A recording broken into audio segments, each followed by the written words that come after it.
we begin once again. Same as last time. Anyone who wants to try and summarize what happened for us last session gets some bonus omens, which I'm going to tell you might need this session.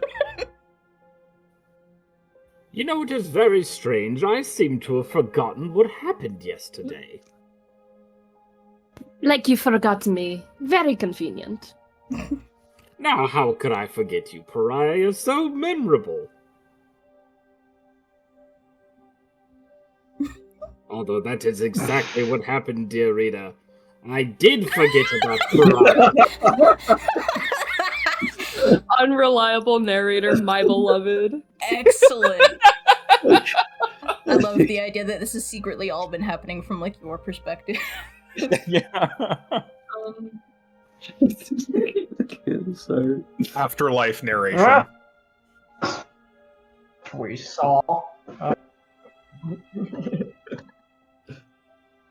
Last we saw our heroes.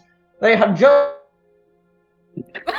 The side that you is so good. You're, like, reverberated away into the distance. it took them. It took them. Where are they? Thing. Oh. You good, Eli? Oh no. Well, what became a monk? Good, I think. Maybe. Can you hear me? Okay, yes. I feel like we may have had a little lag spike there. This seems to be happening a lot. And I think it might actually be Tailspire because I did start getting spikes when I opened Tailspire up. Ooh, unfortunate. Yeah. By the way, Runt became a monkey and terrified the local goings-on. The local patrons of the tavern. Which apparently can sense who nearest is who is going to most likely die the soonest. Let's see. Starting at the beginning, though. After receiving the medicine, well, fuck. Wait, no. There's way too much happened. At the start of the session, Runt came back to life, I believe. And then wait, no, that was in the previous session. And fuck, okay, you know what? Somebody else go. I'm mixing up things. I mean, you were on the right track. Yeah, so no, because it technically happened 2 sessions ago, but like a lot of the party only knew that Runt had been revived at the beginning of the last session. After a brief convo with Elitza, the squad came back to Last Bast, and did some collection, delivered medicine to Sheila, Runt hung out, Lila, yes. Runt hung out with Theo, Pariah and Mordred had tried to have a talk with an old ornery fella. Mordred bought Pariah multiple drinks, and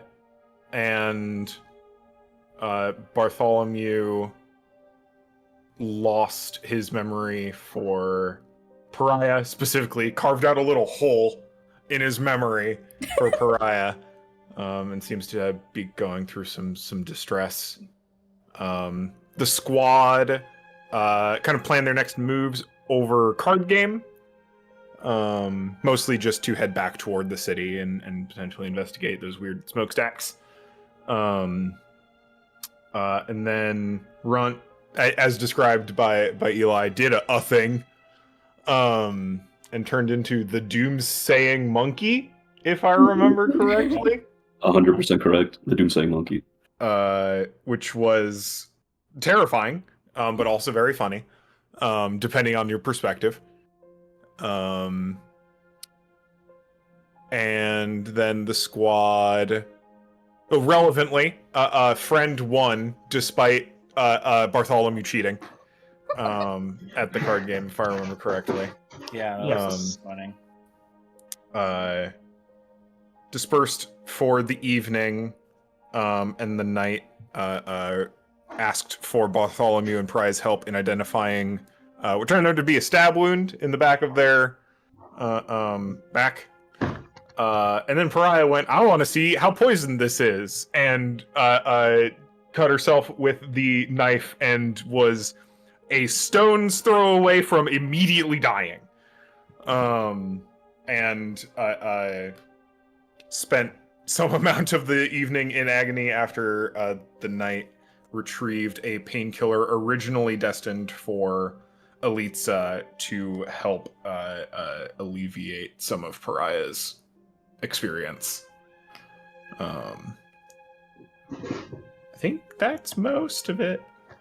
I think there was also something strange with the well as Runt was hanging out with Theo. I don't remember what specifically, but I do remember there was something that built a little tension around it. I will remind both you and Cole as Mordred, since this is something you both noted and interacted with, is that you noted how deep the well is. Right. Yes, I remember now.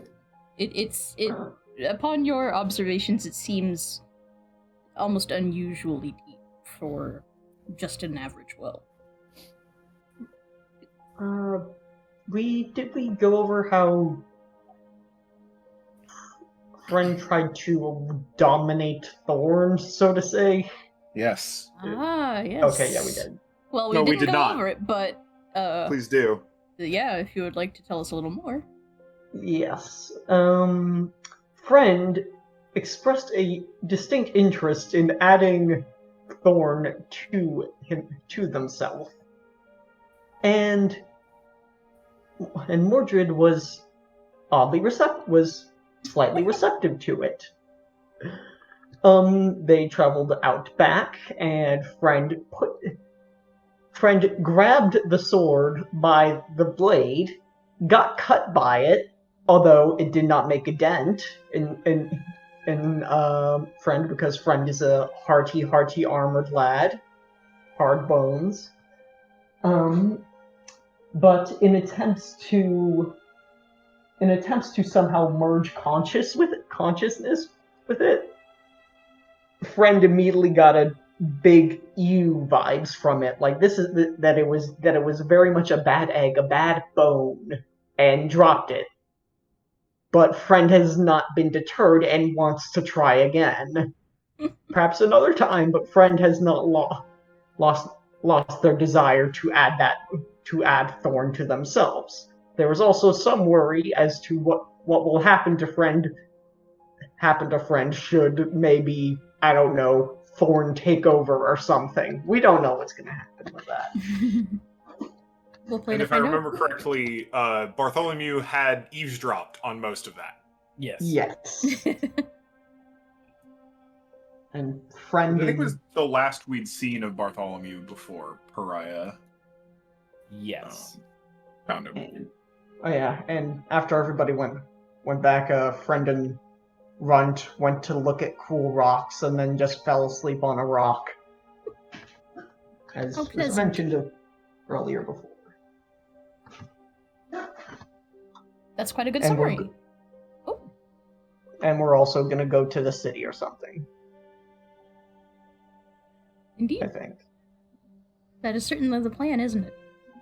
I'll say that that will be Mordred, Rust Bucket, Friend, and Runt get a bonus omen.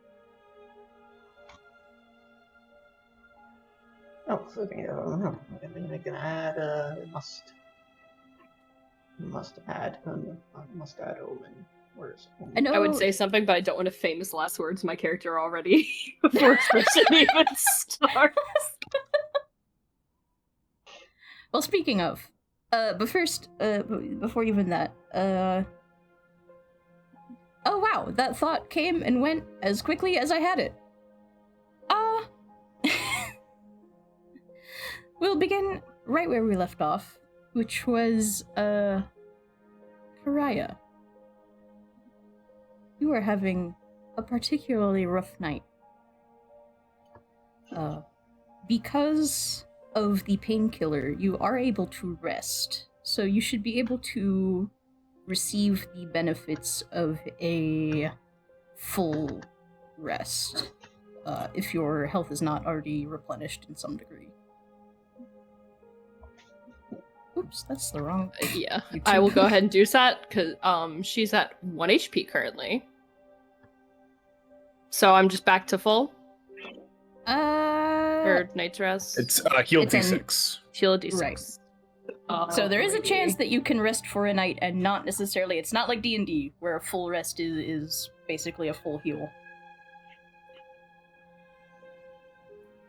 You would have to do other things to receive a full heal. Alright, let me just casually roll this in Tailspire.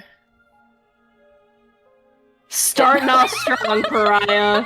Starting off so strong. I will say, you know what? Considering what has happened and It the sounds about poison that is in you right now, that is, extremely appropriate. I also have a dream for you that, if you will indulge me, I will read off for you. By all means. Poison fever burns through you as the drug softens the painful edges of your mind and body.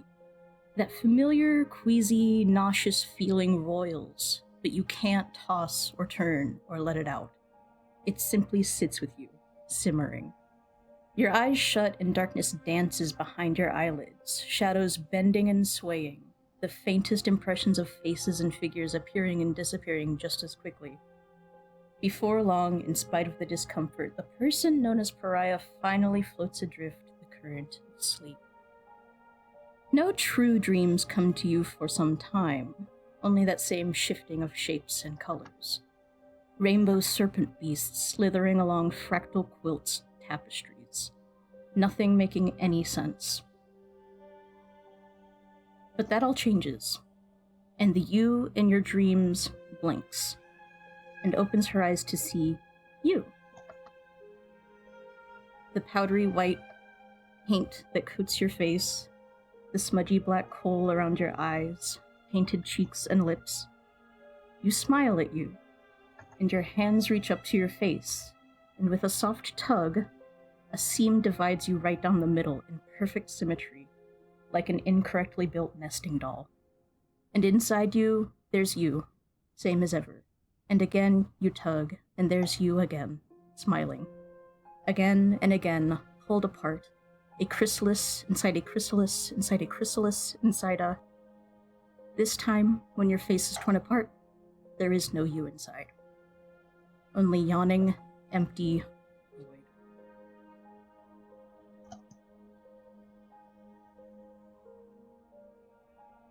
It is the wee early morning hours. The sun is just barely starting to shed some light over the land. And by, well, I say light, diffused, cloudy light, as it always is. You all hear a distant, choked scream, or shout, or some kind of exclamation of panic, distress. And as soon as you hear it, it gets cut off again. Friend wanders towards it as friend is not asleep. If he can. Would it be enough to Do I have to roll to rouse? see if it... I apologize.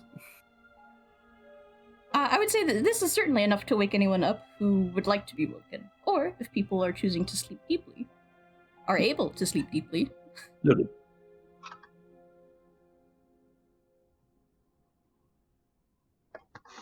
So, just friend?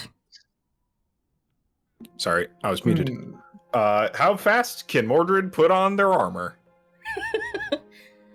It's a relevant conversation how much here. did you say? It took you some time to take it off? Yeah.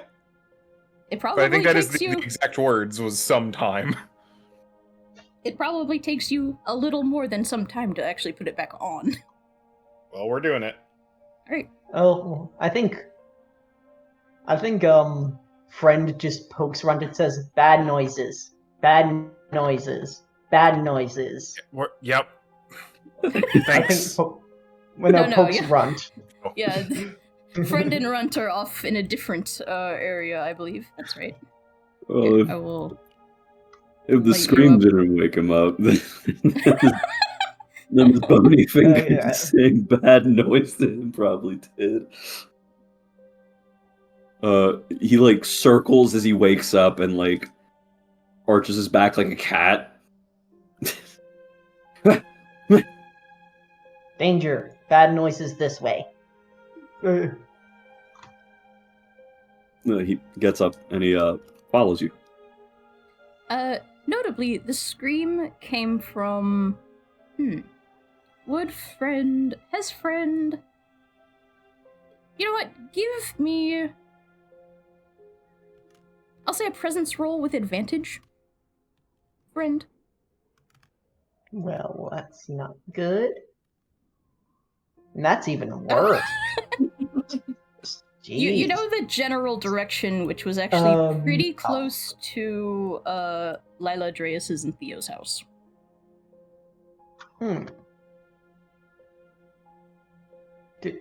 Which I believe was It's right ahead of you. The one.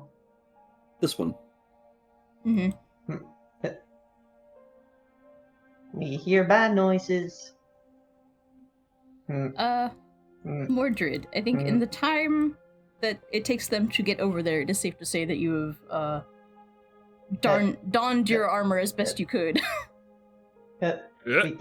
Run. I don't have enough upper body strength. Can you like Run stands underneath your bony feet. So you yes, can... Thank you. Hustle. Thank you. Hustle. And then he like does like the cat who just barely makes the jump thing. Like scrabbles up. Oh shit. Friend is glitching out. Has there been anything else? Mordred, you also give me a presence check with advantage. Noted. Hello. Say an 18. Oh, fantastic. You know immediately that it was near the well, right behind Lila Andreas' house. All right. What is the fastest way down from up here? Hustle. Scrabble down this beam. I mean, yeah, more than allowed to just kind of like jump down. Propriety be damned. Let's see. Knock down is coming, and not slowly and not stealthily. bonk. On your while donning your armor, you had heard some scuffle downstairs. Clearly, like Dreas stomping his way out to go check. Already outside with a lantern, peering down the well. Trouble? That damn old fool drunk fell down the well. Drickard! He's like holding the lantern above the well, trying to see what he can. We drop the rope down? Already have. And you see that the rope is clearly like down, like was probably already down. Is there tension on it? There's not. It is seemingly slack. Disconcerting. Runt, how well can you climb? And you see him like kind of go up and down this like rickety rooftop, as if to say, pretty well. Do you think you can check? How well do you see in the dark? Do you think you can check down here? I have to consult my character sheet one moment. I mean, there is no like it's not like D&D where there's dark sight necessarily, but you never know. Maybe you've got something.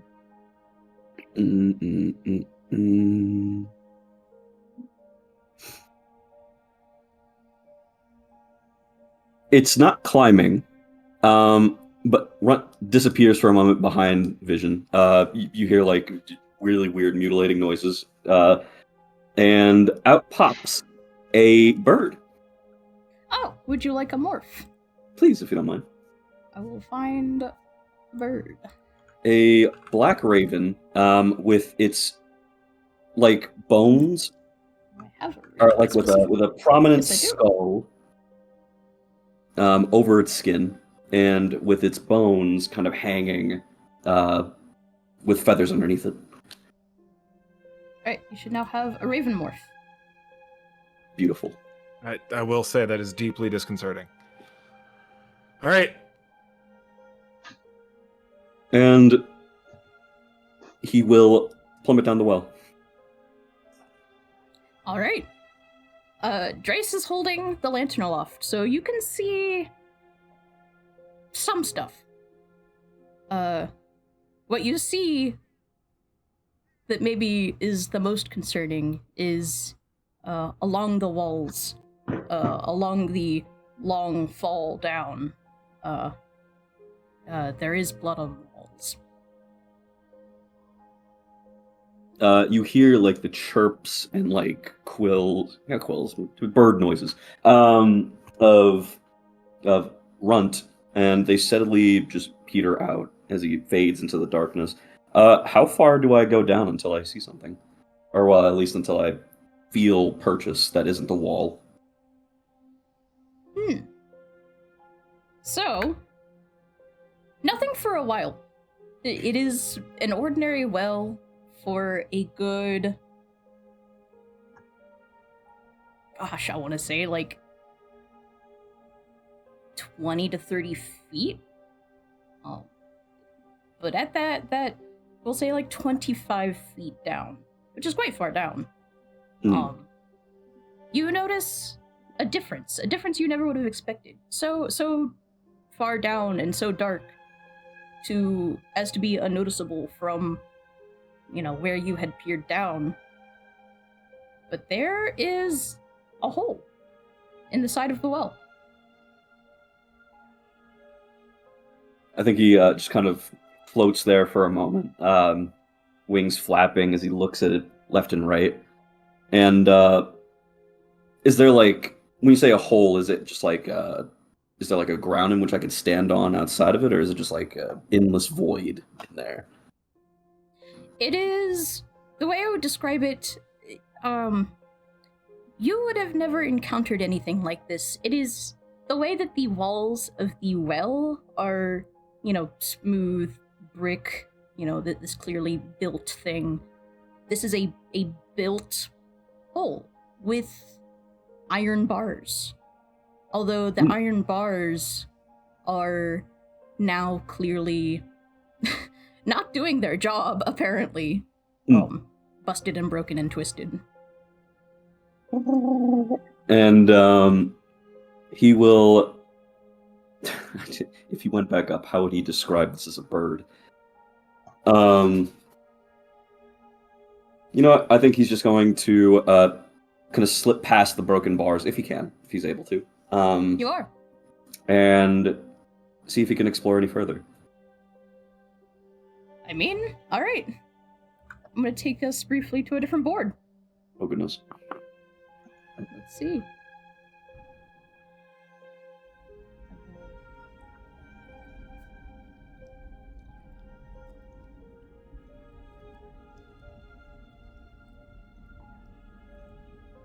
So what you see, more cramped than is represented here, just because, things need to be able to fit in Tailspire, is a narrow passageway with water flowing down the middle. However, it seems extremely old, neglected, dilapidated. There's broken brick blocking off the flow of water. There's like stalactites and stalagmites dripping from the ceiling, I guess you could call it. It's very cold, stagnant, musty in here. But too dark to really see further down without more aid. And I think he kind of looks down as far as his eyes will allow. Probably not very far at all. And Maybe 5 feet. Maybe. Yeah. See that it is just continuous, and will fly back up to the surface. You eventually hear a flapping of wings as he emerges back and lands and perches on the edge of the well, and does 2 little hops towards Mordred, and like pecks at the armor that he's wearing lightly. All right. Did you see anything? I think before the bird pops out, Mordred was probably commiserating a little bit with Dreas in the vein of, if the well is deep enough and you hit your head, you're not coming out of the well. I think Mordred is here to help, but kind of assumes that on first glance that the Drickard's probably drowned at this point. Yeah. Dreas likewise is just like, oh, I never wanted anything to happen to the old coot, especially not. It's a terrible way to go, but we need to get him out. I mean, One way or the other. Can't let that stay in the water. exactly. Oh, hello, Runt, right? Yeah, we've only seen one bird go in. I assume only one bird would come out. And he pecks at your armor, as if beckoning you to come near, and will transform back, rather grotesquely. Yeah. Just takes a step back. Hold on. There he is. Coughs out a feather. Hole in here. Yes. Not this hole. Hole in hole. Hole in hole. You get a Dark Souls message. Hole in hole. Genuinely. He's the worst person to describe this. Fucking eldering hole butthole. Did you see Drickard or his body? Dark. Too dark. Couldn't see. Did you feel anything? You should just be at the bottom of the well, one way or the other. Did I smell blood down there? I saw blood, but I don't know if I would have seen that actually within my periphery. I think it's fair to say that you would have been able to smell that the blood continues that way. Blood, but no man. Hurt. That's odd. Walked in hole, not hole. he's like gesturing to the Bless Ron's heart, holy moly. Oh god, I'm trying. He kind of, with a little trepidation because he doesn't like this thing at all, for how deep it goes down. Not this hole in hole. Andreas, do you know if this well's connected to... Is it groundwater? Is there like a cave system down there? Dreas kind of scratches the back of his head. But as this conversation has been going on, Johann, slowly over the grass and dirt, has been wheeling over as best as he can, and says, "What happened?" Drickard fell into the well, apparently. Johann just grimaces, but then sees Runt, and his brow furrows.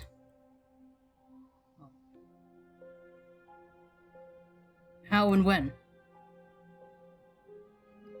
Looks to Dreas.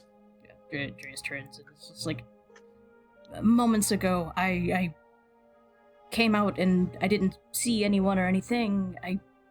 Surely he was just, I don't know, trying to get a drink, trying to take a piss, and just gestures, like, fell right in. Johan keeps his eyebrows furrowed. Turns back to you, Mordred.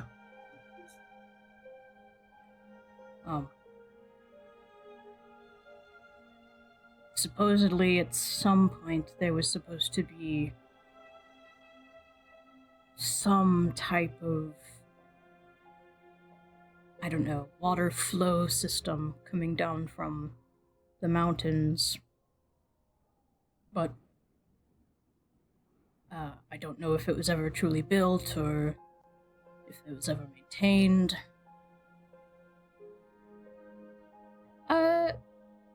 Mordred. That's me? Yes, that is. This does ring a bell to you. There was talks of a project that had been about, like, bringing clean water to all of the rest of Ricdoma so that towns wouldn't necessarily have to be, like, right on the river. They could expand outward. Maybe even taking water to places like the Barrens to try and, like, reclaim that space. But last you heard, it was kind of a pipe dream. Yeah, like, this is a thing some statesmen want to do. Very much so. And a long time ago. Yes.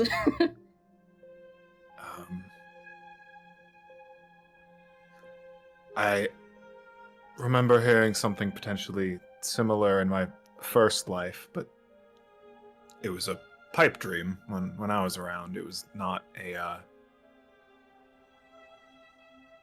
reality, at least. Maybe given the time past. Well, Johan just kind of nods in acknowledgement, but is keeping his eyes on Runt. Sal unfortunately just stepped away to get our food. Oh. However, I am here to just watch. Gotcha. well, alive or dead, we probably can't. Whether Drickard's a man or a corpse down there, at the cost of keeping the water drinkable, we'll have to retrieve him.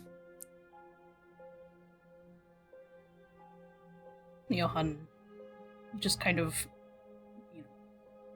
tenses his mouth, and nods solemnly. Can't be having the poor fool ruining our water for the rest of eternity now. No, I don't think that would do anyone very good.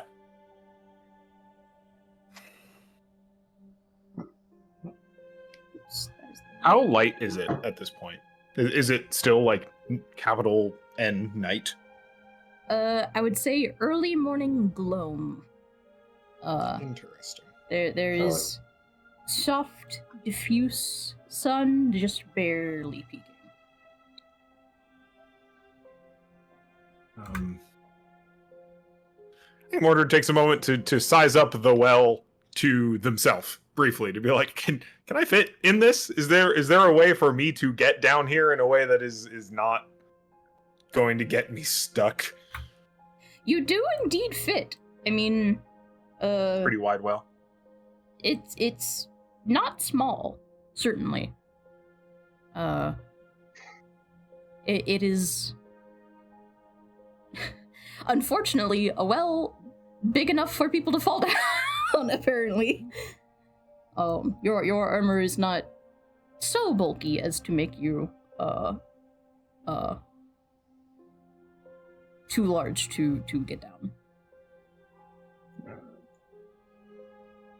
We'd probably need most able-bodied folks around to help lower whoever intends to search down there, and presumably raise back up. That's going to take some manpower.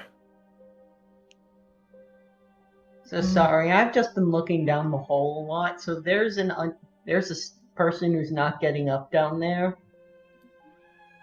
Presumably. Okay. Friend is going to.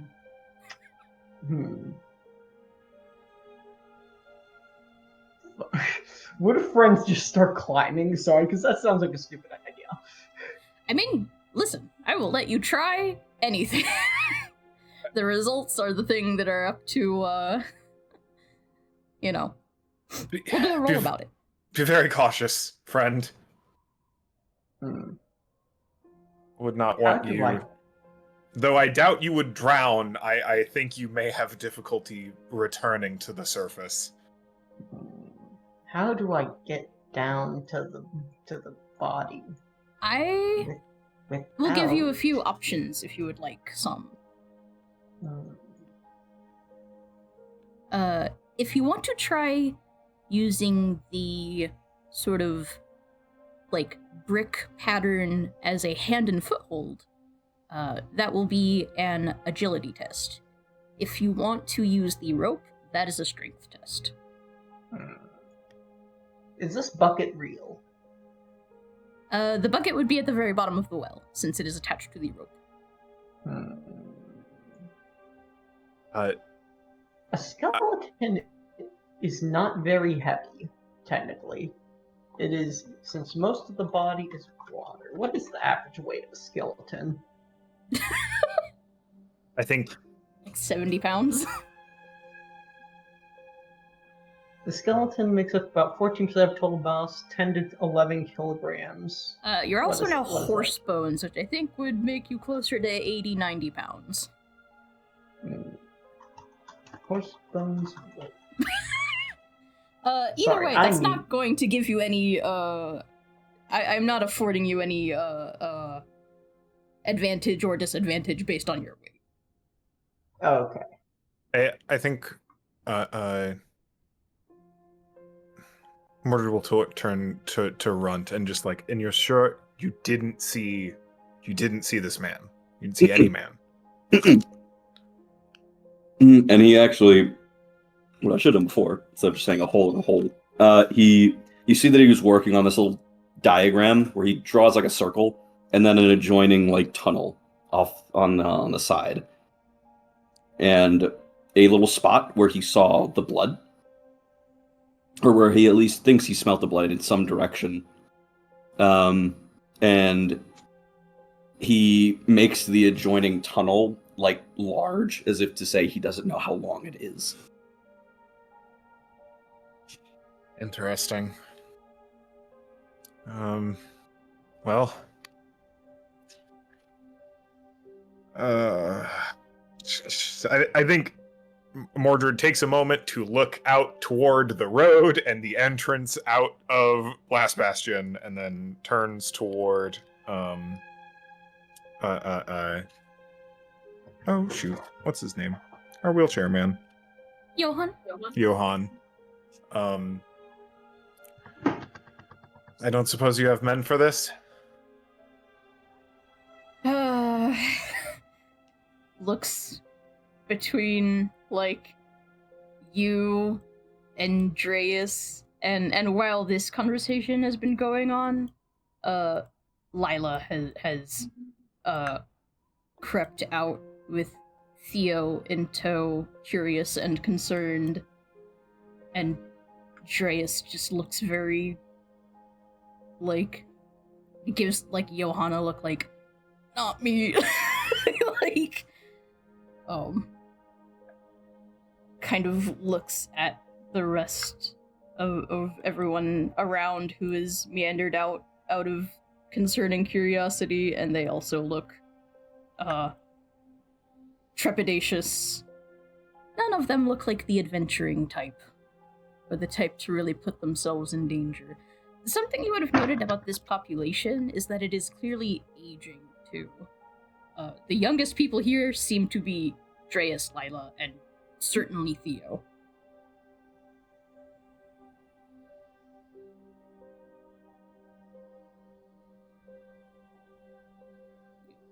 slowly turns back and is like,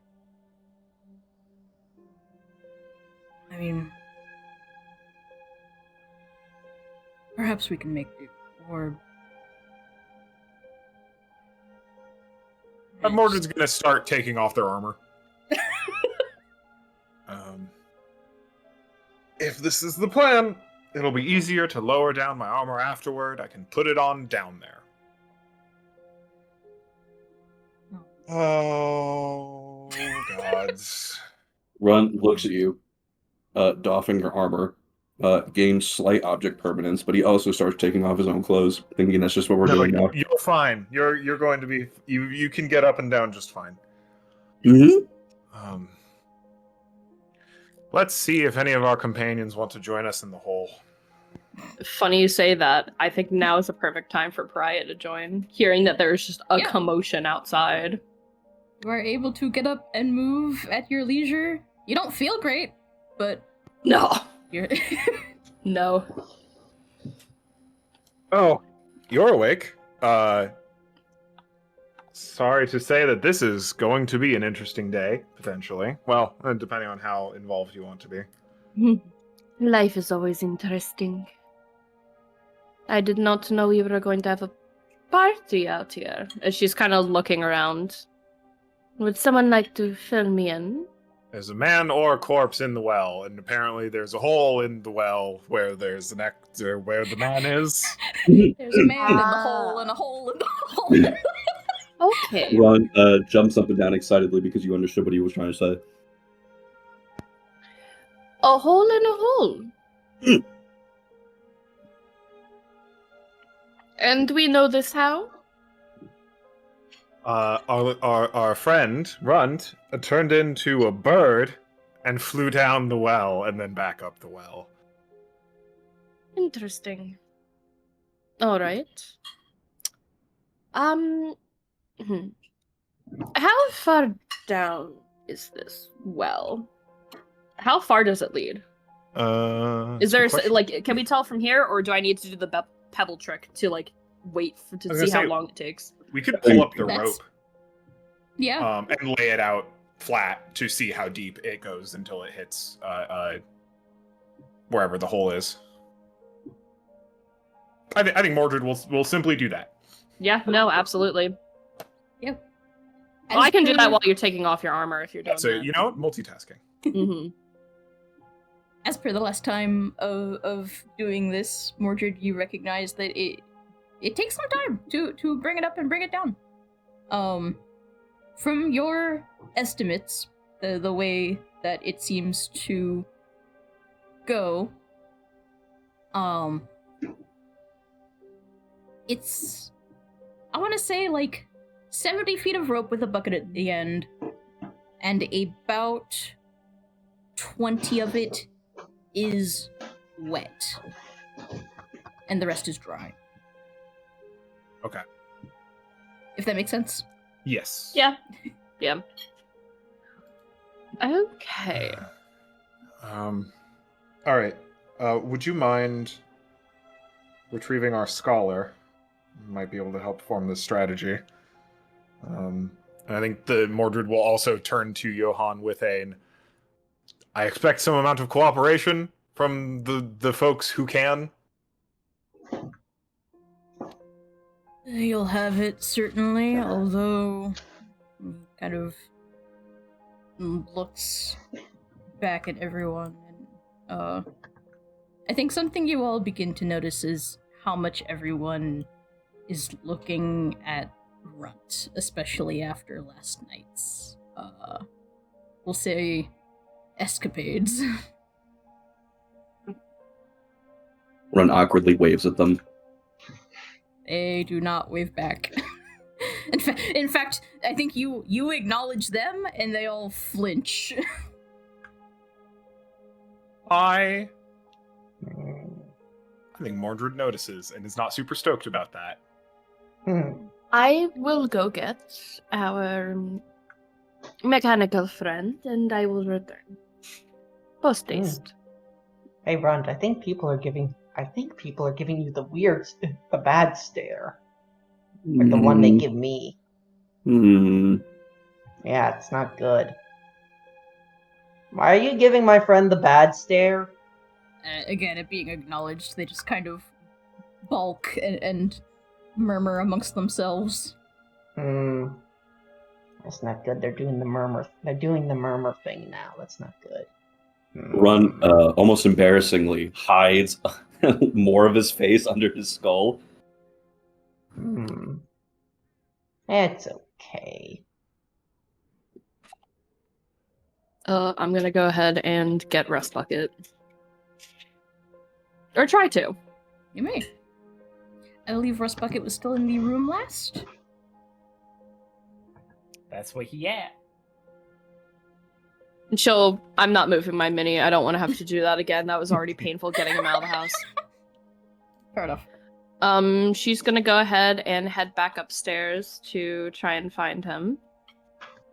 Has not moved from where you stood watch last night.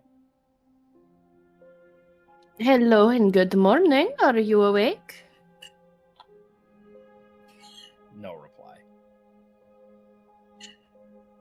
Oh, we're not doing this again!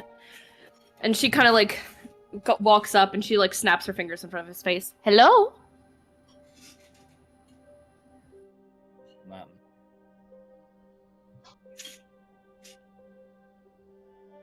She tests it by like picking up his arm and like just dropping it to see if it stays in place or if it just falls. Like if there's any like resistance.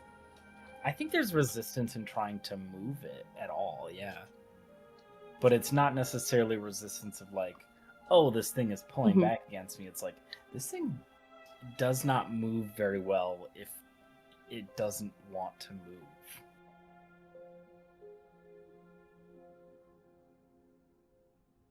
Bartholomew? That was his name, right? It's not me forgetting. Yeah, no, you Okay, cool. Yeah. I was like, Bartholomew?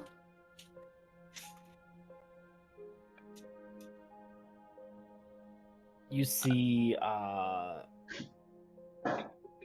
light in the like eye socket stuff. I don't really know what they are. They look like light bulbs. Bulbs, yeah. That's kind of the like little grates with diffuse light behind them. Yeah, you see light like flicker back there and slowly get brighter, and you just hear, Good morning, Pariah. Oh, what a positively good rest. She just kind of looks at him like jaw slightly dropped, and she's just in complete and utter shock. Good morning to you two. Oh, I see the sun has barely even risen. Why are you up and about? I feel like out of everybody, you're probably the sleep in the most type. I do not know if I should be offended by that or not, but I will choose not to even acknowledge it in the moment. There has been a slight situation outside, and your presence is needed. I feel like this is not a good situation. A man has fallen down a well. Oh, then just pull him out. It is not that simple, unfortunately. For it's, and I quote from our dear little child friend, there is a hole inside the hole, which he apparently has gone through. Okay, I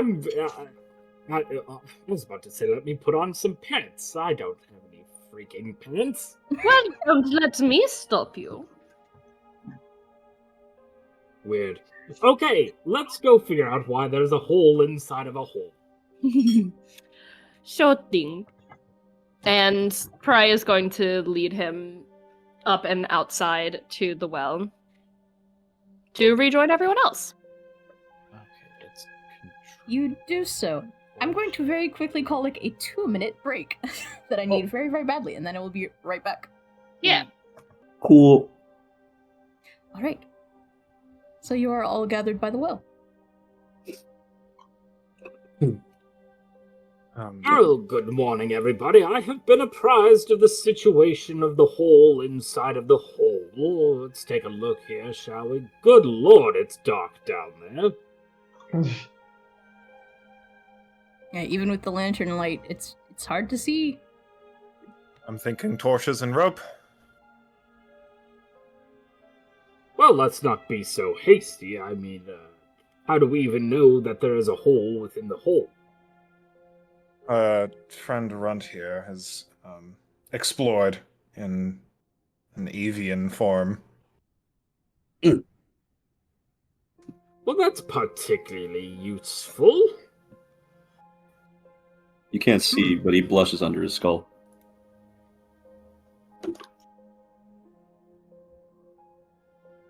Yes, I see.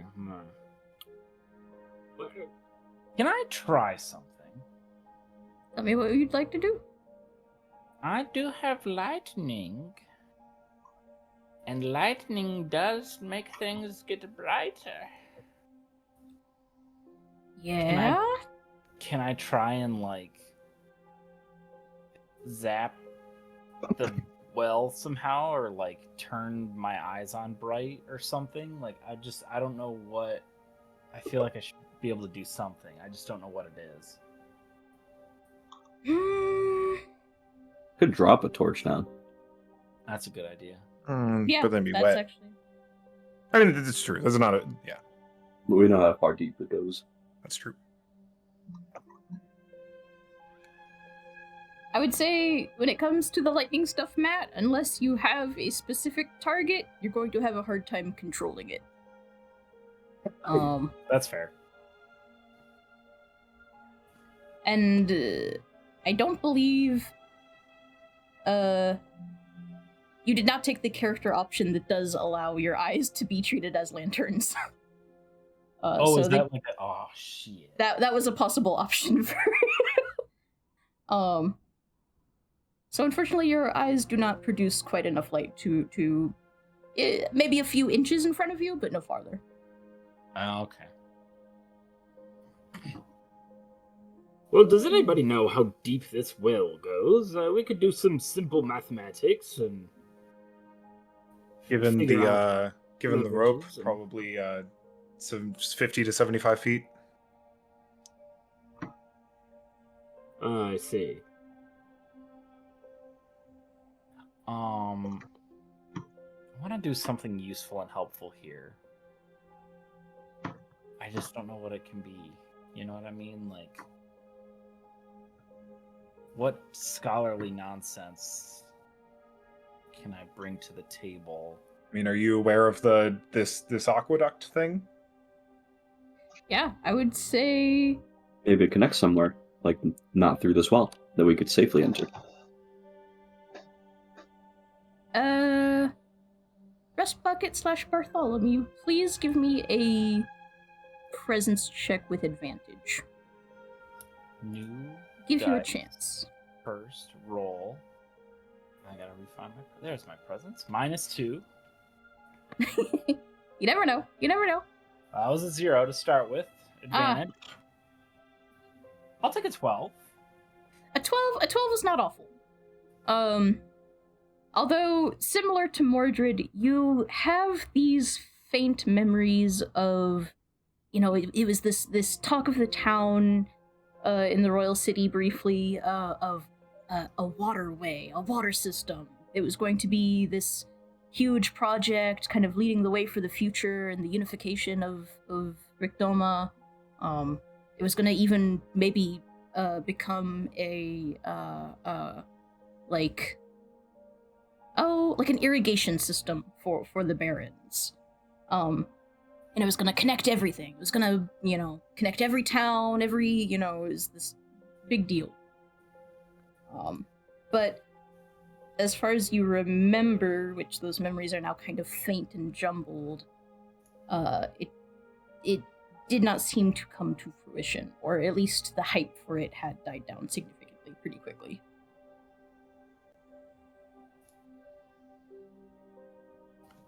Well, the only thing I could think that this might be would be some sort of underground aqueduct, but those did not get made as far as I understand, so...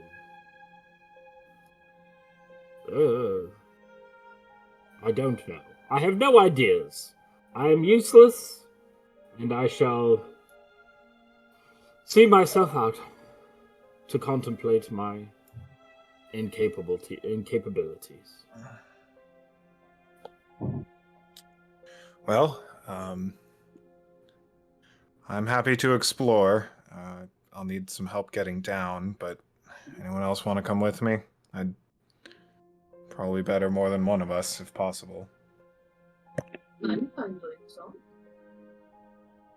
Love that I was muted. I'm fine joining. Runt seems scared, but sees that you look so confident and takes one or two steps onto the well. I think as you do, Runt, Johann, gives up. I think the young one ought to stay up here. One who is extremely adept at climbing?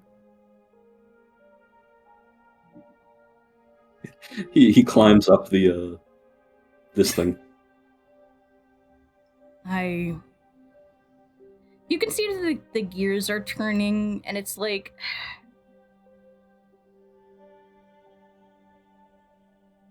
like, he understands what you're saying, but he's still...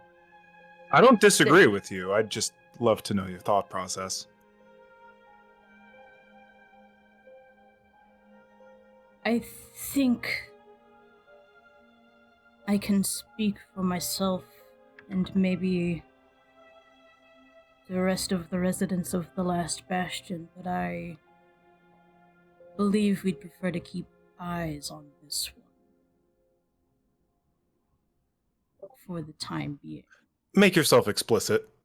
Please, we don't have time. The last thing that happened last night was that thing, and now he's just being transparent, pointed at Drickard, and now Drickard may be very well dead.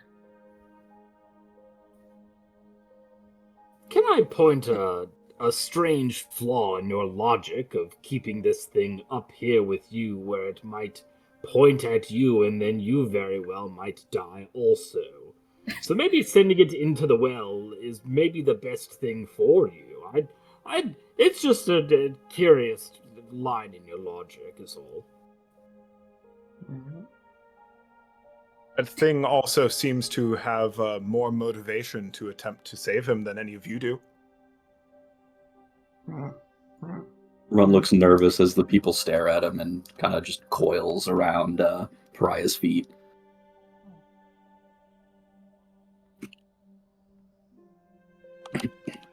Johann just looks very unhappy taking this in. It's just like, could be going down to save, could be going down to follow up. You trust me? At this juncture, I'm not really sure what to make of you, because to me, this looks like, well, you should be able to tell me what this looks like. Sounds great. Then in that case, I guess I'm putting my armor back on. Have fun with your poisoned well.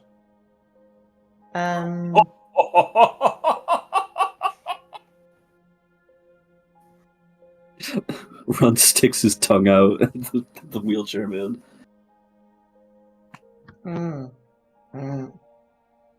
These are bad sounds. Noticing the tension and how everyone is looking at Runt, darting from behind Lila, Theo comes around and hugs up to Runt.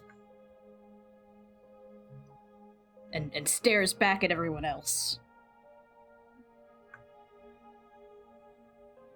Dreas, seeing this, kind of looks between Johann and Theo and Lila and everyone, and takes a step to stand by you, Mordred.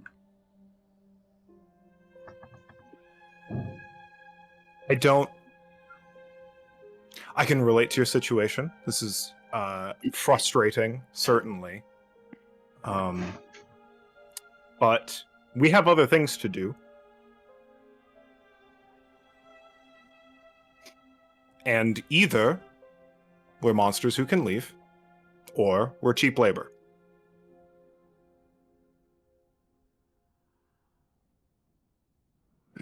Why would... Johann closes his eyes and does the deep inhale through the nose, exhale, rolls back just a little.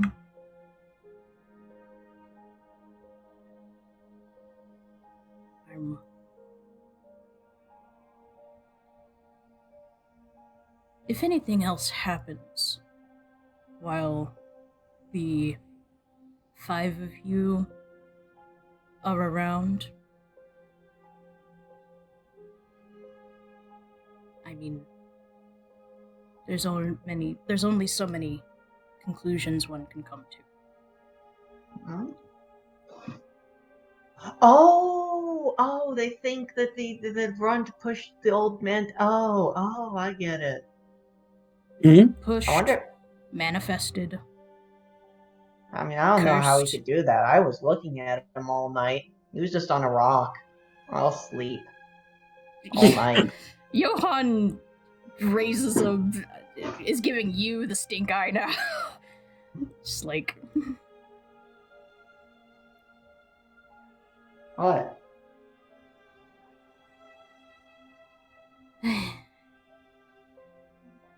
Is this the first time someone's fallen down the well? In recent memory? Absolutely.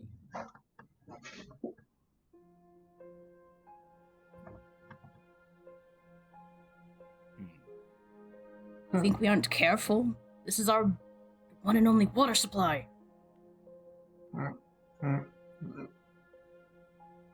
Well, not to be crass, but back in my younger days, I've seen men just collapse because they drink too much alcohol.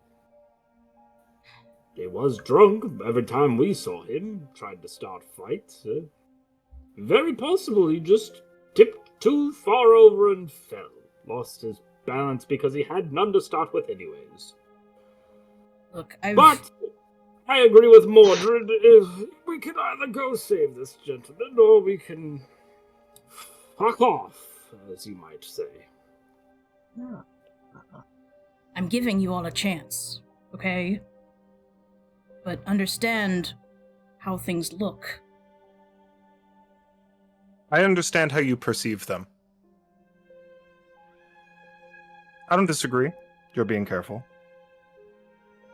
But I would not have my honor questioned again.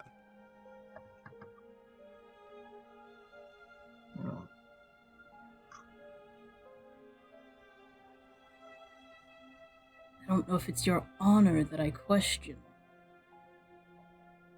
Simply your judgment.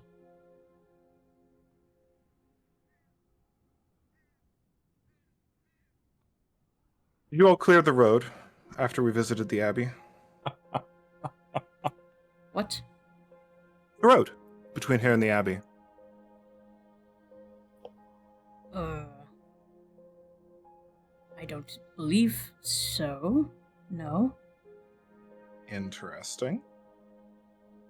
It was clear by the time we came back. Just kind of tenses his mouth again. Scavengers, then?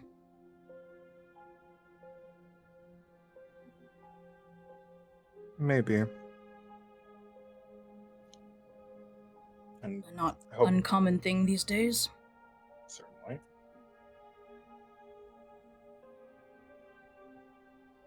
Look, we're wasting time. At this point, all we need is supplies. You have them? I'm no longer standing in your way. I'm simply stating what we're all thinking. Alright, well, if we're done pointlessly arguing, then, shall we jump down this hole and find another hole? Or shall we toss the old man down there and call today? Johan does not look amused or at all cowed by this. I'm already in the bucket. Yeah! Standing in the bucket. Someone wanna, Yeah, have a torch. I don't think I should. Let's give this gentleman a torch. I think Ooh, Christ. sans armor, Mordred will start lowering you into the well. Run This is will fun. follow. Kind of giving the crowd one last look before he, head first climbs down. Yeah, people have already started to disperse. It is early morning, and now that the initial shock is over, they're ready to move on. I think, is Dreas sticking around to help? Yeah, Dreas is by your side. Appreciated. I think Mordred will look at Dreas, and before Johan leaves, will just say what everyone is thinking. But I believe you speak only for those who do not wish to voice themselves, or are too scared to.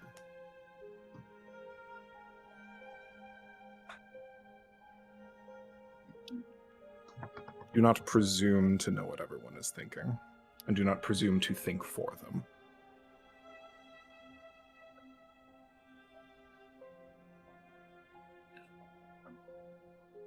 What do you see down there, friend?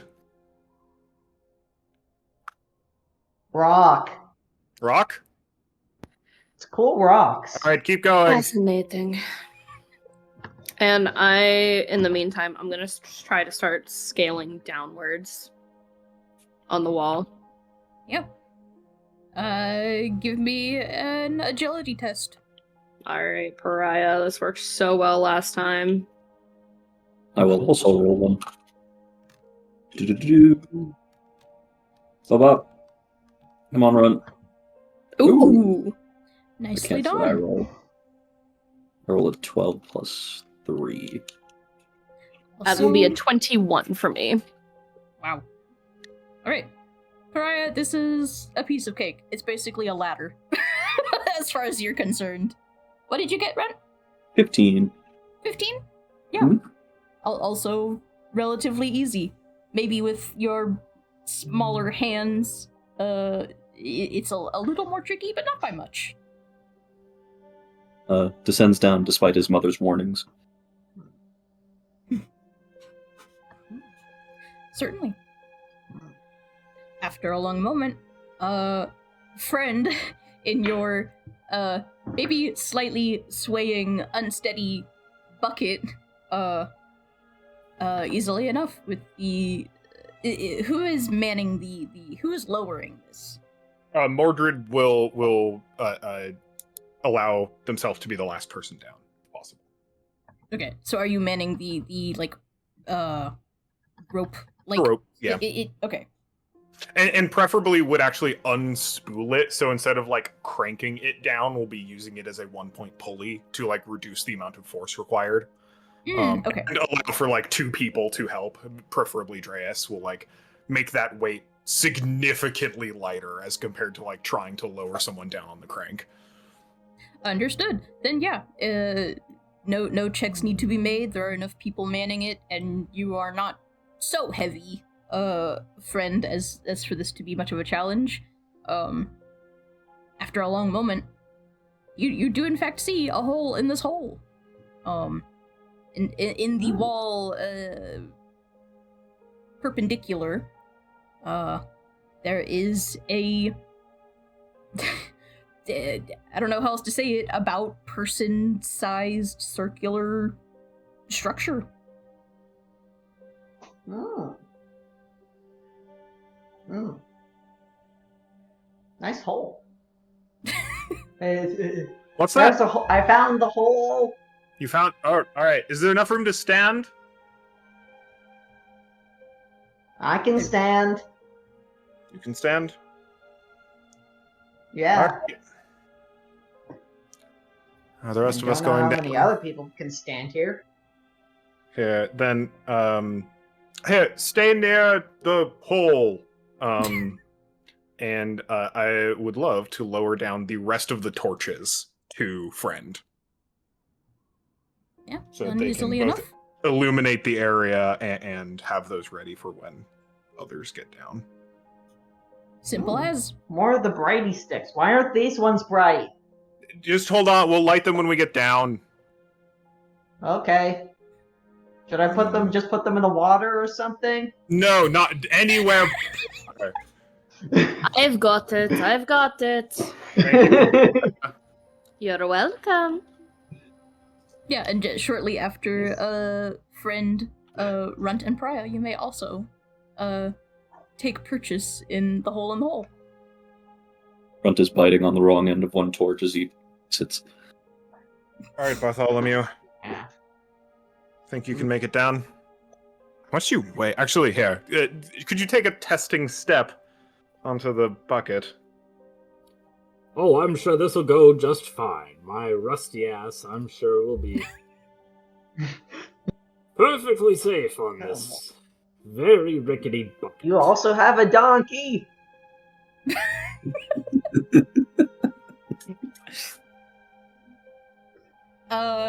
It's a sit bone. It's not the sit bone, but it is the sit. It's the flesh with the sit bone. You've only got the bones. You do not have an ass. Thank you. The viewers at home won't get that, but there's stuff to it. He People astimated can lost media. extrapolate. There shall be no extrapolation. It was cut from the recording. It's being snubbed. Oh my gosh. Okay. Rust bucket. When you step in this bucket, there's no other way to say it. You can feel that it would just absolutely, like, snap and crumble under your weight. All right. Very good. How's that feel? Not gonna hold? Oh, it'll hold for about as long as I stand on it, and then it will crumble underneath me, and I shall plummet, probably straight to my demise.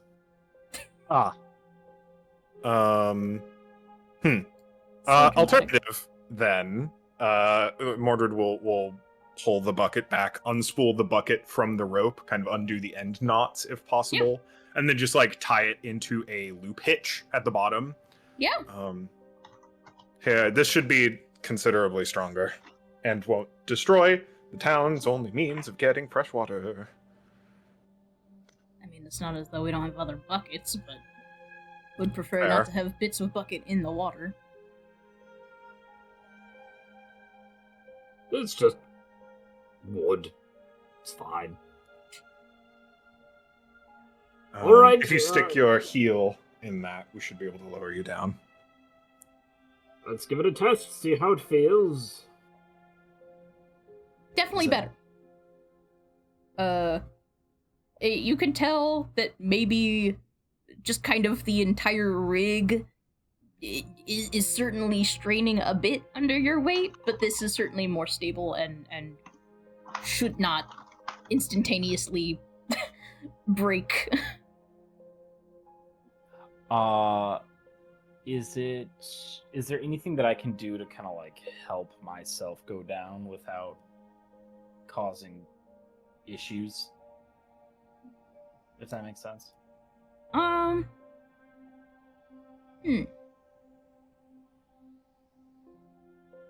mean, you could use the rope to sort of like hold the majority of your weight and then stabilize yourself using the wall, since you're not like, since it's just kind of looped around your like foot, how whatever that means for you. I mean, you do have use of the rest of your body.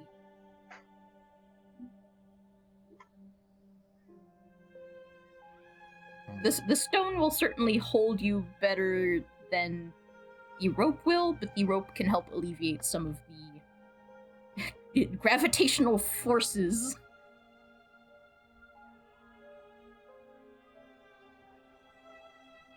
Which is to say, you can safely make it down.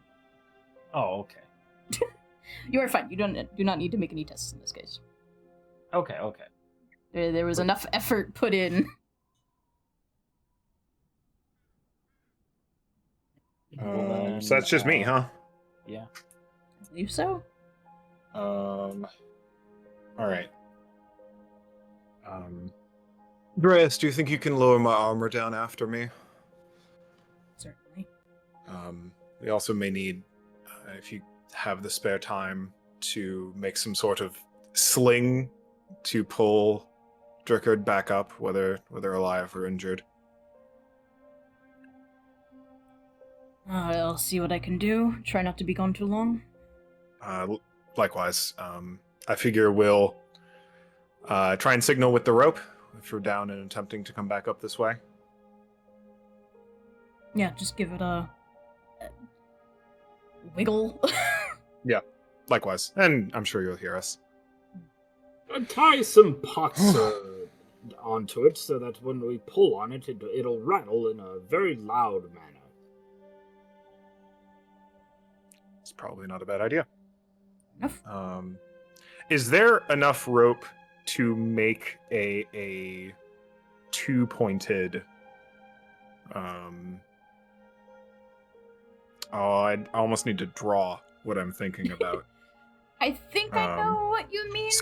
Ideally, where the bottom isn't the end of a rope, but a loop, so that in addition to having someone able to pull and lower from the top, someone can hold onto the rope and lower themselves down, so that the knight can add their strength to pulling, lending themselves down the rope in addition to. The knight wants to alleviate as much from Dreas needing to simply lower the knight down themselves. I'll say this. If the problem is logistics, you could not half the rope, and still have room to make it to the hole, but you have like 20-ish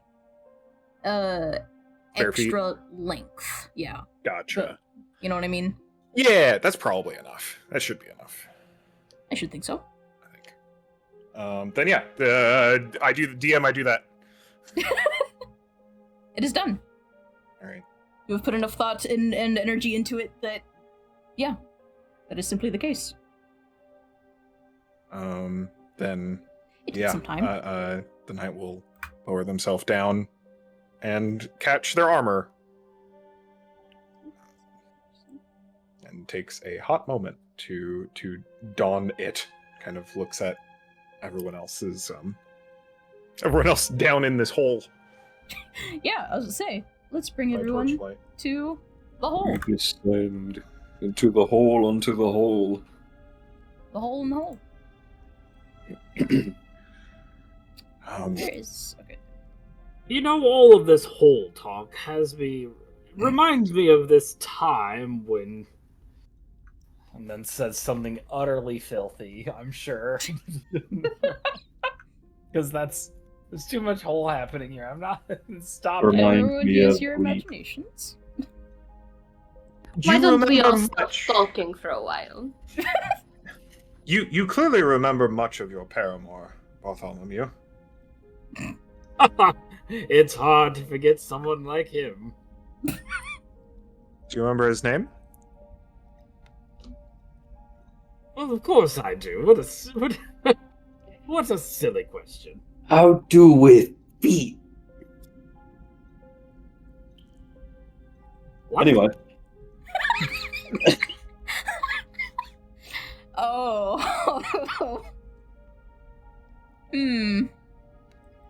Who would like to bear torches? I'll hold one. Anyone else? I guess me? I don't know. You don't know? I I will enable your torch.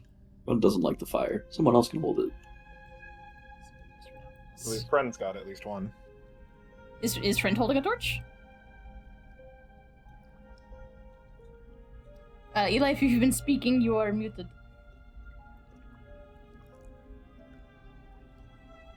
Oh.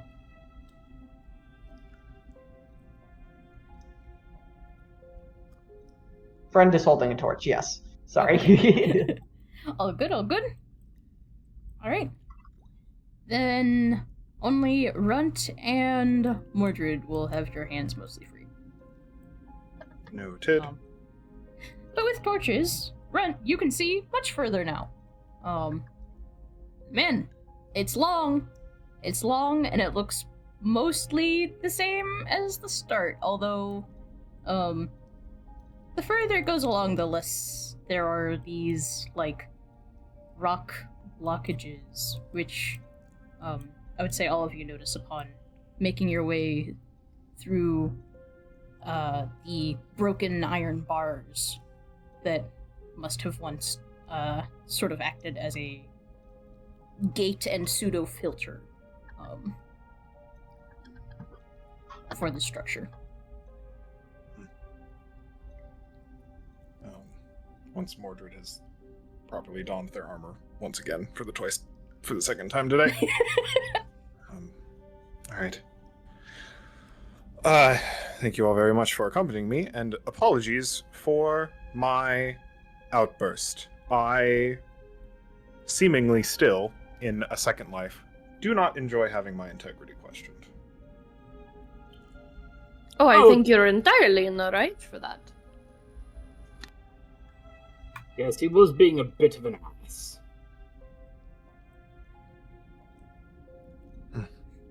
Well. This session brought to you by the word ass. Run I'll be tap is very, back. I'll be sad. I'll be somewhat disappointed if Drickard is gone already, but I need the body out of here one way or the other. Well, I mean, if he's just in here, it's quite possible he's alive. If injured, how far could he get, I suppose? Alright. DM. Yes. I would like to sniff at this assumed blood stain on the floor. Indeed. It is a trail, kind of in the same vein as the walls. Although here, with so many eyes upon it, and now being able to clearly see it, it's not just like a splatter or drippage. It's dragged. It is like a long smear across the tile. Runt begins to follow it. You may. After the... Oh, I was going to say hound, but I don't think... do you have a dog in you?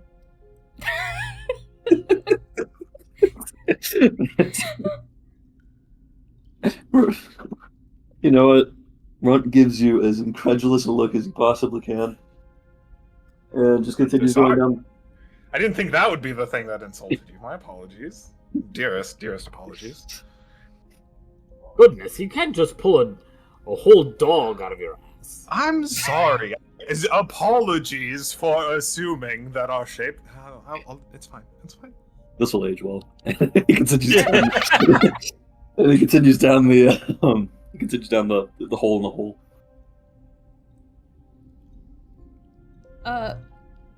Most everyone, except for likely Friend and Mordred. Friend with your newfound height, and Mordred with the horns protruding high and proud off of your helmet. You two have to duck a little bit to even fit in here. Understood. Too big. If you want me to hold your helmet, I do have a free hand. I'd prefer it on for the time being. Scrape. You're leaving sparks. I'll adjust. Sets into a little bit more of a crouch. Yeah, sorry. This is if you're expecting the tunnel to, like, continue, Sorry. you're good. Let me, It's the third hole in the hole. This is non-representative. It does continue in the gamic sense, but in the physical sense, I was not going to build an infinite fucking tunnel. Yeah, sorry. Okay. I don't know why I thought that would continue. I just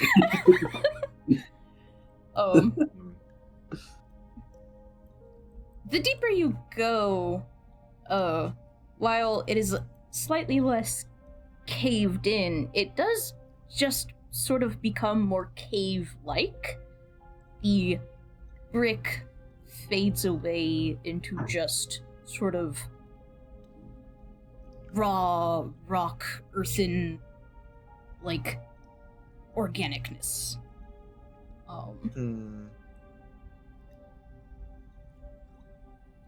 But even still, it seems to just continue for a surprisingly long time. Whoever would like to, may give me a presence and or ether check. Mordred is on high alert.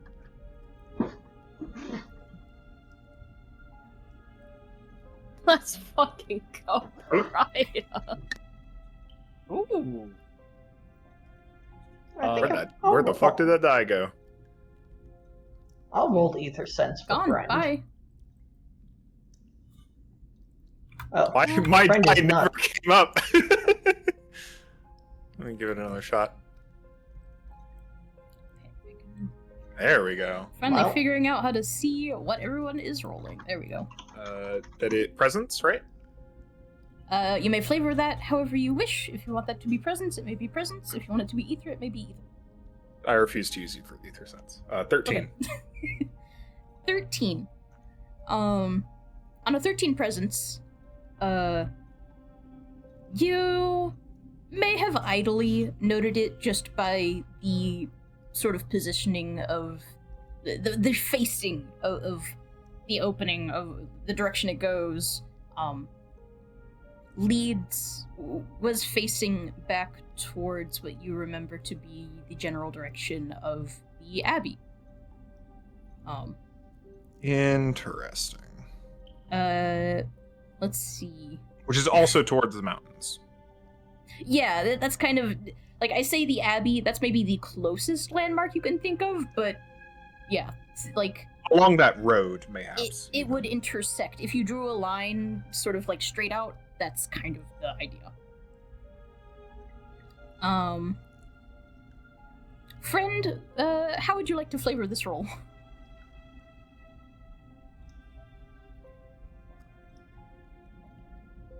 I see your portrait jumping, but I don't hear you. EY. I think friend is just hi. Oh.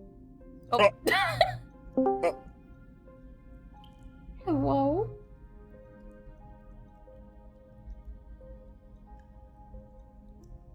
EY. Oh no. Oh no. For the moment, Runt, if you would like to tell me how your roll is flavored.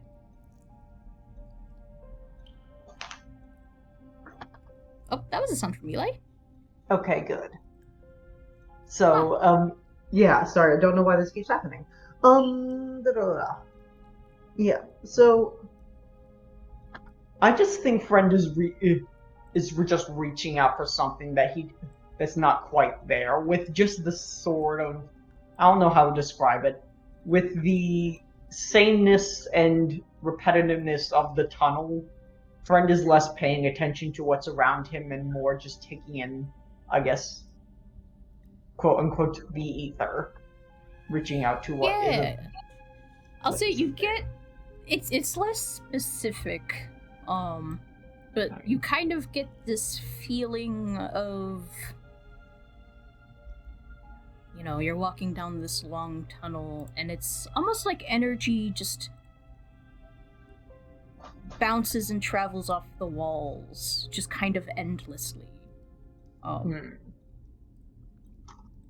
Almost in this sort of magical feedback loop. Except you can also tell that it's not just a feedback loop, it's also kind of a current, and it's also kind of a nexus, and it's... at that point it gets very weird. The feeling down here is weird. Yeah. Friend gets weird. Runt, if you would like to tell me how your role is flavored. I think I wanted to do Ether Sense. Yeah. So, yeah. I'll say yours is a little more specific, but not by much. You get this feeling of bigness.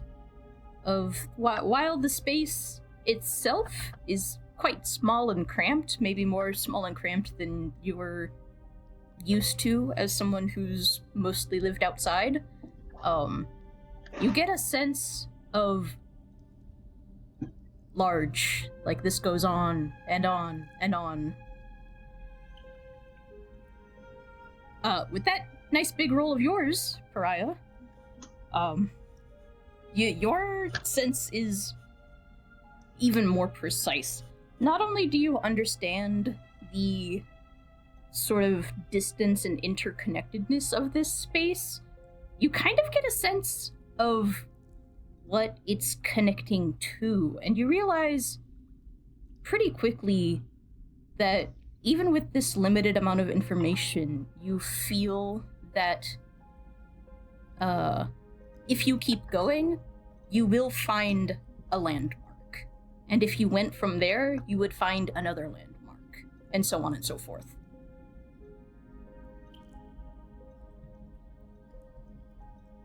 She's gonna keep that in mind as she continues, but I think she's like speeding up slightly to kind of be like, instead of like middle of the pack, towards like the front of the pack, to try and like spot these quote unquote landmarks.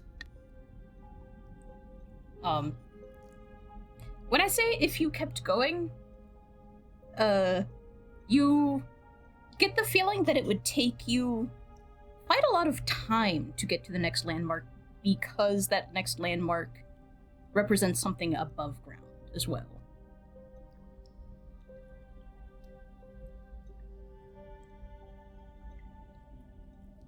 Alright, then maybe I'm just getting confused.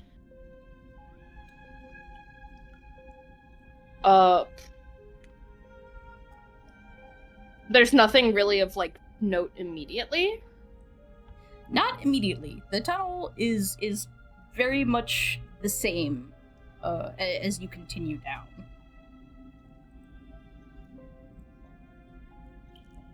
Okay. Then I'm going to do something just for me. Mm-hmm. I don't think it's going to turn into one of these situations, however, I am still going to do this. She's gonna kind of stop next to the wall and just, like, kind of briefly go through her bag, and she's gonna produce, like, honestly, probably some of the coal that she uses, like, for her makeup or anything, and she's just going to draw a little symbol on the wall. Alright. Just for her to keep an eye on it. Certainly. And just kind of just remember that in the back of her head. Is there a specific symbol you would like to draw? I think it's just a really poorly drawn smiley face. I'm gonna be so real. You do so. So big enough that it's, like, noticeable. Absolutely. And she'll continue on. Mm-hmm. It is, in the torchlight, it is quite visible. Okay. But as you move on, you know, it fades back into the darkness that everything fades into. Yep. And just continue on.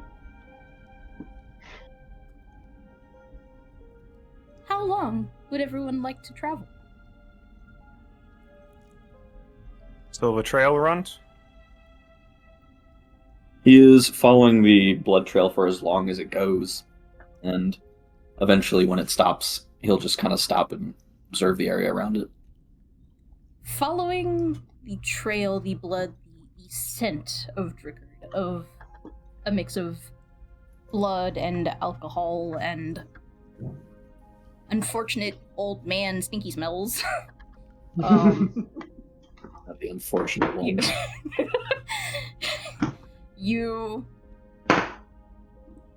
follow for 20 minutes, then 30 minutes, 40 minutes, an hour. How far do you go? Does the water keep flowing? You had noted that back at the end, the bricks had kind of slowed the trickle, but the water is steadily, slowly flowing. Toward or away from Last Bastion? Toward the last bastion. Does the water look clear currently? The further you go, the clearer it looks.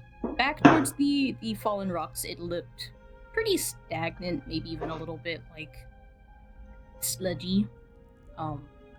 But here it seems to be getting fresher and fresher and more spring river-like.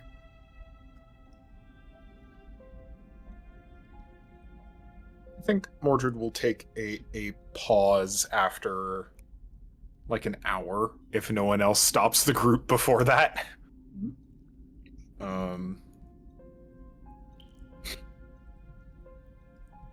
I think it... Does anyone else get the sense that Drickard did not exactly carry themselves this far? Too fat. Drickard was notably not fat at all. Not strong enough after taking a blow, certainly. Yes, I get the feeling that there's going to be some sort of serpentine nightmare down here waiting for us, and I just have to say I can't wait. It'll be so fun. Well, I don't disagree with your assessment. I do not express the same excitement. Oh, my apologies. That was sarcasm. Harder to do in this form. Oh, no, now I feel like the jerk in this. Okay. Let's...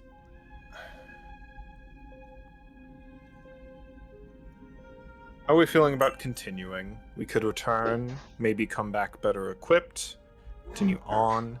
At this point, I think the water supply itself is not too much of a concern. We could remove some of the debris on our way back, which may help somewhat. More curious, but I do not feel a duty to recover a corpse from scavengers when we have our own goals. How do I say this? Runt appears like he wants to continue. As he kind of just shoulders hunch over a little bit. He doesn't want to disappoint Theo, and doesn't want the rest of the town to keep not liking him. I agree with Runt's body language. Excellent. Eekton, interested to continue? The bad stare. When people are giving you bad stares, it's important to do what. It's important to try and stop them from doing the bad stares. And if we can get their body back, maybe they'll stop doing the bad stares, and then we won't have to leave again, like all the other places. In my experience, sometimes even if you're doing a good thing, the bad stares do not stop. I would not. Weird. I would not put too much stock in our triumphant return changing their opinion. We've also been gone for some time now. The opinions in their heads have already been formed. How about you, Pariah? Onward or backward?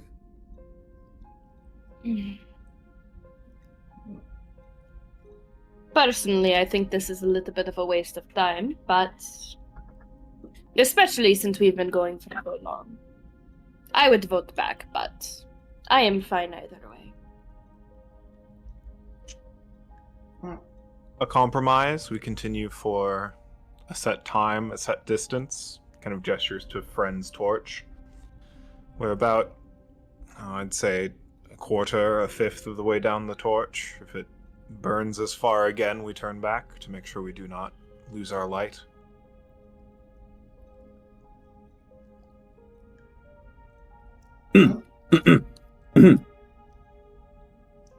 Confused. Yeah. If everybody else is happy. A bit more time then. Continue to walk. Give it another hour. Yeah. Friend, will start just kind of, boredly scraping at the walls with rocks with, one of his ribs or something. As he walks along, going... This is much more... Yeah. This is much more tunnel than I'd anticipated. Gia, you said it's turned more naturally formed at this point? Question mark? Yeah, the brick has faded away into. I mean, at this point, you straight up feel like you're just walking in a cave. A cave. Yeah,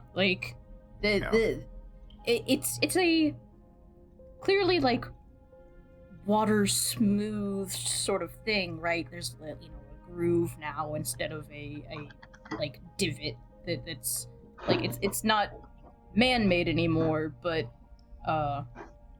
it's still enough space for you to walk in. It's still not too... You're not tripping over anything. You're not having to do much climbing or clambering. But clearly a huge network, too. Or at least a huge tunnel. Long, big. It seems like. Surprisingly so. So long that you've been now walking for an hour plus. Yeah. I've never been in a subterranean this big. Do you recall anything of the old aqueducts they planned to make? Only rumors.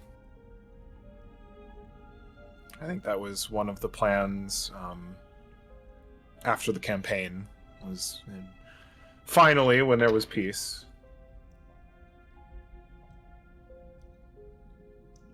Something of a project. Doesn't this strike you as something of that nature? Do you think it's possible?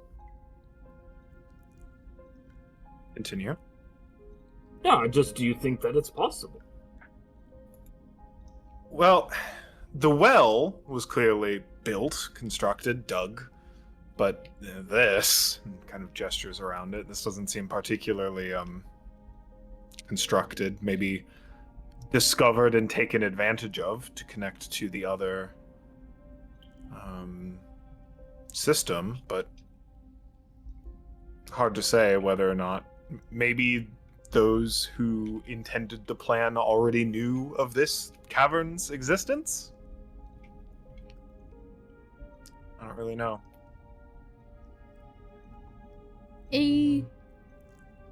I'll give this to Mordred, a thought that would perhaps occur to you, talking about underground networks and such, which is a memory of kind of the vague histories and founding of Rictoma, which is the very idea, the very conceit of Rictoma happened after these kind of old mining efforts. As willed by the serpents who were found deep in a mine shaft, basically. Well, maybe if we journey deep enough, we could find Bergen Crypt. Ask the basilisks ourselves.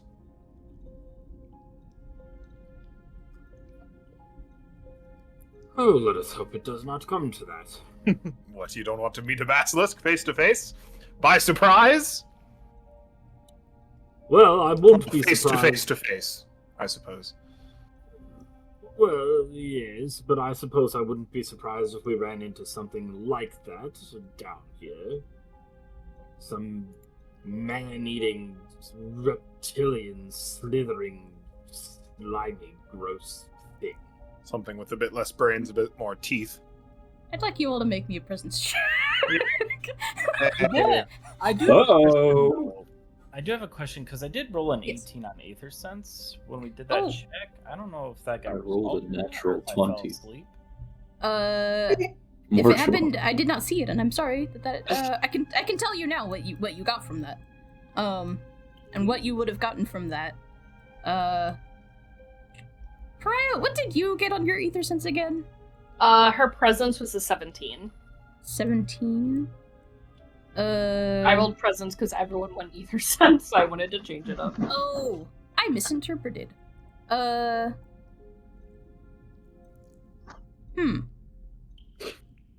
say you still got the same sentiment, but I'll give you this from the presence check, is you also understand what Mordred understood, which is,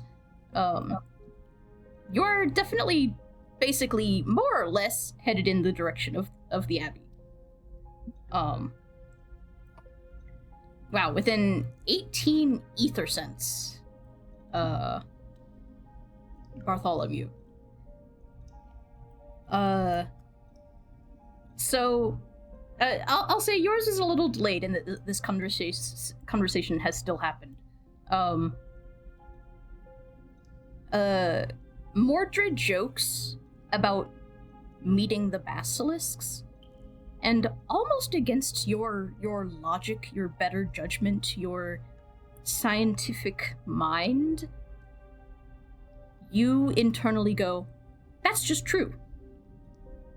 We could absolutely just go do that right now, if you really wanted to. If that was your heart's desire, if you just kept following this, it would take you there.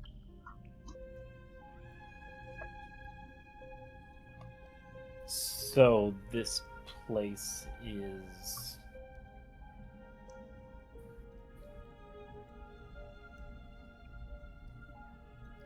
Oh, how did you describe it? Like, this place is kind of like a... You will it to be so and it will be sort of place? If that makes sense. Your sense of it begins and ends at what I have said. You think we could travel there using this if we wanted.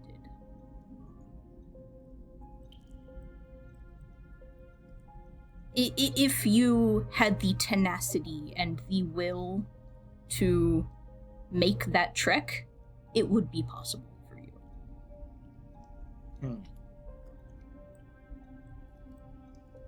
The inclination.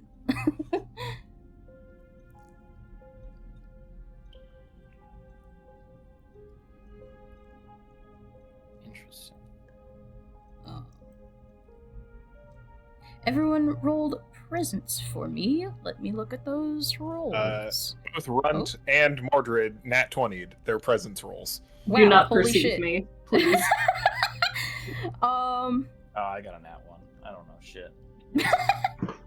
Fred's Then- also not paying attention. I will say, just for Mordred and Runt, you're in the middle of joking about serpents and blah blah blah, and haha, wouldn't it be funny? You've traveled so far. It's faint. It's super, super faint. but there is a new and unusual noise way, way off in the distance. Runt pauses completely and does not want to continue further. How long has it been since we said an hour?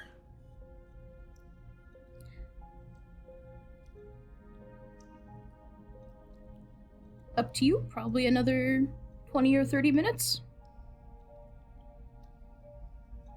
Kind of looks at Runt, halt, kind of notes the same noise and bristles, gets a roll down the spine. Mm-hmm. Back now. Back now, I think? Battle! Battle! And he full on books it in the other direction. There's something out there.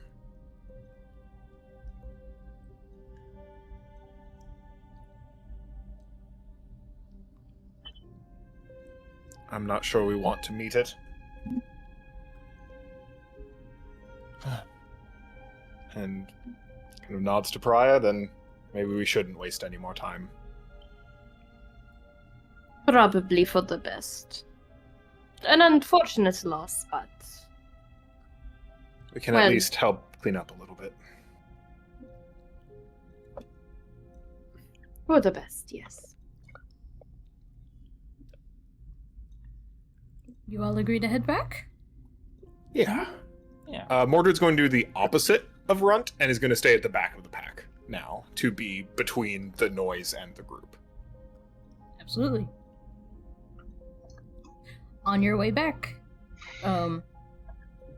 Pariah, if you are looking for it, you do see your little smiley face in the correct spot. Perfect. Is it untouched? Yep. Seems to be left well enough alone. Good to know.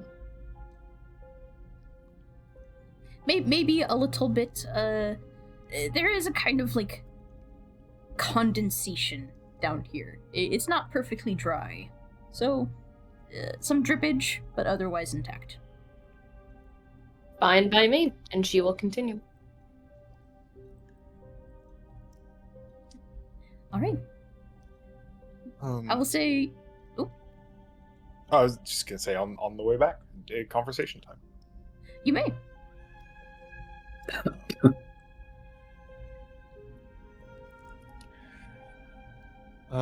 Well, I do not like it down here. But while we're still down here, I've got rations if anyone needs a snack. We've got our water skin. Yes, I'm quite peckish, thank you.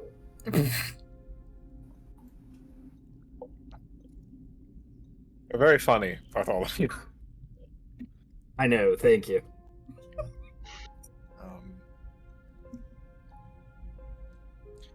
I ask of your paramour, partially, you seem to have a very strong recollection of your time before, at least some things.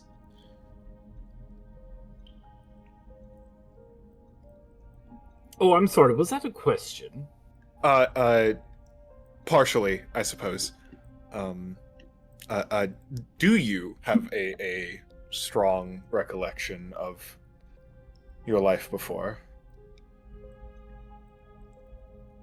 It's so bizarre to me because I know who I once was,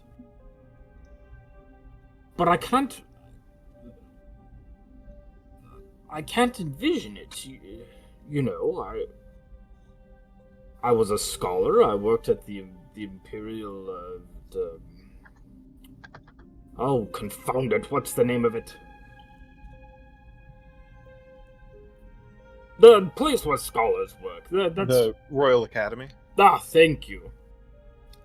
Yes, so I worked at the Royal Academy. I know this much. I was happily married. I can't seem to recall the city, though. Something Something about it is beyond my reach. Very strange. In maybe a somewhat similar vein, I too was betrothed. I remember the times we had and some of the things we experienced, but I can't remember her name, and it haunts me a little bit.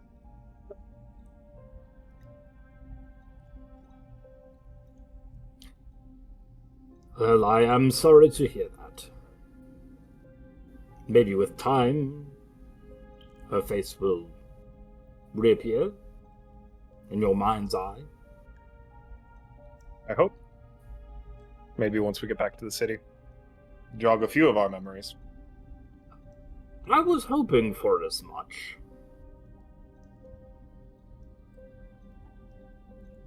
If you would like to take some time to ponder, to think on it.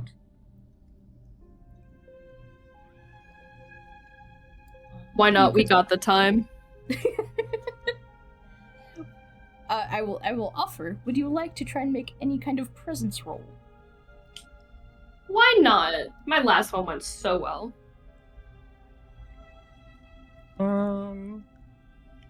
Only if I am allowed to make it a disadvantage. I will allow that. I will always allow that. Can I roll at an advantage then? As everyone just takes a minute to remember. No. Perfect. I immediately forgot what I rolled. I'm gonna be so real here. Got a I think it was a 14. Yes, Cool. I see it. Cool. I got a So 6. that was a 14 presence for Pariah. It would be +3 for 17. Plus 3. Wow, okay. Give me a moment to think on that. Holy cow. What is that for you, Eli? You are muted once again. Just a 19 flat. Okay, flat. I need to get a second monitor so I can. It's okay. I just wanted to make sure I was not forgetting your modifier. I'll start with you, since, wow, that is high. What is it that would you like to ponder something specific, or are you just kind of pondering in general? Friend is looking for anything to get his attention. Friend is not in his head. Friend is focused on the outside, looking for anything interesting, anything different at all. Because Friend has gotten slightly bored. He's been walking and walking, came down here with a reason, and now is going back for naught, and feels quite restless and is looking for it, and is specifically wondering what is down here and why is everything so long. He's pondering the cave itself, I guess. As you walk through these how to describe natural and unnatural caverns, with each step of your bony feet, you hear this sort of well, and I say hear, it's not so much that you hear it in the way that you normally hear things. It's, you kind of understand this to be almost like daydreaming, but not coming from you. The sound of stone meeting metal, or rather metal meeting stone, and the clinking and crumbling and chipping away.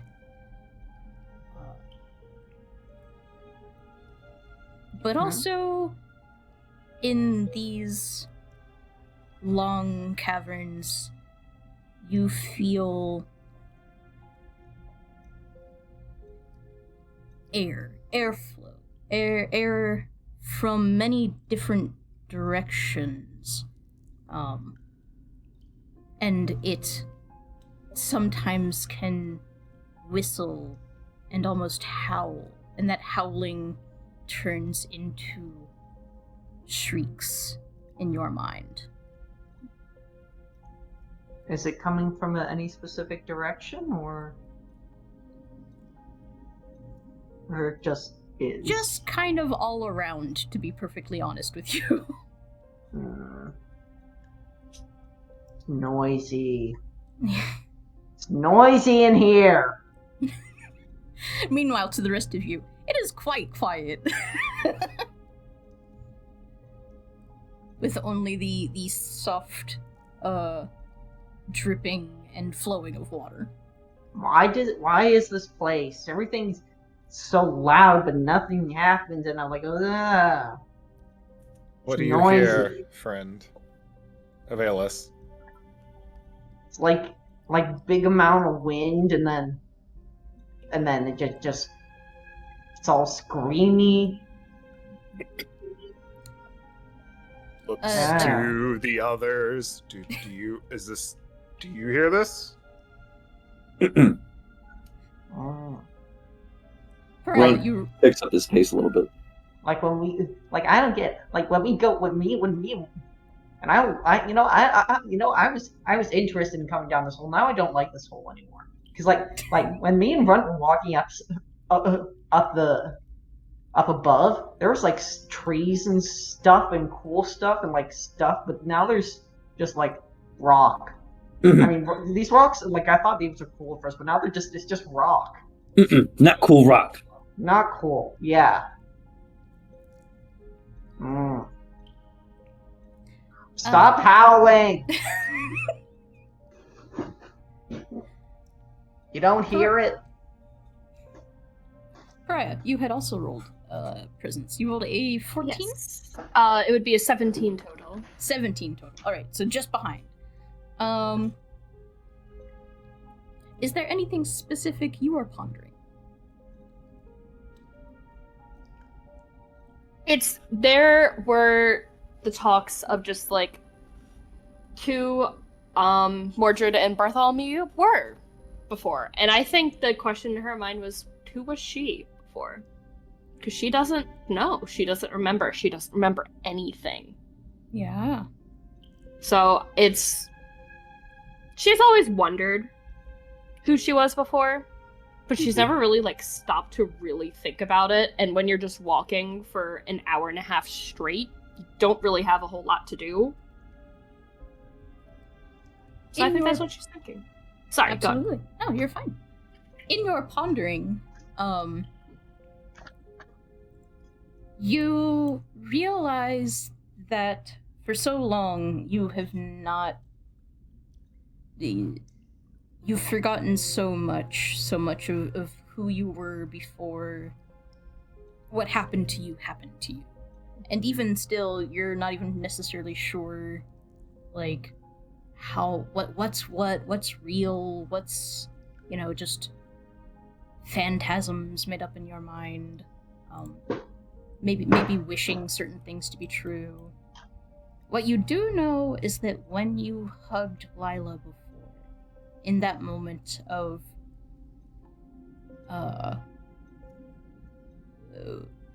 perhaps empathy, perhaps psychic connection,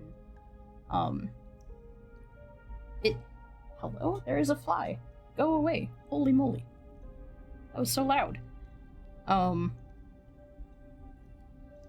In that moment, it wasn't just this sympathetic response. It's the closest you've ever gotten to anything feeling like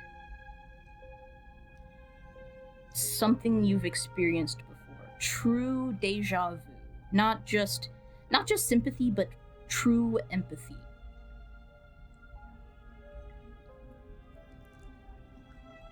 You begin to think that there may be a real connection there.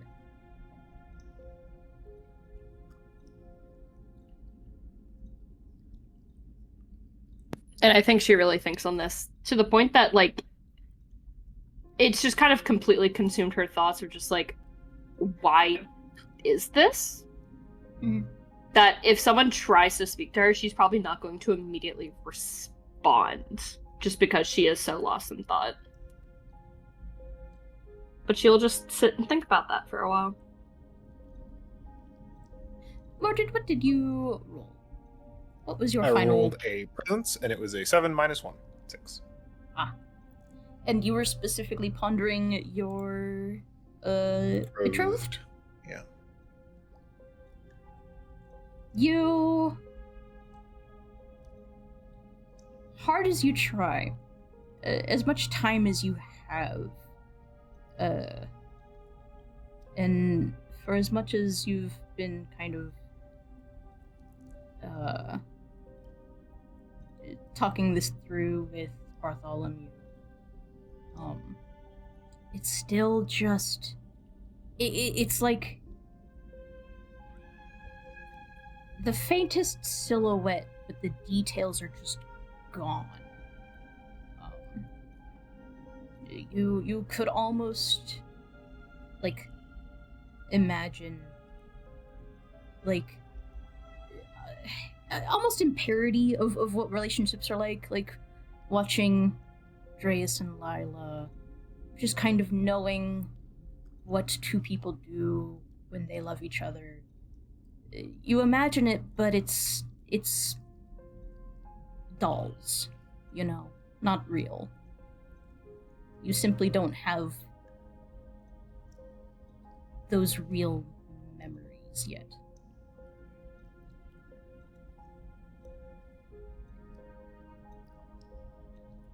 Yeah. I think they also, frankly, just don't try very hard in this moment. That's fair.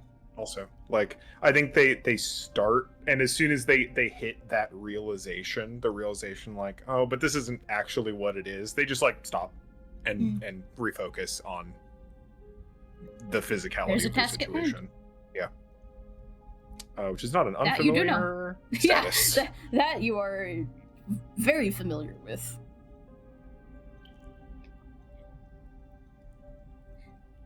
Then, before long, you make it back to those iron bars. I think Mordred will gesture forward. If you all wouldn't mind heading your way back up, hopefully Dreas is still nearby. I'll stay back a little bit to help clear these rocks. Maybe help clean up the well a little bit on our way up. Unfortunately, we don't have much to show other than mild reassurances that the way is clear.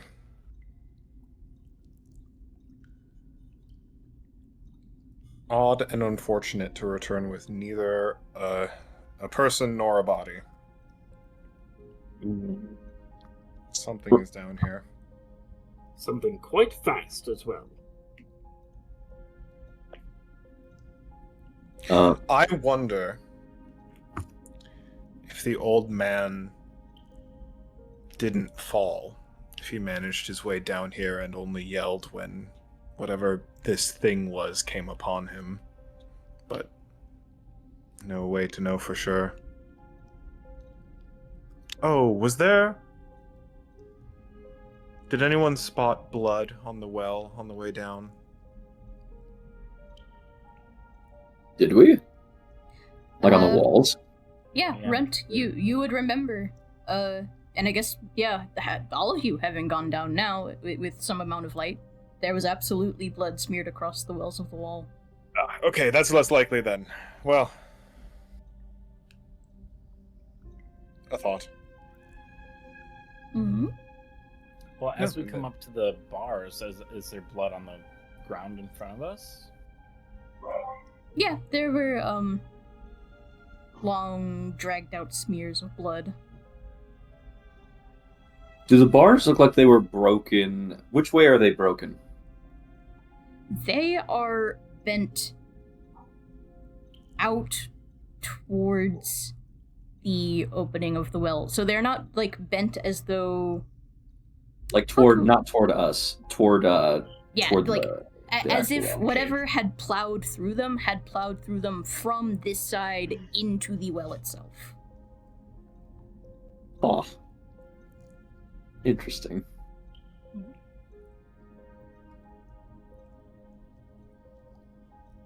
You can... Does that damage look recent?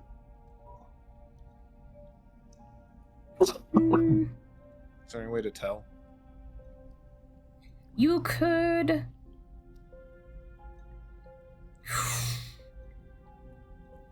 Give me presence with advantage. Sure. Yeet.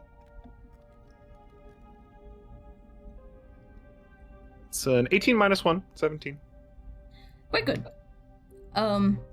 You would be able to recognize that upon inspecting the iron bars, the outermost layer of the bars is quite aged and weathered, but that the broken ends of the bars look freshly exposed metal.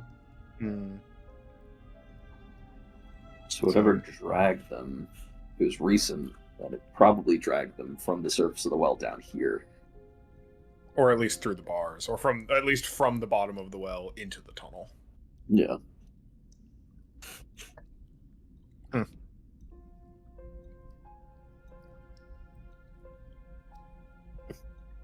Well, not my problem. Yeah. Run comes out. Would it be possible to reaffix those bars? Probably somewhat difficult, but possible. You understand that repairs are certainly doable, but not like it's not easy. You'd have to get someone down here with the metal, and that's you come to the correct conclusion. Noted. Mordred will move some rocks. I do very much apologize. I am in need of a break again. Would we like this to be hour 15, or do we want to hold on to that for a bit? I'll take a 15. Yeah. Take a 15? Yeah. Alright. Sure. Then, See you in 15 minutes, we will continue. Poggies. Alright. You have made it back to the entrance of this seemingly, quite long underground, tunnel system. Would you like to climb out? Yeah. Yeah? Right. I will roll my funny agility. And waggle the rope, see if Andreas is still around. And that is an 18. Nice. Yeah, then you can start crawling up. Basically no problem. You wiggle the rope, and you, hear kind of far above you, echoing down, is it you? Yeah. Alright. Friend rolled a nat 20 on agility to climb out. Oh, then yeah, you're... Easily enough, you find your foot and handholds along the bricks, right alongside Runt. You two are able to make it up very easy.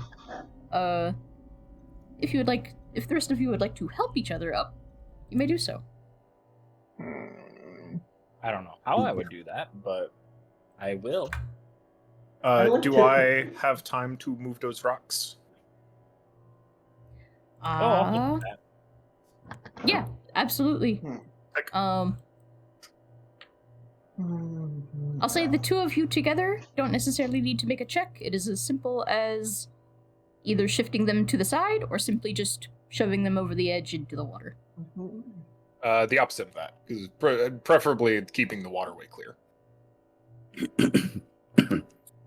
I mean, into the water at the bottom of the well. That way, you see what I mean? Yeah. But either way. Yep. Yeah. Then you take a few moments, and with some splashing and whatnot, the way is cleared and the water starts to flow much more fast and more freely. There was a little bit of stagnant water, but it's quickly like overwhelmed by just fresh, clean water as it can finally like move again. Good.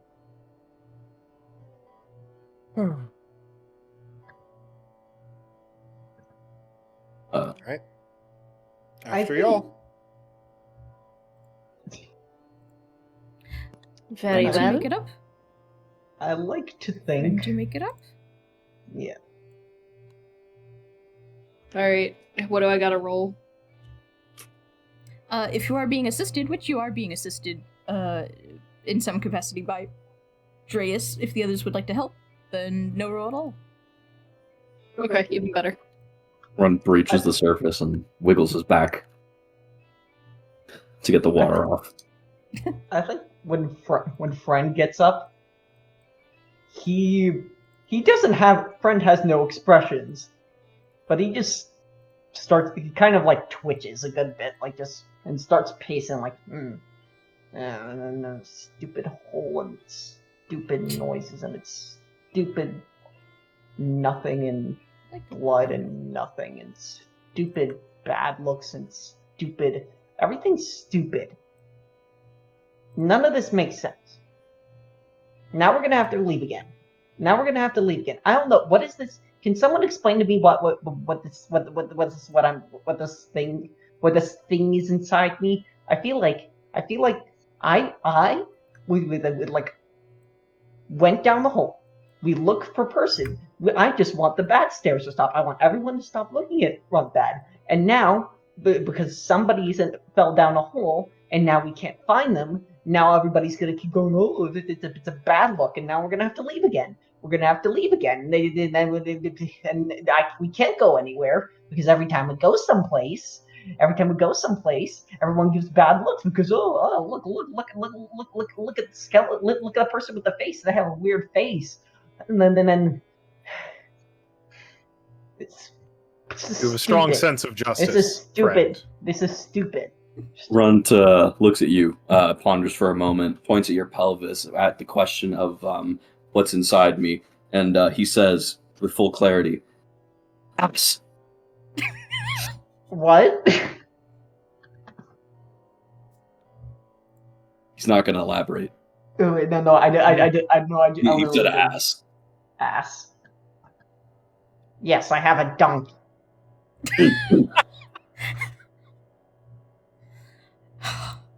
This is all stupid. I'm gonna go to the gate. Because everyone's gonna kick us out now. Everybody, because we're not allowed here anymore. Stupid. Friend, we were gonna leave anyways, so it's not like this is a. Yeah, this no, is hold not on. all along. Dreas holds out a hand and is just like, hold on there, hold on. No, you're not getting run out of town that easy. I mean, yeah, Johann can be prickly at times, but like he said, he's giving y'all a chance.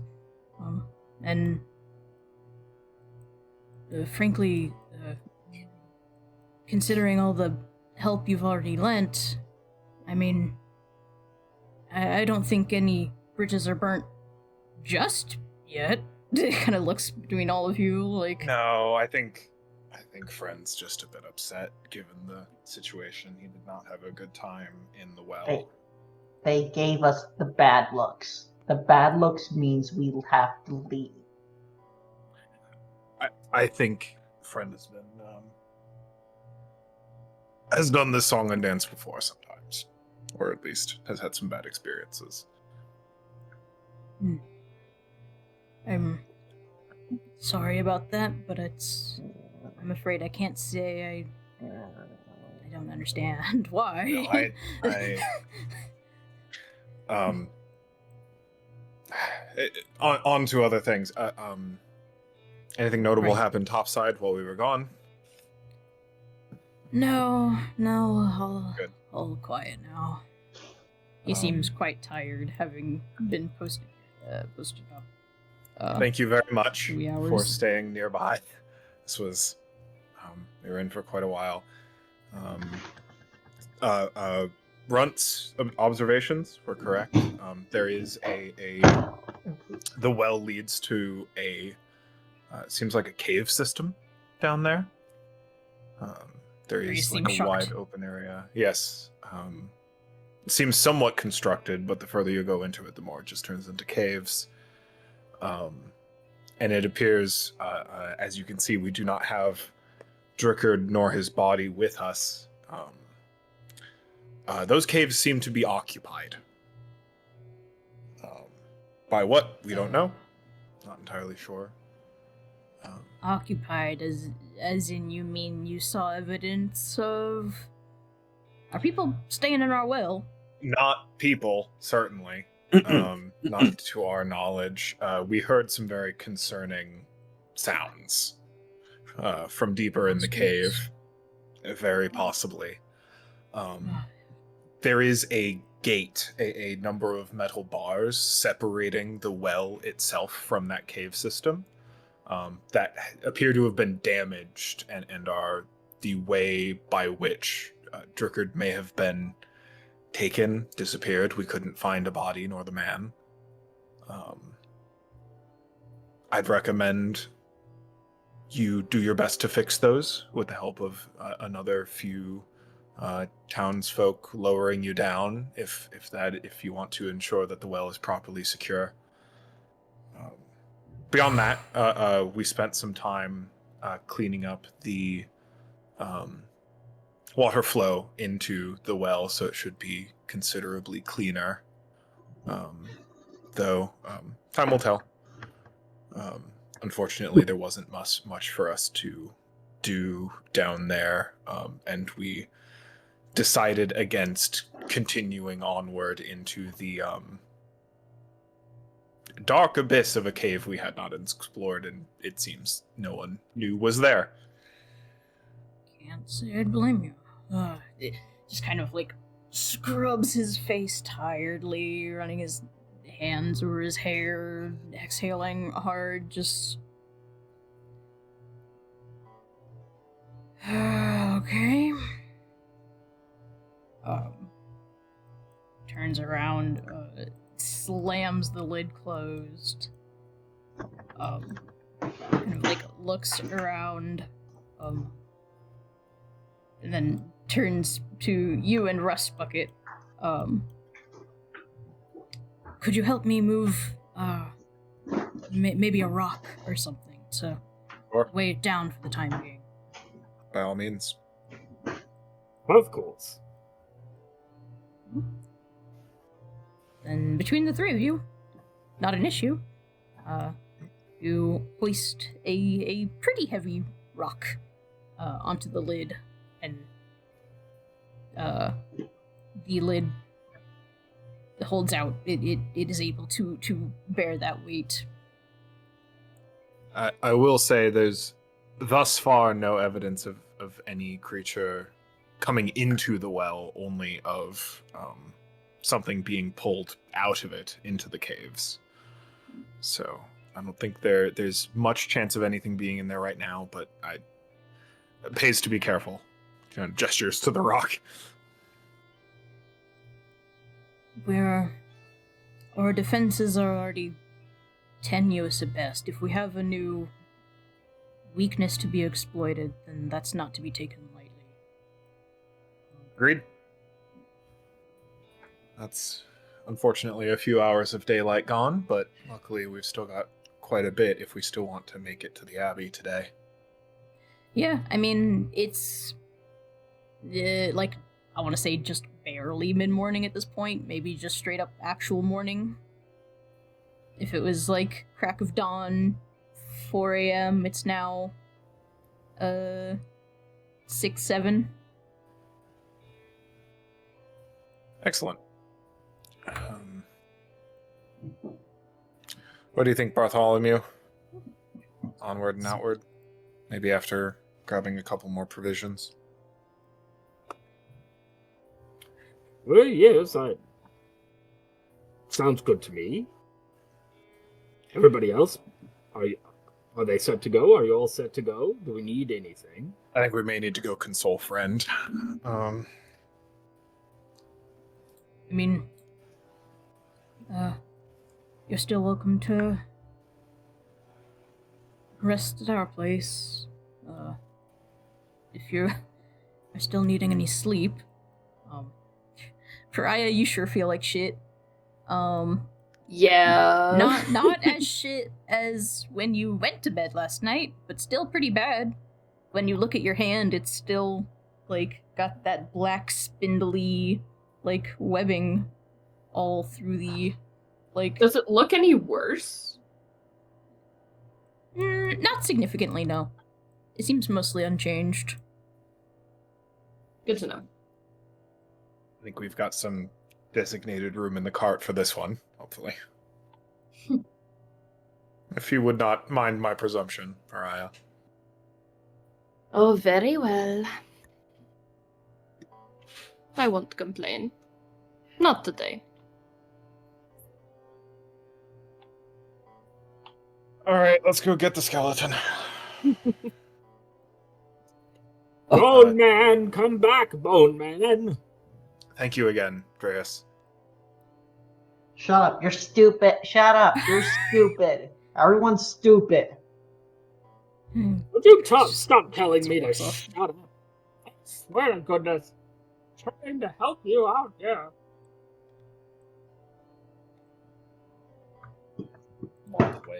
Friend doesn't know what stupid, or not friend, Run doesn't know what stupid means. So he just gets excited that you're calling everyone something, assuming it means, like, good.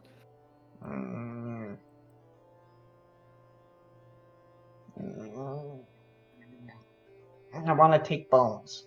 I want bones. I should have just grabbed the bones and then dug up a grave, grabbed the bones and left. Like, what are the people? Maybe we'll find some more bones on the way back. You want more horse bones? We'll see if they're still around. Run looks behind him and sees 2 goats. Please do not harass the livestock. Impeccable. My immersion. You're most welcome. This is the premium service you get. We can go grab the cart. I think we could still make it to the Abbey by sundown. Are there any provisions we should acquire before the way? I was thinking about getting a bit more food. I've got a little bit more silver from Johan. Maybe a little more food, at least, so we can give some to the abbess as well. If she still lives, of course. I think that's reasonable. Then I'll go load it onto the cart and bring it back. Not sure how much more we should save. We've got a few torches heavier, so that might be useful. All right. And the ox will go to the cart and acquire some more rations. Absolutely. In the meantime, Runt will go say goodbye to Theo again. Yeah, when you go back to their home, let me grab them. Dreas, once everyone had parted, you can hear the sounds of metalworking outside, and it is clear that he's not going back to bed. He is getting to work as fast as possible, making reinforcements for the well. While Theo and Lila, Theo sleepy but reluctant to go back to bed now that there's activity about, and Lila just being unable to sleep, worried about Dreas, putters about. You may enter at your leisure. They're in the house, right? Yeah. Would you like me to teleport you? Please, God. I got you. Thank you. Okay.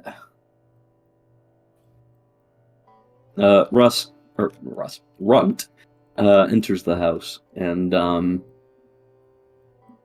of just looks over the two and goes over to Theo and puts his skull mask to the side and like kind of affectionately rubs his head at Theo's midsection. Theo giggles in that sort of soft, voiceless, breathy way that he does. Kind of like almost like pats you like an animal, but like not in the like just kind of in the way of just like, well, you're kind of acting like an animal, so pats the top of your head. He smiles. Theo kind of like sort of how to describe this gesture? It's you know it to be a kind of like friendly, playful gesture of like bumping shoulders in a kind of like kinship way. Sort of initiating like not quite roughhousing, but a little bit, yeah. And after kind of like playfully patting each other's shoulders for a little bit, Run jumping up and down once or twice excitedly, hopefully lifting the two spirits. He'll go over to Lila, her name is? Yes. I've just been watching you two play with a glad smile, a relieved smile. And he'll go over to her, and as the same way he did with Theo, albeit much more careful, considering she's pregnant. He'll kind of affectionately rub his head at her midsection, and stay safe. But we'll certainly try. You too. And with a not very sad look on his face now that he said goodbye, he dones again his skull and gives a little awkward wave to the two of them before making his exit. You wouldn't be able to make heads or tails of it, not without some help. But Theo quickly scribbles out a message to you on a piece of paper, and it says, oh no. Yeah. Tell me what it says, DM. Can Run to read it? No. No, run absolutely. Run to what the kids call stupid. No, you're not stupid. You're just illiterate. He will probably bring it back, but you could tell him. You could tell me what it looks like. This is what it says. Oh no! Why the fuck would you do that? In the way that only an innocent child who is only just learning to use phonemes to write can. Then I'm going to give this the respect it deserves, and kind of like squint at the paper once or twice, and assume it's like. It's similar to like the gift he gave him before of like the dagger, and assumes it will keep him safe. So he takes it and he smiles and like puts it into like one of his wrappings for safekeeping, thinking it's like a talisman of power again. Theo gives you a gesture I don't think you've necessarily like seen, but just by the way Theo smiles and the feeling it gives you, a thumbs up. It's like, yep, that seems like positive reinforcement. If like, what else could it be? Good. So Run tries to copy it and now has adopted the gesture of knowing what a thumbs up is. And he gives an awkward thumbs up back and eventually makes his leave. Rejoins the rest of the party. I'm trapped. I'll grab you again. Thank you. Boop. Thank you.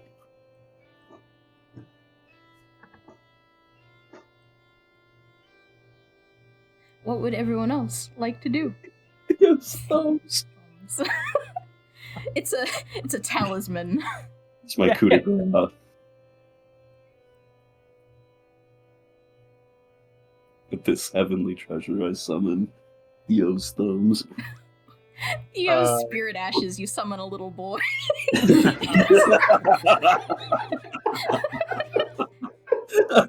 He just gets anime smacked into a wall. Yeah, it's just...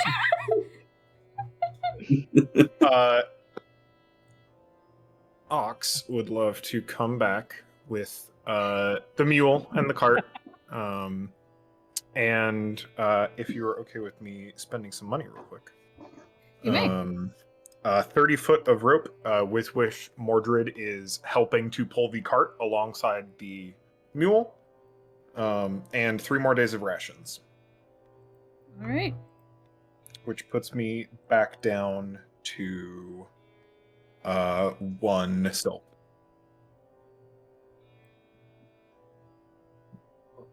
Yeah, easily enough. But people seem very, very slightly more tentative to trade with you.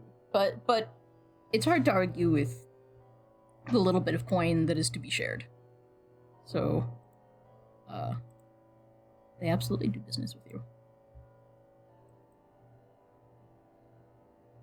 That's what I've got. And yeah, we'll come back into view of the party by the door, pulling the cart alongside the mule. Runt gives you a thumbs up. Anything else to take care of before we make our way?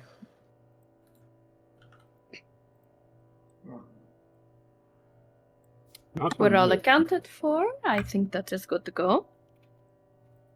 Alright. Well, in that case, Priya, in the cart. As you wish. And she will climb in. And frankly, anyone else that'll fit. Rust Bucket, I might request donkey. your absence. Yeah. Oh, it's fine. It's not like I can That's so tire anyways.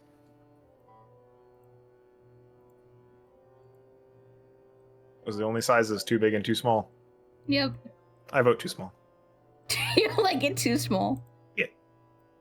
Too small is too Look, big. house. It's like a cat. It's trying so hard, though. I think we're gonna go just for visibility's sake, for clarity. Big. About yay big. All right, My name's Donkey. big dog. Monkey for comparison. When it does its fucking wee snaw, it is deep. The real, oh shoot! What are the big ass horses called? Big Clydesdales? Yeah, I think that's what I'm thinking of. I think they're the big like war horse. I think it starts with an... Mastiff is a dog. A draught horse, Excuse me. or a draft horse. Draft horse. They're just big. This is certainly not that. No. But, No. I think Mordred is happy to half lead, half help get this cart on the road back heading towards the Abbey. Try and make it there before nighttime.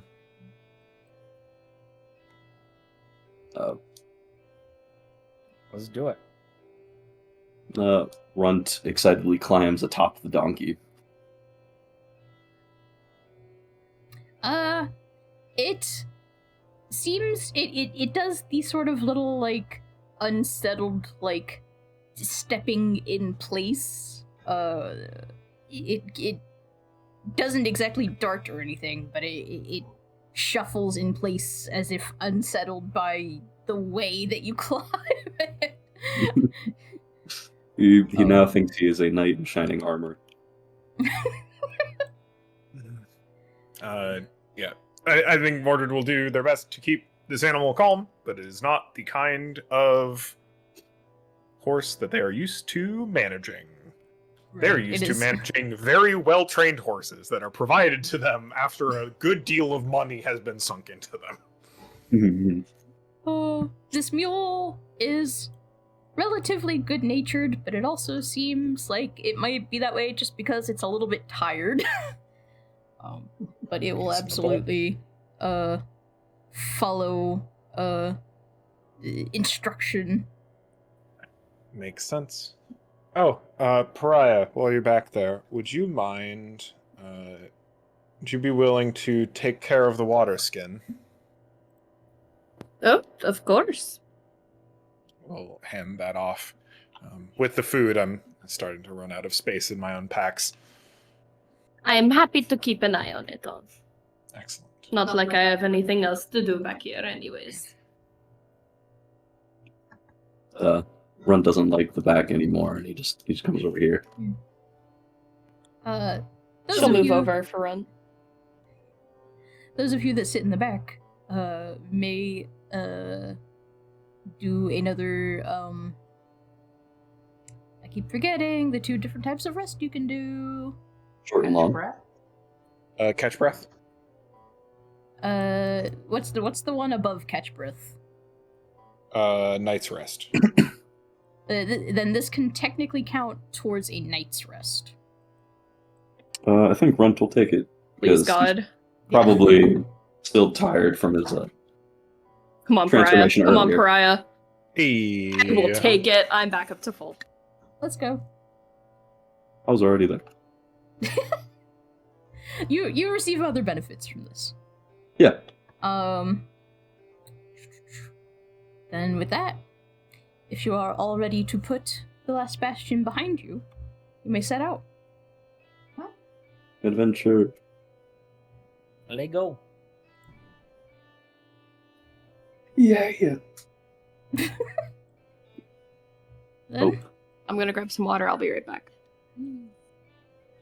no worries while I get us set up.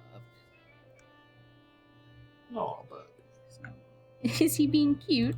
he's in it, curled up into a little ball on my bed. Little buddy boy. Well, time to start drawing into the walls.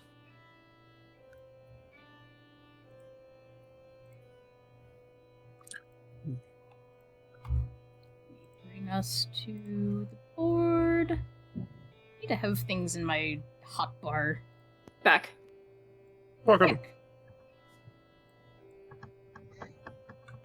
Just getting us back up to, and of course it's always going to be small. It's fine.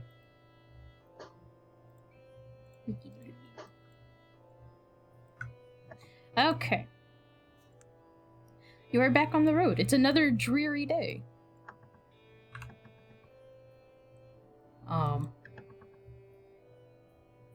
Just, if you are all observing your whoever is observing their surroundings, I'll say, how I'll put it, please give me presence rolls. Yeah.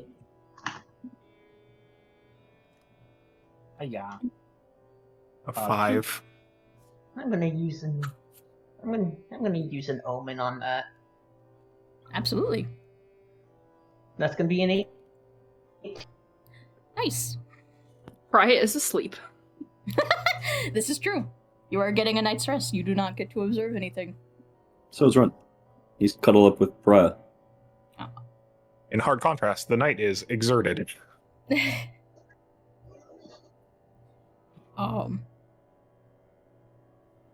So this time,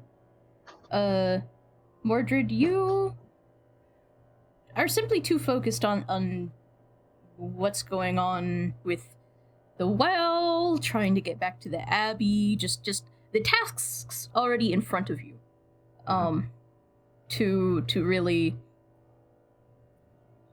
take note of this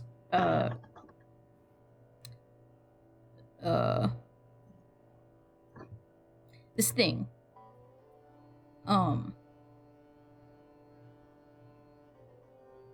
Friend in an unusual sort of so happy to be outside in the wider world again. with trees and open air and none of the new societal pressures that have been oppressing you. Looking up at the sky, you see what Mordred had noted before, which is yet more smokestacks. Smoke trails. Trails is a better word. In kind of a long line somewhere to the north and to the west of you.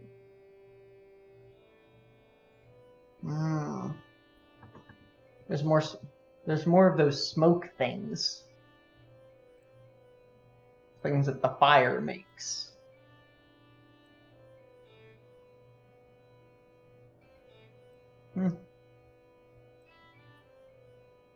Whatever. What do you think makes them? Is it just like a real big fire or something?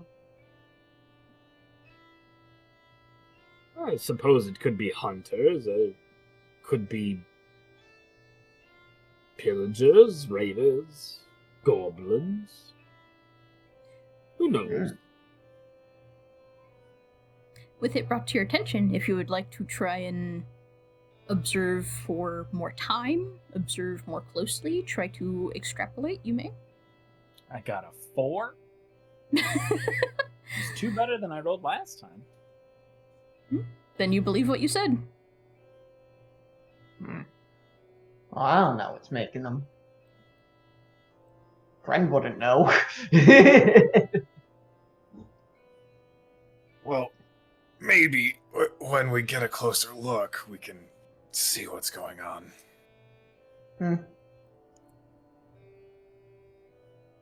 We're headed that direction anyway. You ever just want to hit something really hard? Consistently. Are you gonna make me play the music? That's what I feel like right now. Are you familiar with the words weird. For emotions? So that's what they're called? Kind of filters that change how you feel about things, how things seem to you. If I feel like I should hit something, should I hit something then? Because I kind of really wanted to walk up to somebody and hit them and take their bones. So, anger. Being upset at someone else. Expressing that through violence is only infrequently a good solution. The correct word you're looking for is concerning. Good. Concerning. Frustrated, opinions about perhaps. Good.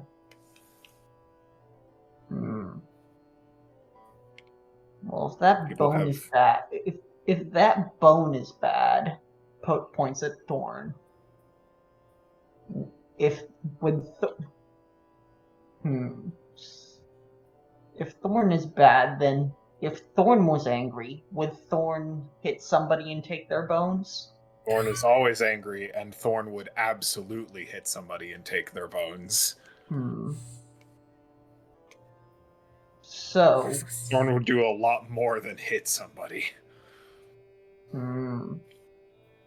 So if Thorn would do it, then I'm not supposed to do it. But if I want to do something that Thorn wants to do, then am I like Thorn? Am I also bad? That's a very interesting question. Another one for the philosophers. Bartholomew, thoughts? Oh, I'm sorry. I was just thinking about the capital. What did the Bone Man say again? If your immediate thought is to express anger through violence, are you a bad person? Almost certainly. I disagree. That was a simpler answer than I was expecting. I mean, violence has its uses, of course, but really, most things need not be settled with it. Pariah, you don't think wanting to hit someone and take their bones makes bad? Not immediately, no. However, it's the thoughts, not necessarily bad. The action is. If you think of things, but you do not act on it, that does not necessarily make you a bad person. But if the other person is being bad and making you feel bad, then that's called they're also being self-defense. bad.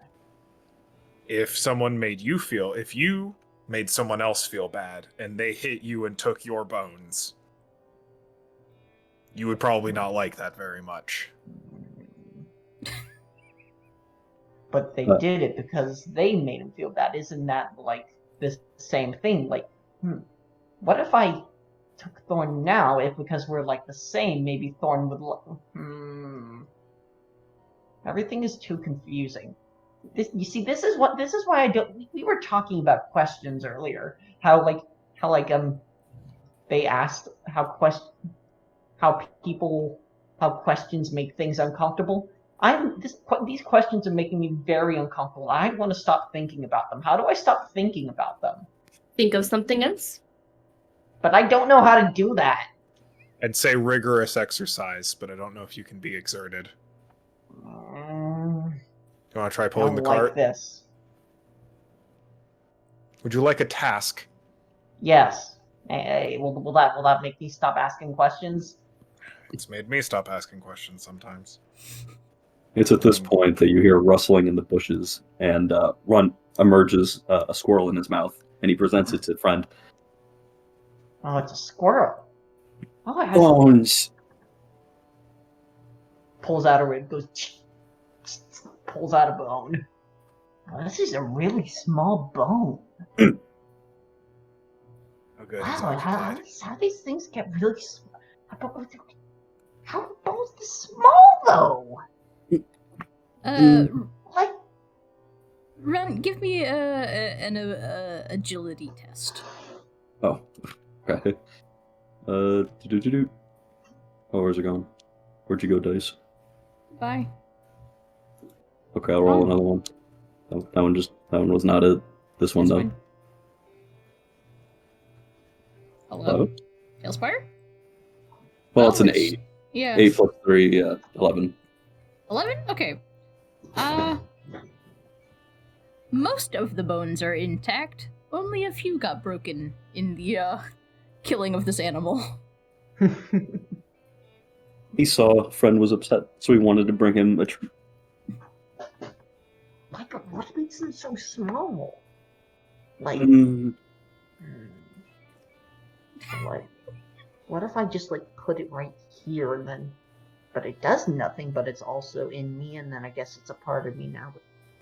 And just like that, the questions are stopped. This is true. I guess Runt knows him better than we do. Well, I'm not surprised Runt knows him better than we do. Sometimes the simplest means are, well, you know how to find the coolest stuff.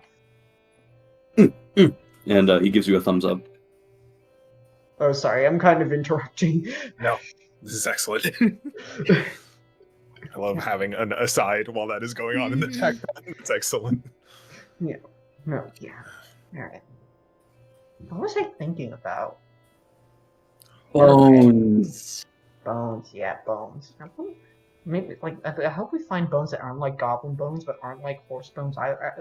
We need some new ones.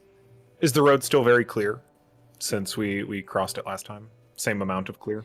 Yeah. At this time, it's very much like traveling that you did just yesterday. And we now know that a conversation topic. I had very much assumed when we were on the way back that the road had been cleared by the folks of Last Bastion, but it sounds like that is not the case. May yet be things in these woods we don't know about. Always worth to keep the eyes peeled, ears open. Very much so. For now, we seem to be safe. You said you're not a jester, is that correct? You acquired the outfit after awakening? Oh, that is entirely correct, yes. I was kind of hoping for a story or two. Such as me. Well, I can always come up with stories. That's the easy part. Yes, but everybody wants the true story, not the made-up stuff. Oh, you want the true story? Why do you act like a jester, even though you aren't a jester, but you stole their clothing, I assume? Oh no, I made this completely from scratch. So, let me then tell you a story of when I woke up, or at least one of the times that I woke up, or at least I believe one of the times I woke up. I was not a jester. I do not have the talents for it. I can't juggle for the life of me. I decided on this outfit because, and I quote, "Life is a giant joke, so why not treat it like one?" Hence, jester.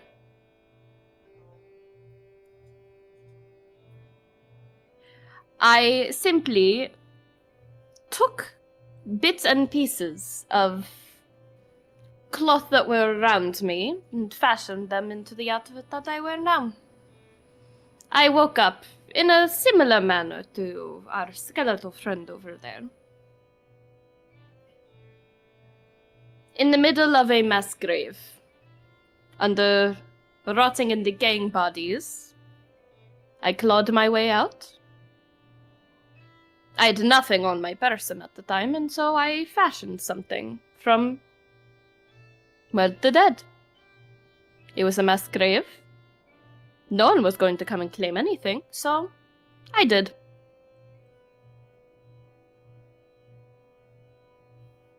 Delightful. Oh, I think so. Well, now I think so. It was terrifying then. In your test with the dagger last night, looking for a punchline?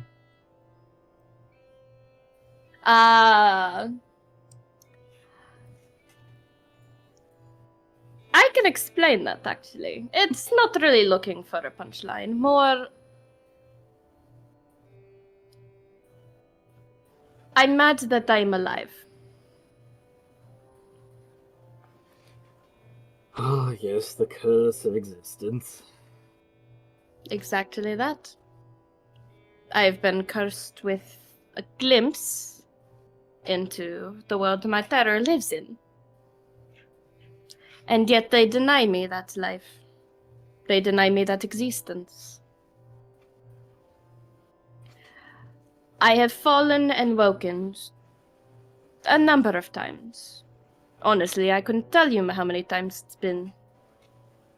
Because every time I go down, every time I come back, something else feels forgotten.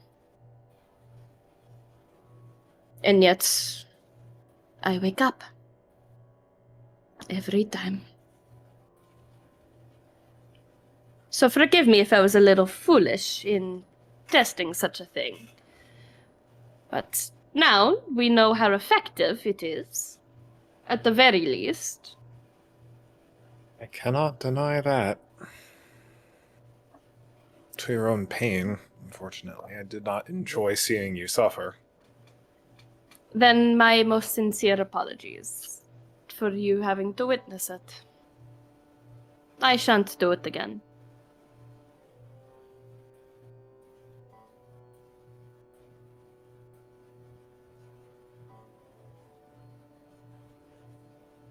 So this flexes her hand. Yeah. I think as you do that, the knight gets a twinge in their shoulder.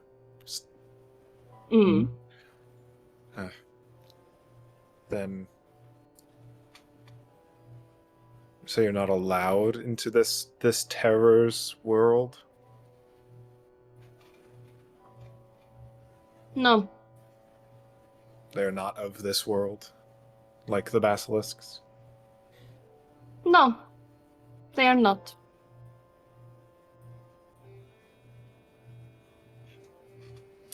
Well, hopefully we'll run into them soon enough. I remember them promising that we would speak soon. Hopefully. Wait a minute.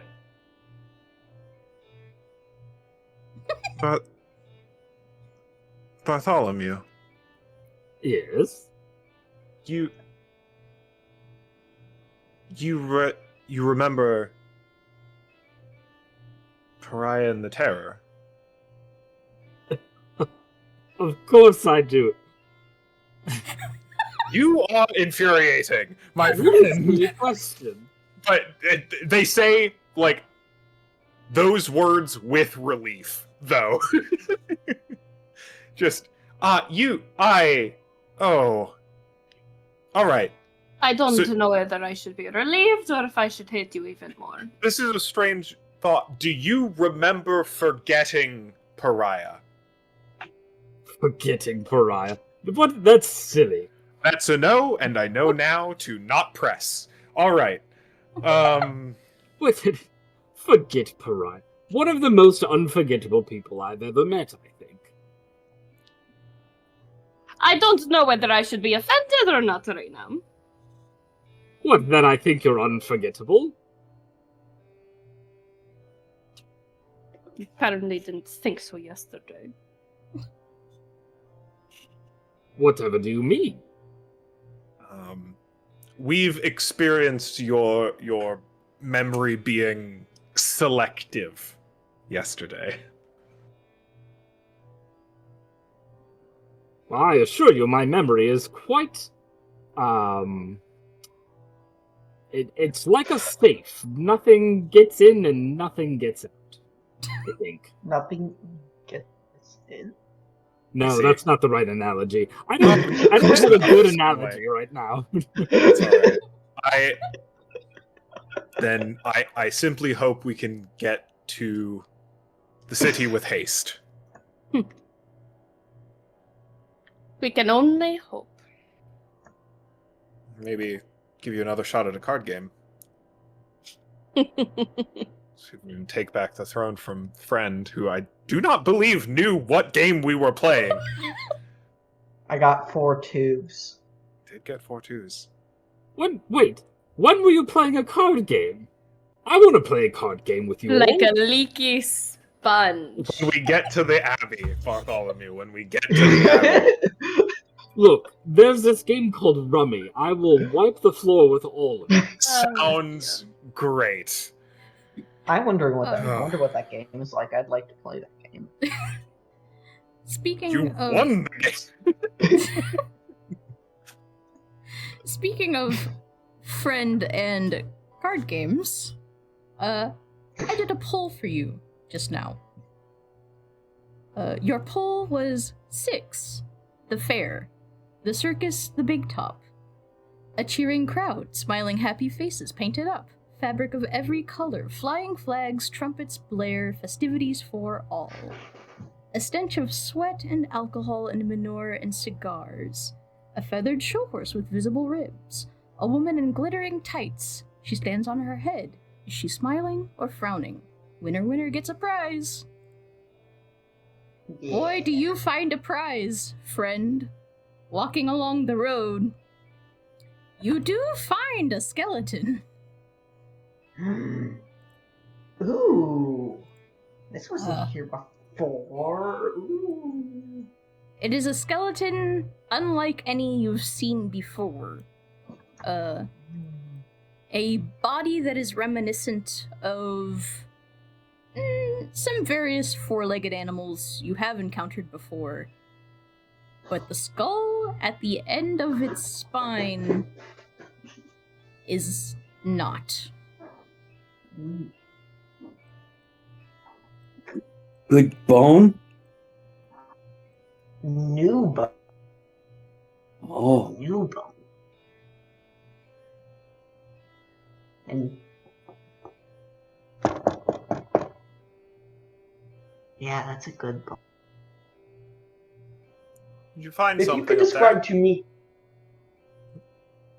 1 second, gotta dislodge the thing of where. Wait, you got the.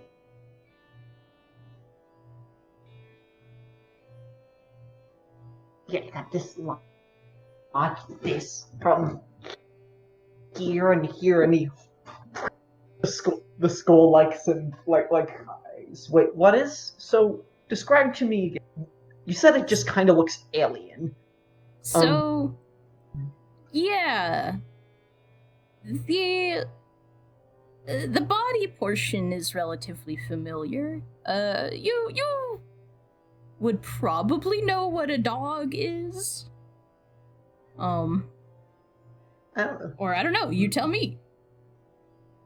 I don't think Friend has ever seen a dog. He has heard the word dog, or maybe he and Link got chased by a quote dog, but he doesn't know what a dog skeleton looks like. So Then fair enough. It's a four-legged animal. Yeah. However, the skull portion is a mix of things. Its skull could almost look something like your skull, except still quite animal. The teeth aren't right. The sort of flatness of the face is not right. I think Friend will just pick it up.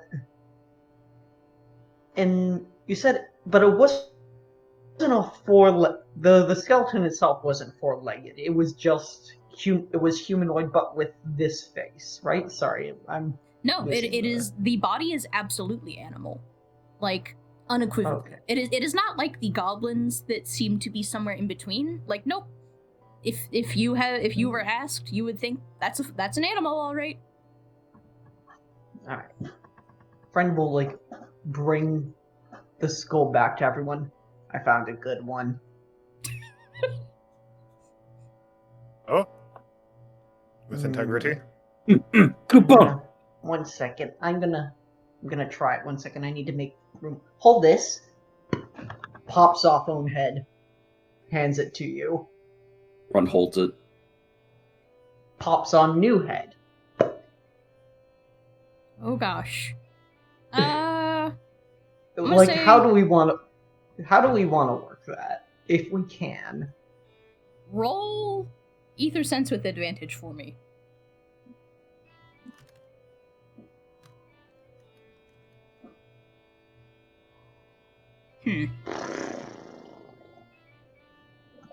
Let's see. What can I do with it? What can I do with an omen? I also need to look. Alright, one of them is reroll any roll. Yeah, you don't necessarily have to use them in combat. You can use them in other situations.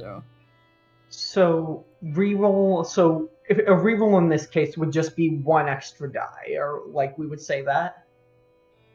Yeah, that's what I would say. Okay, 1 extra die. So basically double advantage.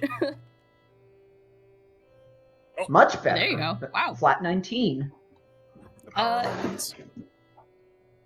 You do not struggle to kind of. It's wild. It sure is wild.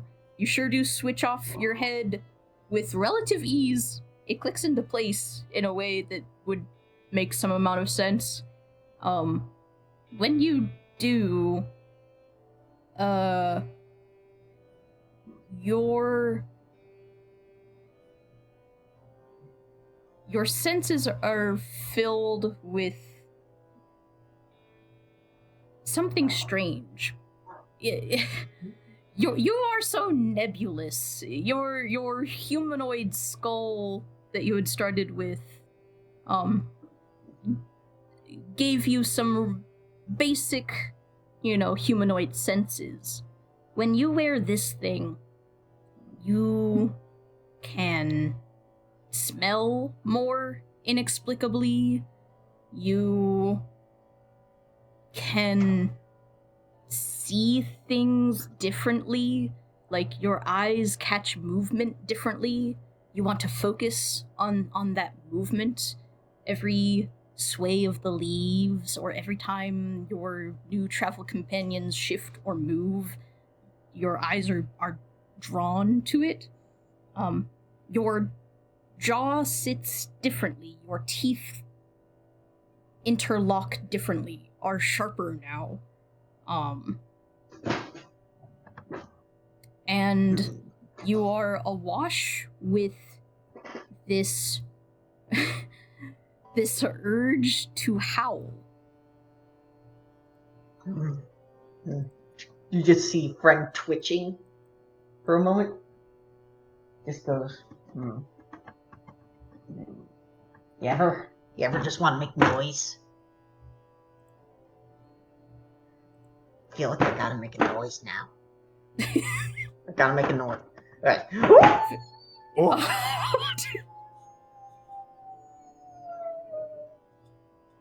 So how much of that got cut out? None. Shockingly none. Yeah, that was really clear somehow. Why was not at that full clear? volume, but wow. That was surprising. Runt just screams into the air right next to you. Are you both howling? You cut out. Yep, I like that I cut out. For the record, he just went, and that was it. I can't believe the noise gate caught that and not the literal actual howl.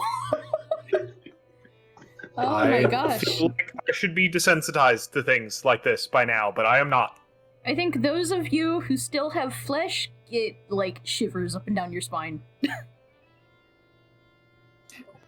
Was that not a terrible idea? It felt right. I'm sure it did. However, we are in the middle of a forest. I think we're going to find out whether that scares things off or brings things to us. Hey, DM. Yeah. Does Friend still smell like Friend? Friend still smells like Friend, but plus other things.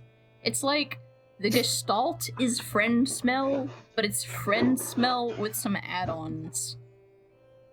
As far as Runt is concerned, it's completely fine. Yeah. Smells like Friend will be like, dog, man, horse. Friend will hand over. Can I have the skull? I need that skull back real quick. He holds it up to you. He looks in the eyes of the other skull of his face. He looks with his face into his other face. I still need you. I like maybe I still need you. Yeah. Gives a quick noggle. Something you would all. Friend is certainly much scarier with the toothy, unhuman face compared to the normal skull. Can I have the weird rope? Can I have a bit of that rope? I'd be loath to cut too much off of it. What's your intent? I just want to put this on something so I can hang it on this. Here, I've got some leather cords I think you could use. Yeah. Maybe I'll need this head at some time. I like this head, though. It's a fearsome visage, friend. I think I can smell big. Runt, I think I can smell big now. I think I can smell big. Smell big? And Runt is just pondering what that means. Big smell. Big smell? Big smell? And he's getting excited and just following you. Friend, please put alternate skull in your inventory. Okay. We'll lock a new skin. It will be considered a normal-sized item to have that on your person.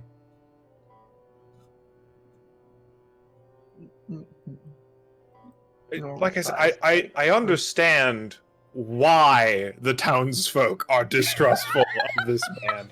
I get it. I understand. I just think within context. That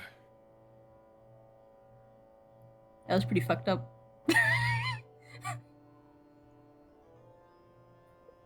Anyways. Sometimes you just have to swap out your own head for another. It happens. I guess. To the Abbey. It is going to hustle the cart forward a little faster than before. Yeah, absolutely. Wants to not be in the woods anymore. And you do. You do, in fact, Would it make be wrong to put under the... Would it be wrong to put under the description a lupin-humanoid skull? That's kind of the feeling, what I was kind of getting. Yeah, sure. Yeah, like a mixture. That's kind of what you were saying. Mm-hmm. Just a canine. Oh, no, it isn't. Okay. It's a canine body, but the skull is harder to... It doesn't quite... It's not equivalent to anything that you would understand. The skull is neither particularly humanoid nor canine. Distressing. Give me a moment, and I will have us somewhere new.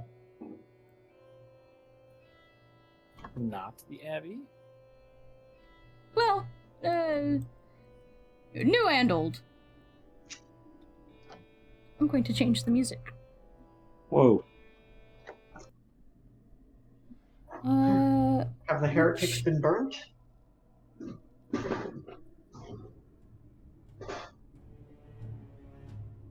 Yeah. No, that's... Well, okay, that track's fine. Uh-oh. I don't like that track's fine. Kratos, Yeah. is that you?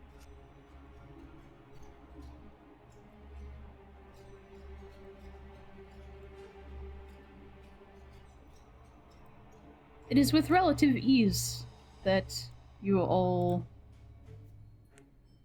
make it back to the Abbey. Mm.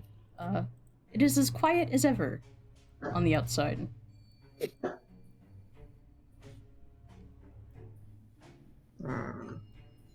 Knock, knock, knock. Hello. Sister I Elitsa. discovered many... No response. Sorry. Weren't the doors just open last time? I think we Yeah. could open them. Yeah, maybe she's sleeping Just again. being polite. I would like to open this door.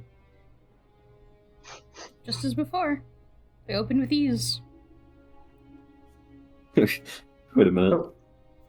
Wait, friend just glitched to the other side of the building. 1 second. Whoops. Can I...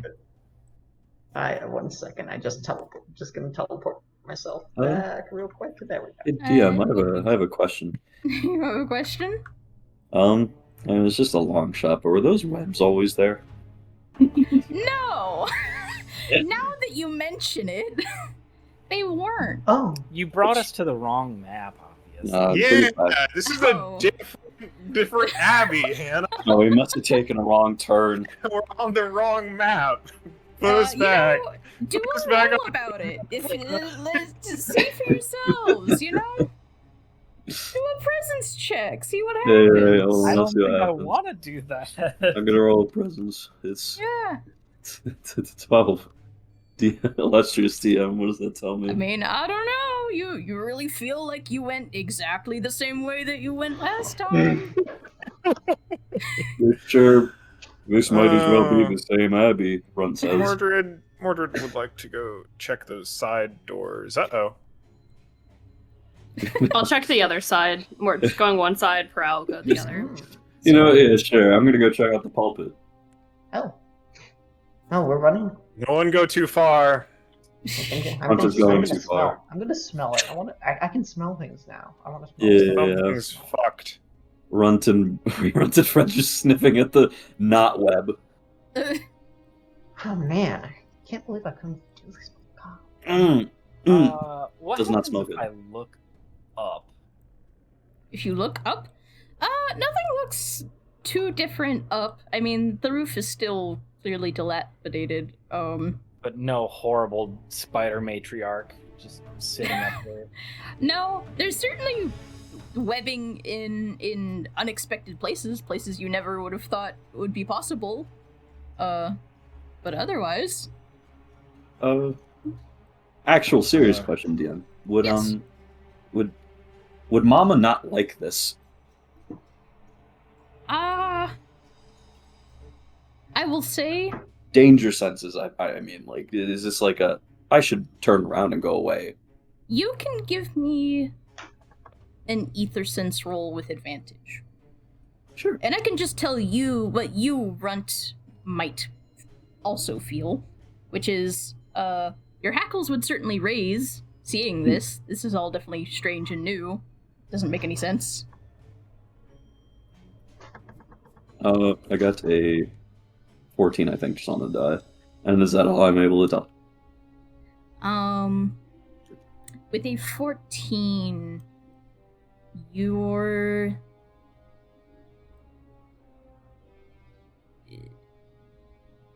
on your own are able to feel that something is certainly not normal with the kind of like guidance of Mama. Not only is it not normal, this is like magical, not normal. Like rampant like ether energy, not normal. Noted. He starts backing away while other people do their things. Going to check in Pariah. What's the state of this one? I don't know about the other one, but if it's anything similar to this, and she just gestures down at the webs. She's gonna take just like a loose object and she kind of wants to poke at the webs to see like how dense they are. Mm-hmm. If it's just like a normal spider web, will just go away, or if it's like a lot thicker, like you actually have to use some pressure. It's not so much that the webbing itself is that much. The tensile strength is about what you would expect for webbing, right? But it's just the sheer density, the amount of it. It is so much silk strands that you can scarcely see through it. And while the tensile strength may be that of an ordinary spider web, with that amount, the amount is the true concern.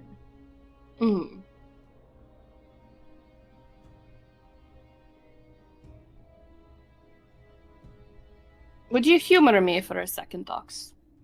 Of course. I'd like to try and clear some of this one up to see what the door is like underneath. Makes sense. Still have one of the torches with you? Very much so. And she'll take out the torch. I imagine the torch that she had wasn't completely burnt out. No, you certainly still earlier. had some length to it. You could reignite it if you wanted quite easily. Yeah. I think she'd like to try and do that, and if she can burn some of it away, great. If she has to just use like a stick or something, she'll do that too. When you go to burn it, it's able to burn some, but the further you try to like shove it in, the more the webs just sort of quell the flames. Until it eventually snuffs out and the end is covered in sticky web. Oh, for the love of... Okay. She's gonna go over to like one of the rebel piles, pick up just like a stick, bring it back over, and it's just going to use that to just kind of like start like twirling the spider webs around it to like try and like get it out of the way. She's trying to basically clear at least enough of a path to get to the door. You are able to move enough around to make the handles of the door more or less visible. But it's almost the same situation. Like, you've kind of now got a cotton candy stick that is actually just sort of spreading the webs around even more in other places. You are less removing and more just moving around. Honestly, that's fine. Oh, I didn't even see the gift. That is fine. She just wants enough of it out of the way to at least get to the door. I think she just kind of, like, manages to, like, toss it up, like, up here or something. So it's just out of the way as she's gonna try to go down. Oh, I just, like, stand on it. I love that. I hate that, but I love that. But yeah. She wants to get down to the doors, and she's gonna test, or, like, listen in first, then test them. Absolutely. To see if A, if it's the same feeling as last time. B, if there's anything else. I just cracked my finger doing that. I think I heard it. I just did the thing of just, like, kind of, like, pointing my fingers down like I'm counting out things, and I cracked my finger onto. Ow. Oof. I'm so sorry. It's fine. Anyway, that's what I want to do. I'm going to say...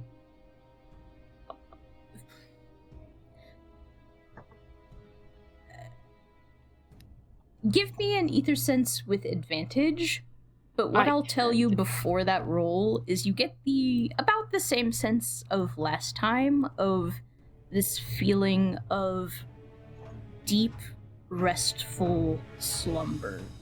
Okay. So that is going to be a natural 20 for 24 for ether sense. Wow. Okay. So you get the same information as last time, and new information. Okay. Not only has the slumber been restful, refreshing, it has been... this wording. Transformative.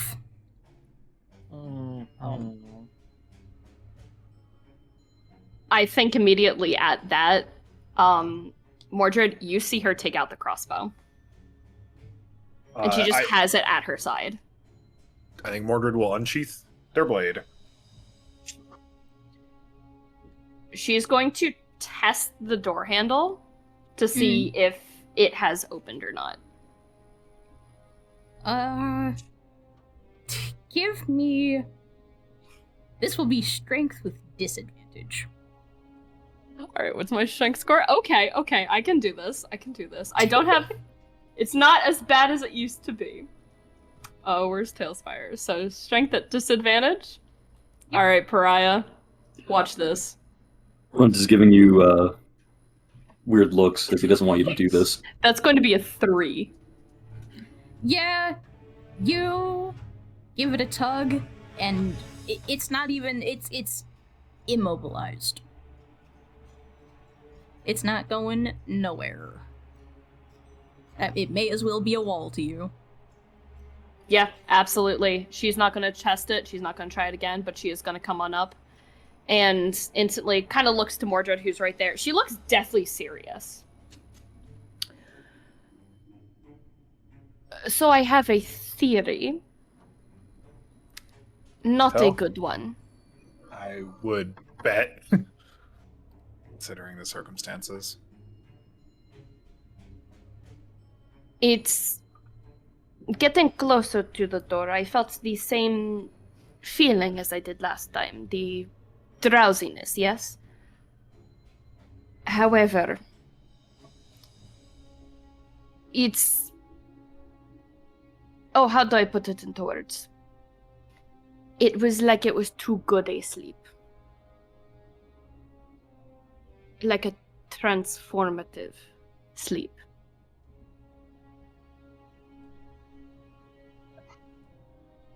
I do not know if you're catching my drift here. No, You ever seen a caterpillar turn into a butterfly? Have you ever seen witches do anything like this? Yep. May I roll ether sense? Yeah. Give me, you know what? Combine your ether sense with your presence roll, like your mods. Excellent. So -1. 12. 12. Magic can do a lot of things. You've seen aggressive magics. You've seen a lot of aggressive magics. Fire, bolts of lightning, poison, acid, what have you. You've seen things summoned. You've seen things just sort of generated from almost nothing, really.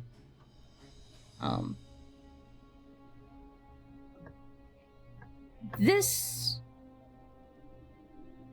trend of people being transformed, the goblins, and now whatever this may be, is new to you. You wouldn't put it past being witch magic, but it's not familiar witch magic. Gotcha. And magic, yes. Witchcraft, indubitably. Perfect. Never seen anything like it, but I wouldn't put it past them. Let's see if we can find Elitza. I don't want to be that person, but it might be best if we split half and half to try and find her faster. I'm happy to take the sanctuary.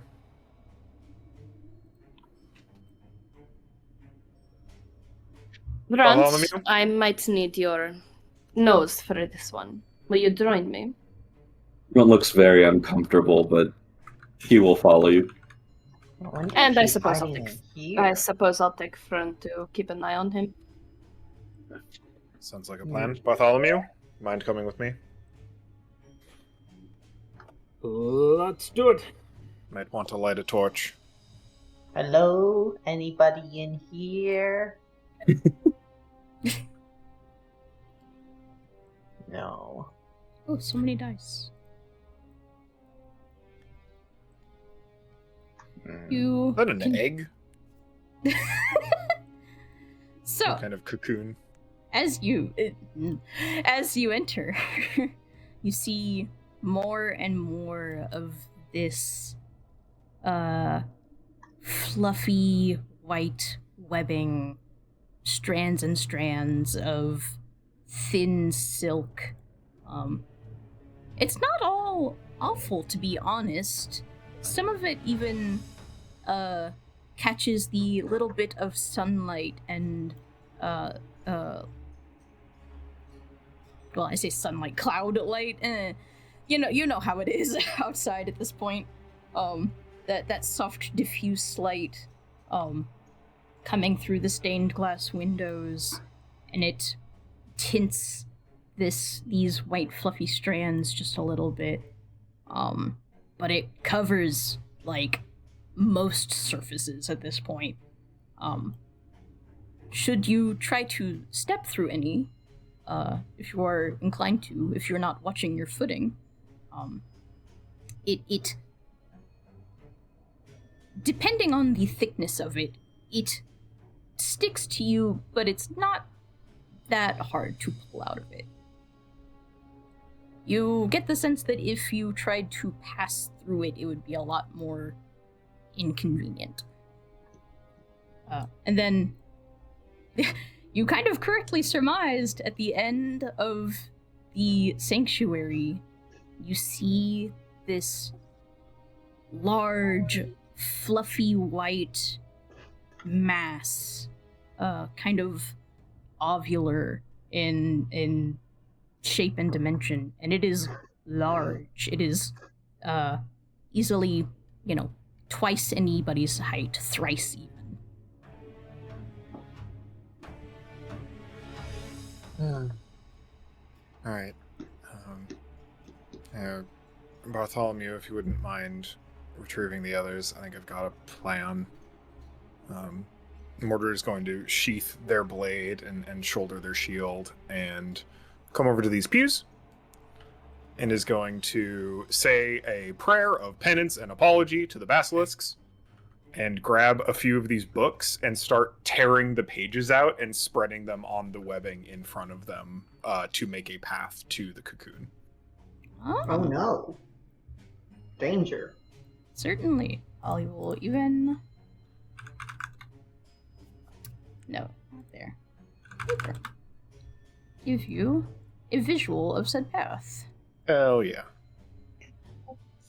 God, they feel so bad destroying books.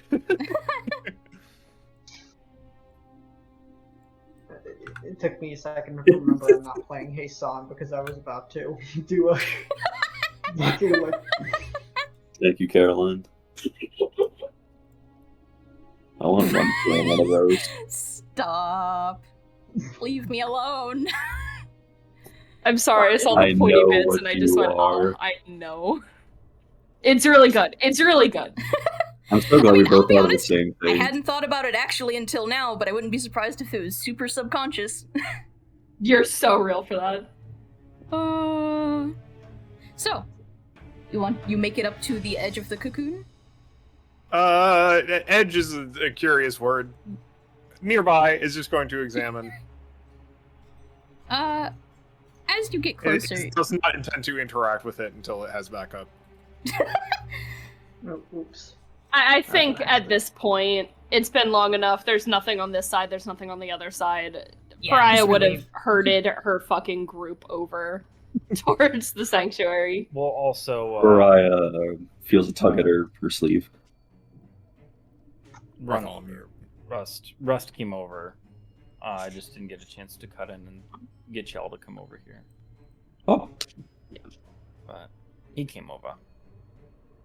Alright, understood. Pariah's just sticking next to Run, trying to comfort him because he's not doing okay. Mordred. Yeah. Being so near to this thing, you'll have to remind me if you were able to sense that breathing feeling by the doors. I don't think so. I don't remember. I think that was only Pariah. Only Pariah? Okay. I think so. Just checking. I mean, she would have mentioned it to the knight because she did mention something. Yeah, like I think has Pariah's like descriptions in mind. Yeah, certainly. Then certainly, being reminded in this moment of such discussions, you kind of both feel and hear this very soft, slow, but also kind of resonant inhale, exhale, inhale, like the breathing of deep sleep. And this thing, even from a few feet away, radiates heat.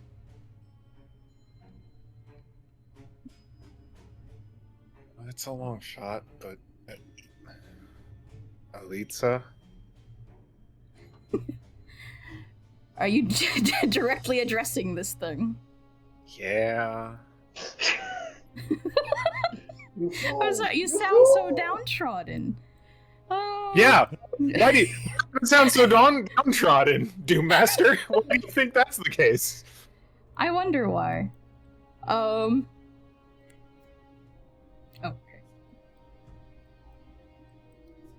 So. Oh shoot! Do I not know how to like edit these? Hide volumes? There we go. Oh no, I was supposed to toggle it. Whatever. That's fine. I'll say this. As you speak to this thing, it subtly shifts and moves, and you see like limbs under a sheet. A soft and gentle stir from this thing. Give me 2 seconds to...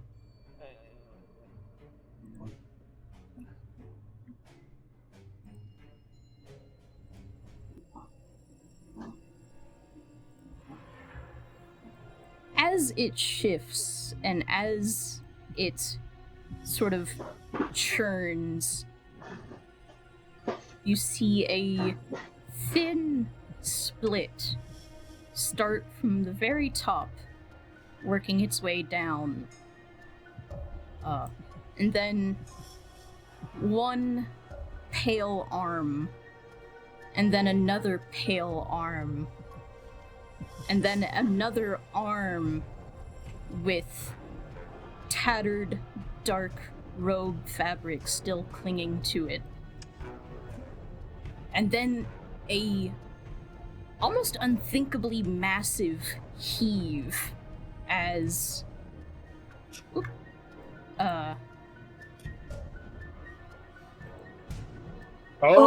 my god. Oh, wow. Hey guys, I think we might want to go. Fight.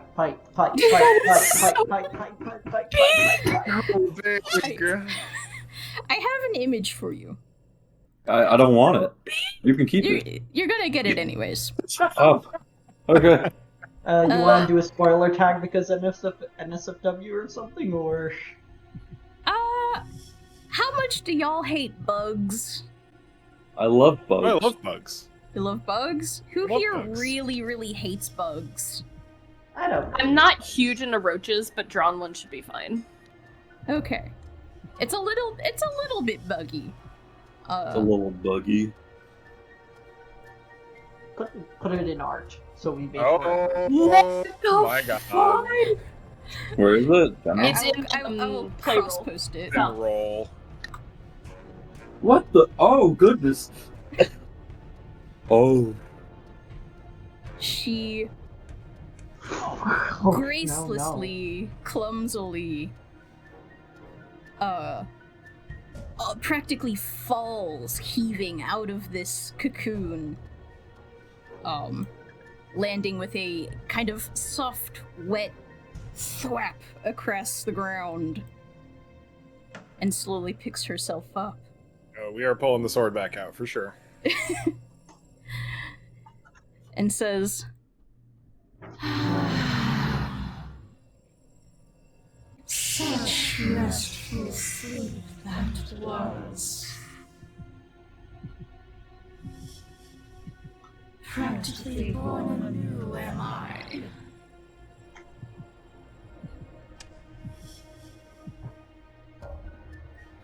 What would you all like to do? Ox is going in. What? Are we just... Is just initiative this? I Up to you. She has not reacted to your presence yet.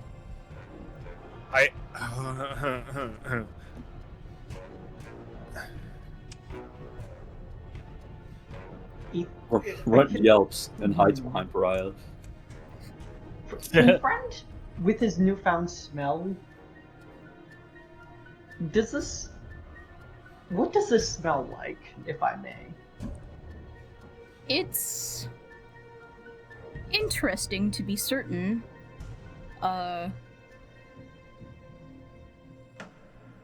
You can't... It smells like...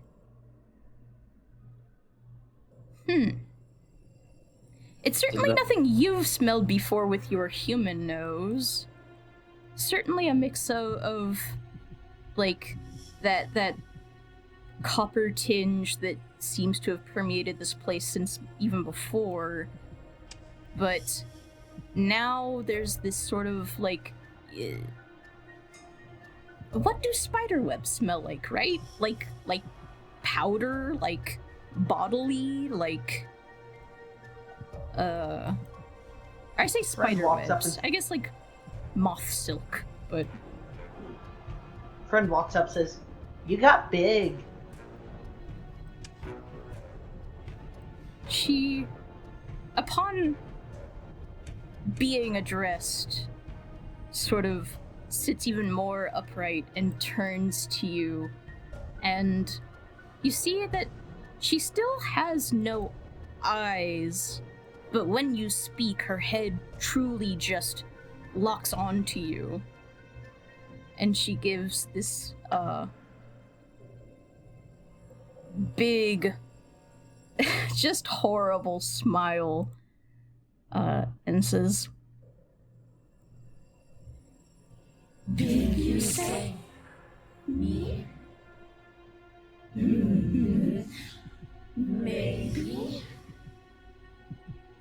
And you're so small. A tenderling.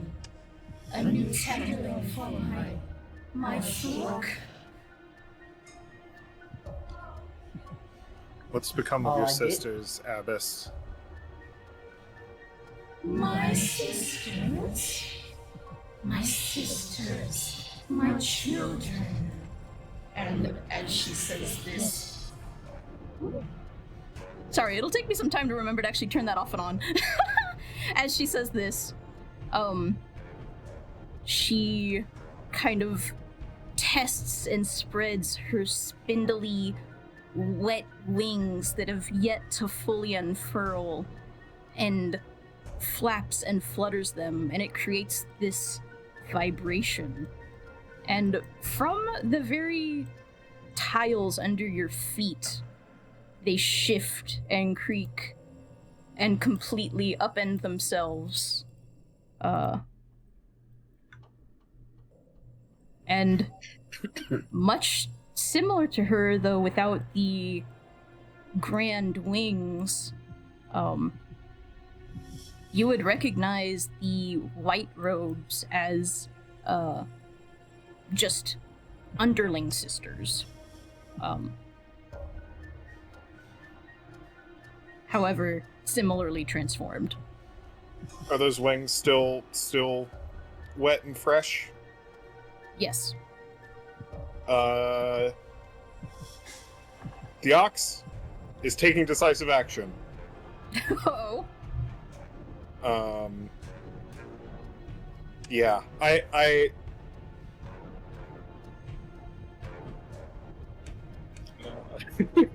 think the ox looks at all that and looks at all of this and goes, "Yep, that's a witch." And the ox is going to rush forward to try and hack at one of these wings. I think, like, with these things popping up behind them, with this in nascent form, the ox is going like, I either need to kill this thing right now while it is at its weakest, potentially, or it is going to be a threat forever, and I need to do this right now. All right. Then I will say after this attack, initiative will begin. Attack, baby.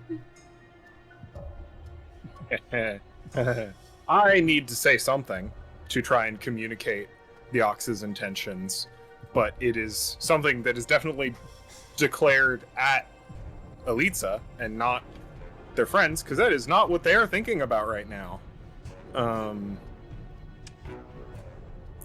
They draw Thorn and step forward, and I think they declare with as much confidence and piety as they can muster, just, I am sorry for what you have become. It's not your fault. And then they go in for the cut. Absolutely. You tell me. Well, we're gonna see. Any modifiers to DR or just the usual Thorn? Usual Thorn. Okay.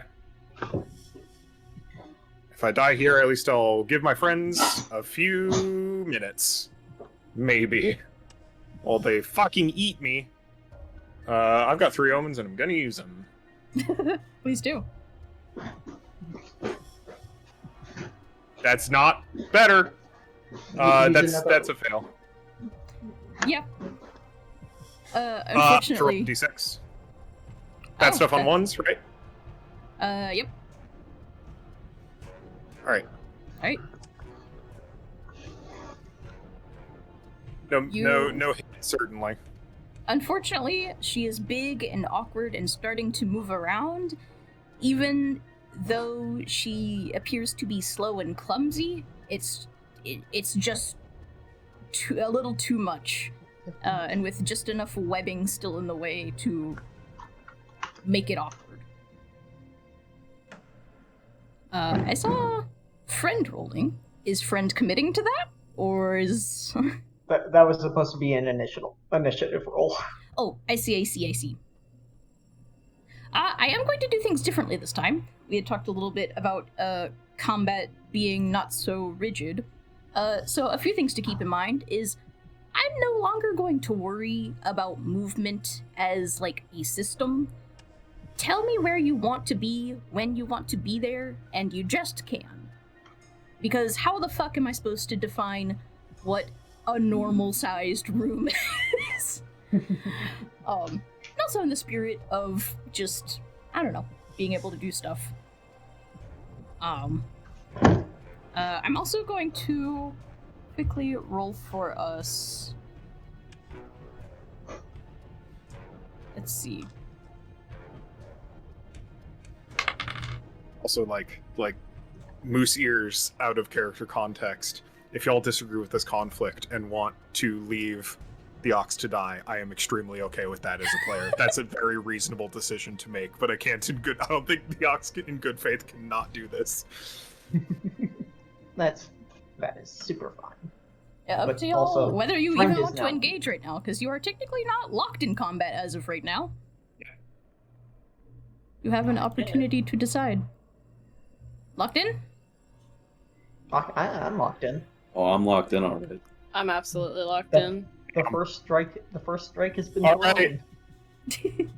Then, luckily for you all, while Mordred got a bit of a surprise round, you all still get to go first. So I get to go again, right? Well, I mean, technically, it depends on what your initiative is within each other. Right. So, please, all of you, roll your initiative. It's agility, right? Agility. It is... Yes, I Fine. want to say agility Oh, plus D6. plus d6. Yes. Sorry, so not 12. Oh, so it's initiative. So we roll a d6 and then we get. Okay. Yep. I guess I will re-roll that. I'll just edit my post. I'm sorry, I don't understand. Are we rolling a d6? Yes. You're Okay. rolling a d6 and then using your agility mod onto that. Gotcha. Let's go, Pariah. Okay. That's what I had, I think. I got 6, same as the knight. How do you want to settle this? Which of you has the overall higher agility? Probably right. I have got a plus 1. 3. Yeah. Okay, then that's how.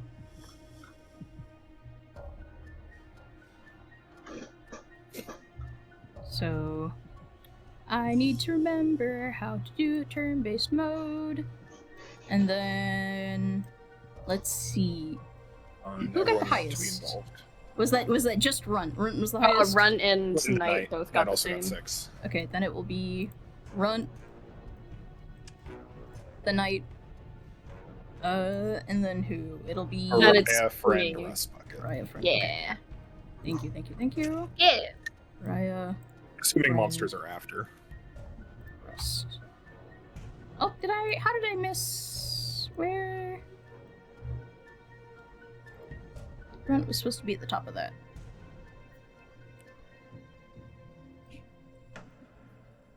Okay.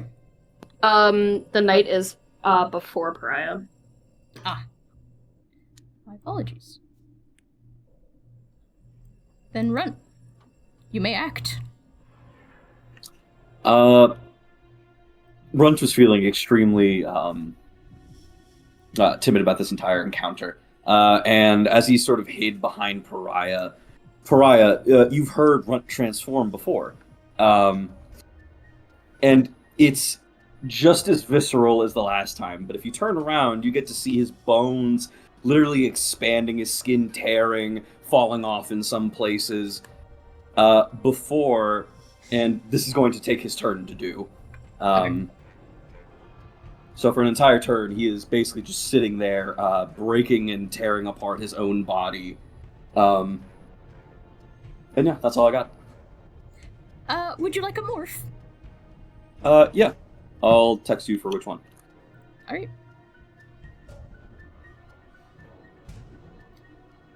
Then Mordred. Second verse. You may act. No one look at the string record. Oh no. I'll have to find something else for you. Oh, you have more we're spending another omen. Using another omen? Yeah. Get the damage Damn it. out. Still a no. Fucking hell. God Ouch. damn it. Trying not to fucking... Why am I... How do I... You remind me how to do a morph? Open the morphs on the model, and then using right-click, drag a Oh my miniature gosh. from the bar into the Thank morphs you. panel. Holy cow. I keep thinking that it's a button press. It's not. Forgive me. Could you describe what you just did? I failed to attack twice. Mordred has settled into their grim task, and I think is rattled by the size and the fact that they are grappling with the cognitive dissonance of this thing being Elitza. You can still move, and I will allow you to do a number of any other actions. Awesome. I would like to climb up it. Up the creature? Correct. Wow, yeah. Onto its back, if at all possible. Onto its back. I will say that that's an agility It's test. reasonable. So go ahead and roll that for me. Down to omens. Or now down to omens. Alright, cool. That's an 8 total. An 8? I don't think you make it all the way to its back truly, but I'll say kind of the bulbous abdomen that she now has. You are clambering up, but she is shifting and waddling in a way that is making it be close to it otherwise. Yes, absolutely. I'm, in classic Dark Souls fashion, I'm staying behind and to the left of the boss. Not unwise. Not unwise. If that's all you would like to do. I'm pretty sure that's all I can do. Pariah. What the fuck? From where I am here, can I shoot my crossbow and be okay, or do I need to move up and closer? You have plenty of range. Fabulous. Then I'm gonna go ahead and try and fire a bolt. You may. Please, Pariah. Pariah. That is an 11. That does hit. Oh! Okay. Please roll damage. Pariah. I love you. Okay. Sorry, I'm trying to remember. It's a D8 for damage. Woo. I love you. I love Hey, you. listen. It all matters. It all counts.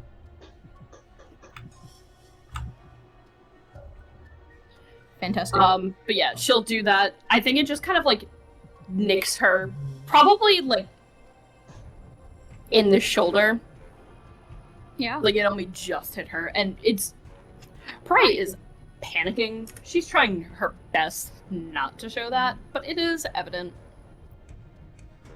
As she was kind of shifting and getting her bearings, she had been kind of almost gleefully giggling to herself And then the arrow strikes in a way that she was not expecting. She had not sensed any hostility somehow. Kind of seemingly oblivious to the reactions around her. And looks surprised and upset. Oh, if there's anything else you would like to do. No, I think that's pretty much it. And she's still defending Runt right now. So she's being a shield for him. Got it. Alright. Alright, friend. Alright. Very... Yeah. Now I'm trying to think. We have 3 people Okay, the people behind us are going to be a problem, and we're definitely don't have a good... How much health does Rust Bucket have?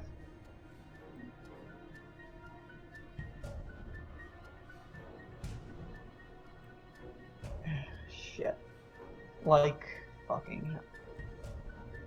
Rust Bucket also doesn't have armor, though. Fuck. No, but Rust Bucket is tanky.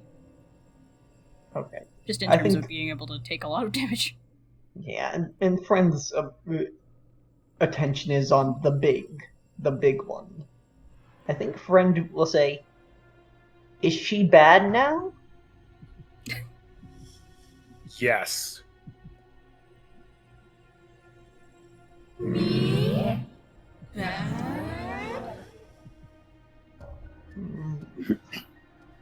I'm not a good judge of bad. We might not. He scrambles up. Also, I hope those effects are actually coming through. Yes. Okay, good. Yes. And they're intelligible. Yes. Yeah. Fantastic. Very much so. Holy Friend, shit. very uncertain. Is like, this is a monster, but he's a monster. But the Mordred is attacking. Am I bad if I... Mordred, I don't know what I'm supposed to do. It's not for her fault, but she cannot continue like this. I can't, but... Okay. Pulls out Spine Whip. That's gonna be a... Wow. So, I guess I do have to temporarily trade 2 health. That's not particularly great, but... we'll see what happens. That was your roll to hit? So, does she need to... Yeah, that was... It absolutely DR10. hit. Okay, so... Do I roll damage now, or do you need to roll defense? You roll damage. I do not roll anything. Her DR is a flat number. Okay. 2 damage, and it strikes the Spine Whip and pulls out, I think, out of his bag this time, just a bunch of interlocked miscellaneous bones grafted onto one another, and just whips it, and that's gonna be 2 damage to her. Yeah. And it's quote-unquote strikes fear, if she can feel fear. You do this. You know, crack the whip, and it stings across her. And she goes, whimpers, in pain, clearly affected. I don't like that sound. I don't know if I'm supposed to do this. Is there anything else you would like to do? No. Friend is just uncertainly looking at the giant creature that we are now attacking. Understood. The giant creature. Rust Bucket. Rust. You may act. Get in there. Get in there.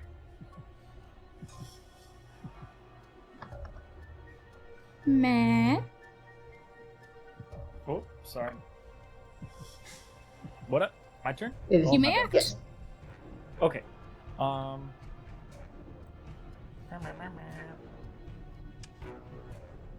So can I move to here? You may. I have He's a removed baddie. all movement restrictions functionally, other than anything like truly environmental. Like, you may be where you want to be. Okay. And these guys are baddies for show. I mean?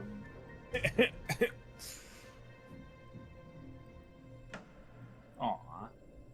They don't look so bad, do they? Oh no. Bubby, what do you think? Bubby says kill them. We do as Bubby pleads. Bubby says that about everything, though. I have that same green cup in front of me right now. Oh my god. Alright. Twins.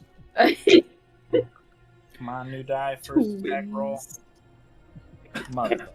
Thank you, 50-cent Jewel Osco cup. Yeah. So glad your cat's on the lap exactly how mine is. I'm assuming a 3 doesn't hit them. A 3 does... Well, hold on. Let me look. No. Yeah. Okay.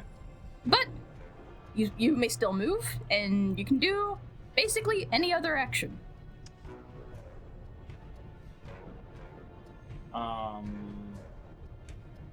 What do we mean by any other action? Because... Anything that's not an attack.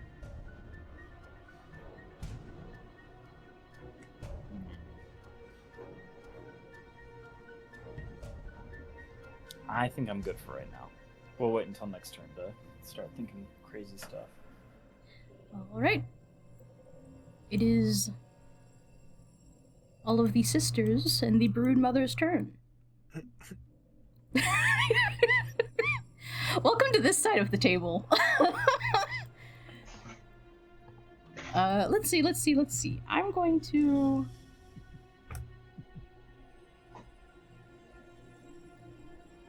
Well, this one just got missed. Whips around and gives a kind of unintelligible hiss at you. Clearly annoyed at this behavior. Let's see what she can do.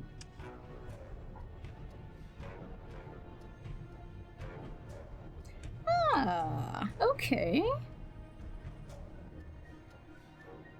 That's terrifying. Rust Bucket / Bartholomew. She glares at you, and unlike the broodmother, she has been able to keep her eyes. I need you to make a presence check for me. Oh, okay. Oh boy. I can't roll for shit now. 5. 5 does not succeed. I'm going to make a roll of my own. Can I use an omen? Oh, you may. I have a lot of fun. And I don't want whatever this is going to happen to happen. 16. Oh. Then she gives you this gaze, stares deeply into, despite you not having the same type of eyes, still understands your countenance to have something similar. You feel a pressure against your consciousness, we'll say. But you are able to force of will steel yourself against it. She continues to stare at you with disgruntled fury. Let's see. Who next? I'll say the next two go in tandem, so see if I can grab. Well, I'll grab. Okay, there we go. We'll scoot this way. Uh-oh. Run! Run! Run! Uh-oh. And do the very same to the both of you. I would like you both to make presence checks for me. Okay. Yeah, okay. Also, I'm just rolling all my dice off the map, so if you just see a shit ton of dice outside, I'm sorry. Since I'm mid-transformation, does that impose disadvantage? I'm going to say no. Okay. Thank you, I would have cried if you said yes. That'll be a 16 for me. 4. Pariah, you feel this same exertion against your mind, but are able to close yourself against it. Runt, however, what did you roll again? 4.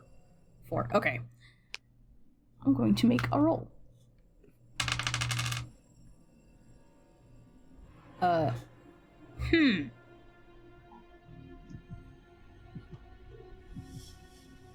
For the next 2 rounds, you, a feeling of even more dread fills your mind. These things are like nothing you've ever seen, even compared to things like the goblins. Things that wear, like, the goblins transform and they become less human, but these are still clearly human faces with strange features. You feel as though you cannot move for the next 2 rounds. You may take other actions, but you may not get any closer or further from these enemies. Okay. And then, finally, the Broodmother herself. Mordred, you're essentially attached to her back end. Trying to be. So she can't really turn to face you. But she does have this bony little morsel right in front of her. And says so sadly, "Why would you do such a thing to me? I merely only want to help my flock." And let me see. Going to tab out of a million things.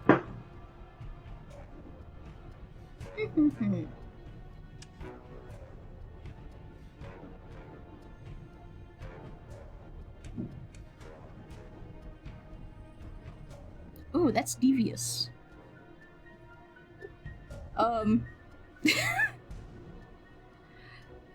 There. Yeah. We'll run it by the book. That's what it says, so that's how I'll do it. Oh, fuck.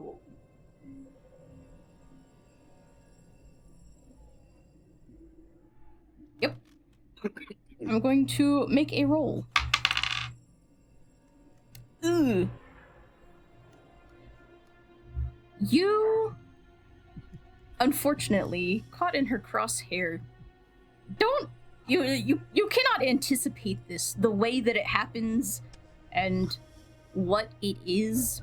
She kind of reels her head back for a moment, and you almost believe that she's going in for a bite. But then, almost inexplicably, like from her eyes, from her tear ducts, a stream of hot, terrible blood just hits you square in the chest. You may negate some of it with armor if you have any. However, that is 7 points of damage.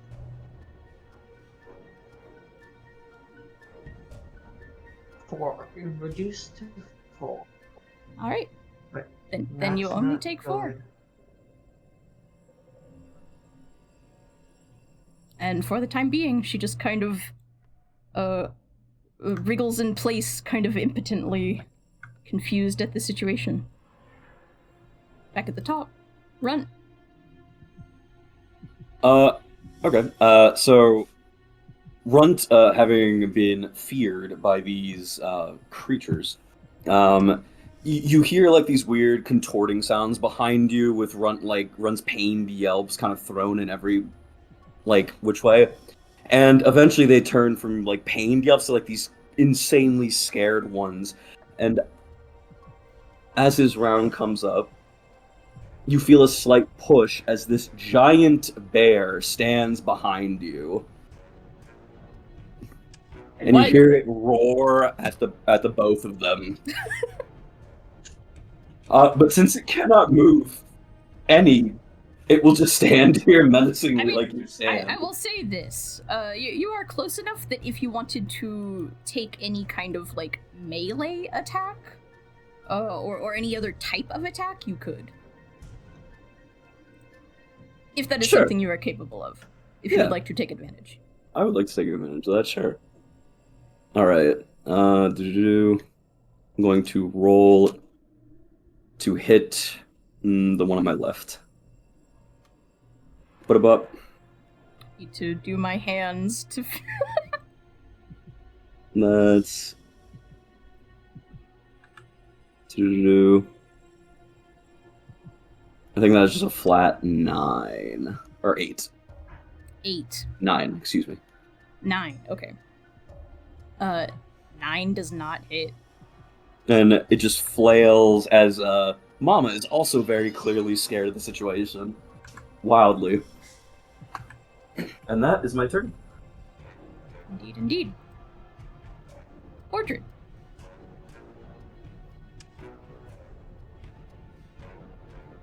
Yeah. Yeah, we're going in. We are going to continue trying to climb this thing.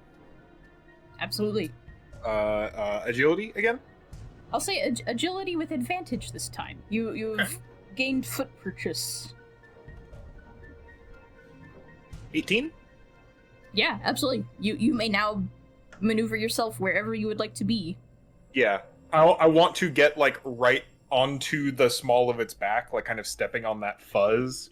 And, yeah, just going for the wings. Absolutely. Make me an attack. Will do. Take your umbrage with me, sister. I am your end.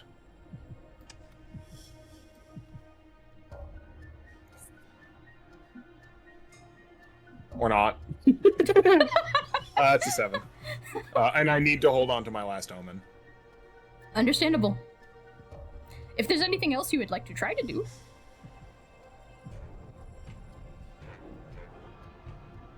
I keep climbing.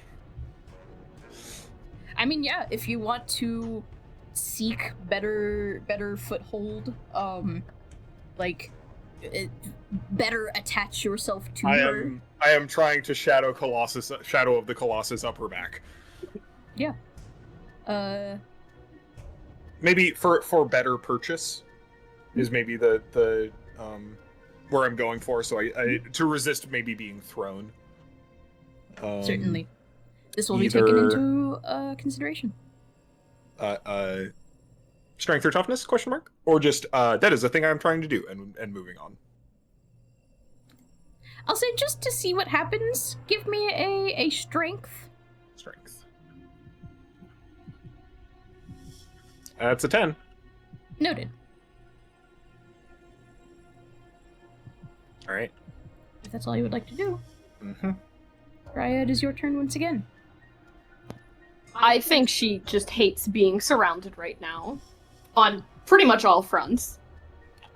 She's gonna just try and push past the two sisters here. Yeah, you may. There's no opportunity attack or anything, so. Yeah. Just kind of shove one out of the way, and she's going to turn around and, she was reloading the crossbow, as she was doing it, and she's going to fire at the red one. Alright. So, let me go to my pile. My pile of dice outside is gone.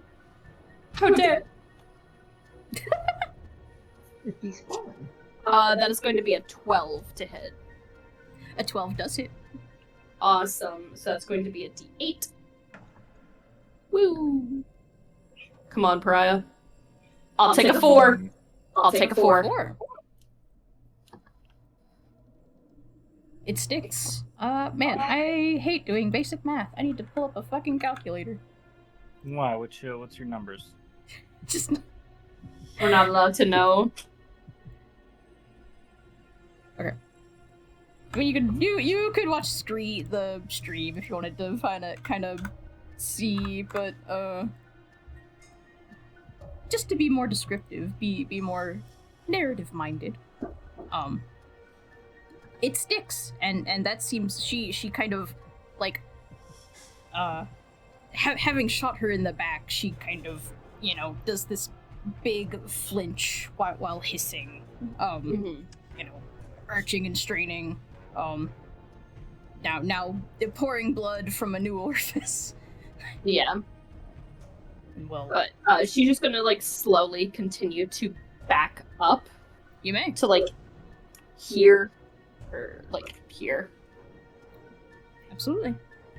Put a little bit of distance in between. If that's all you would like to do. Yeah, that was my action. That was my movement. Friend, what would you like to do? Okay. That was pretty stingy. It was hot and acidic is probably the correct term. Yeah. Well, one more attack and friend is gonna go down for sure, especially like that. So, I think the only thing is to attack again and then back off. So I'm gonna attack again. Oh wow, you crit! Hell yeah. Gentlemen. So, I forget, is that double dice or? Double damage, so you just multiply the result. Okay. Damage time 2. Oh, 12. Jeez, dude. Oh, Yeah. Lordy. Lordy. Gentlemen. Can you describe this attack for me? Not. She doesn't go down, but describe what you do. What I think happens is friend feels fear for the first time. Like, friend was facing uncertainty first, but now friend is feeling fear, and he doesn't like this. And with the fight or flight response that he is now experiencing, he leans entirely into fight and just barks out with his new skull. Like, he gets that barking urge, it just starts, making that exact sound, just bloodthirsty and ravenous. And I think he just lets the whip out with a shattering crack and takes, I don't know, gashes an arm or something, or just something in a very vital spot. Yeah, absolutely. I mean, right across her front, you're posed for it. It's front and center. Yeah, you do this, and I mean, you leave a wicked wound and tear right through her robes. And she in her, multi-layered, warbling voice, gives a sincere scream, and just starts to wail.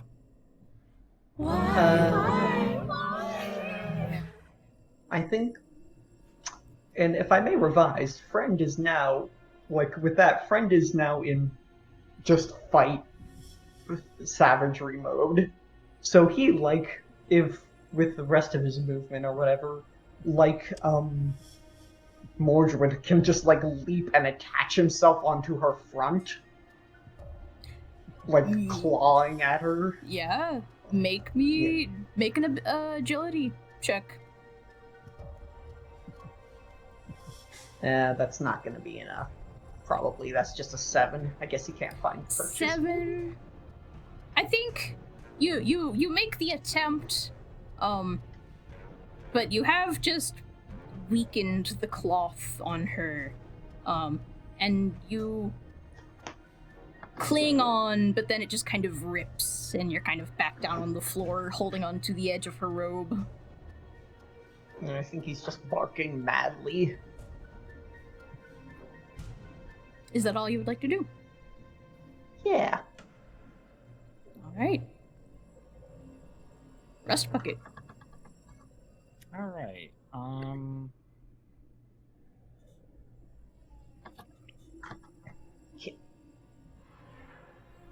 Fucking zap him. Is this Box. is this stuff sticky to step on? Like, is it gonna trap me in place? Not trap you in place, no. Okay. If you get deep enough in it, I would say maybe it slows you down some, but like it's not gonna stop you. Okay. What is the likelihood of me picking this bitch up and throwing her against a wall?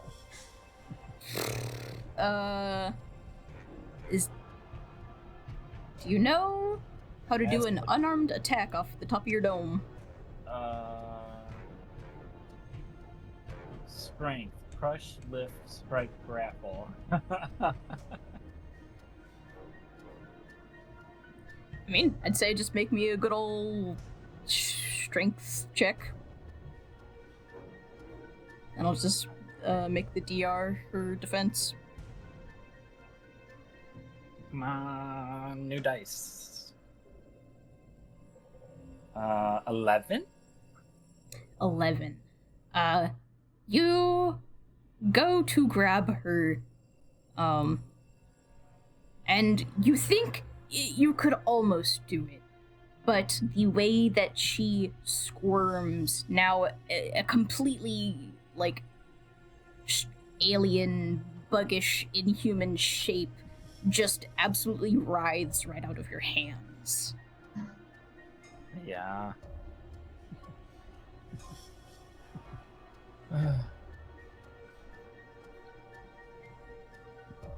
So I probably can't attack still, can I? I'll say for this instance, you may make one of your more, like, traditional attacks, one of your, like, ability type attacks.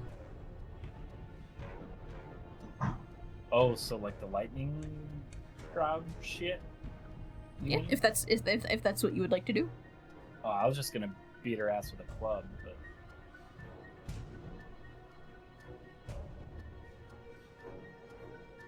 because one of those things. That's why I'm asking if if you wanted to use an ability specifically, or if it's. I would say or a weapon attack. So it's not like Okay. The throw. I don't know how much I would even consider that an attack. It's not. You're not at a height where she would take damage from that. But if you want to do a weapon attack, or an ability type attack, you may. All right. Well, I want to try and smack her with a club. Yeah. Natural 1. Oh no. You've got to omen to re-roll that. I could, but at this point, what's the point? Well, that she's means gonna you attack against you. Oh, yeah. she's gonna attack against me? Yeah, when you so critical fumbles are a thing. It's weapon breaks or is lost. I homebrewed that we wouldn't necessarily break weapons that way. I find that kind of, I don't know. Gotcha. That's not very fun, I don't think. Just having your weapon break in the middle of shit.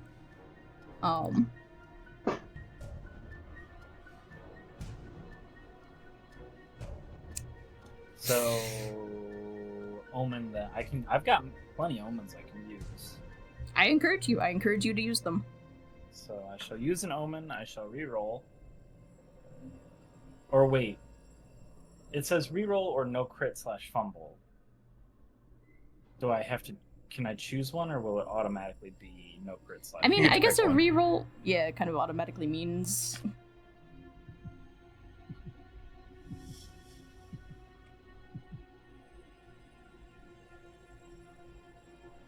Yeah, I only hit a 9, so.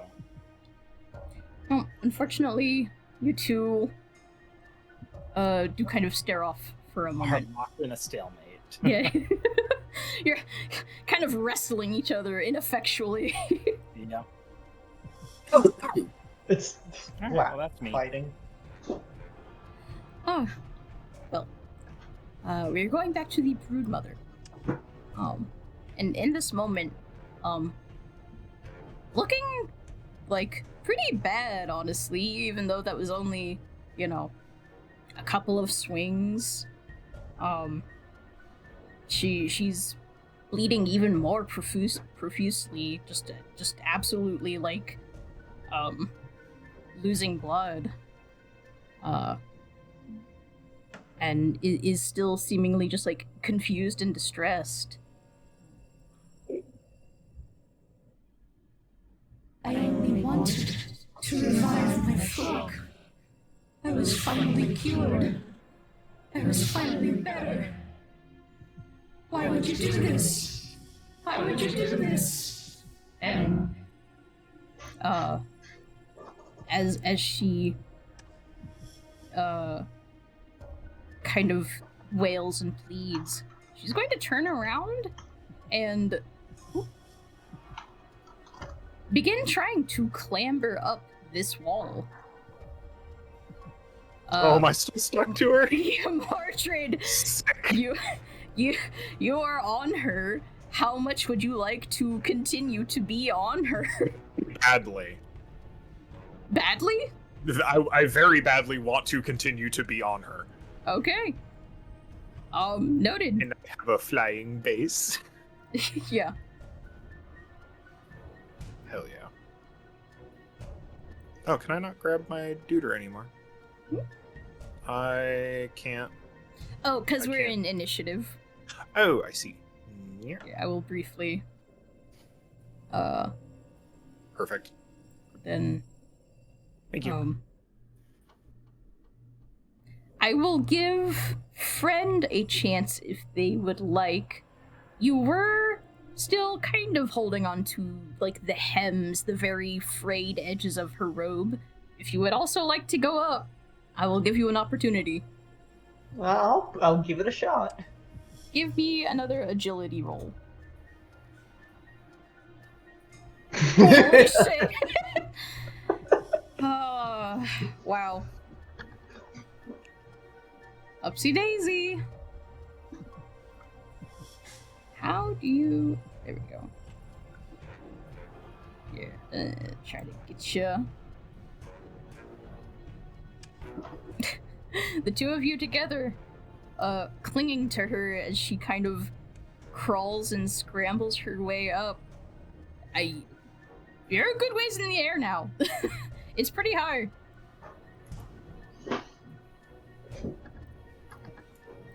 Alright. Incredible. Run. I believe you are still, yeah.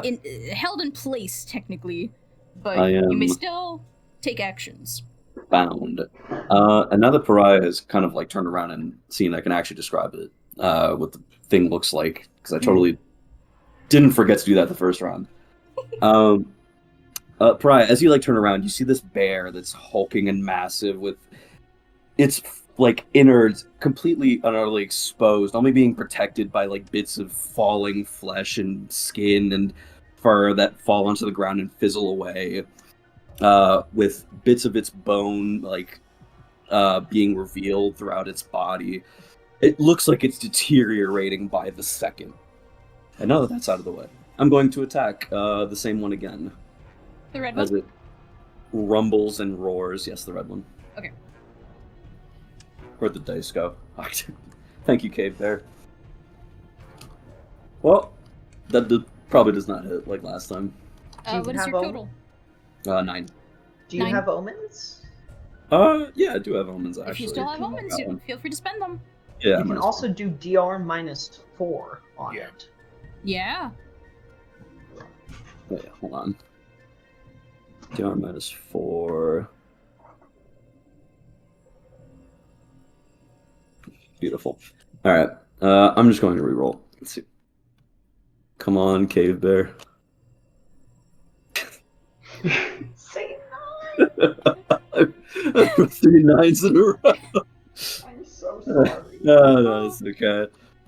Again, they are just flailing wildly. They are completely terrified, but they want to defend their son that is no longer anywhere near. So if they have to do it with their body, it is what it is. I did. Wait. I confused myself. I had her go, but I did not have any of the Change Sisters themselves go. That's true. I'm going to do something real quick.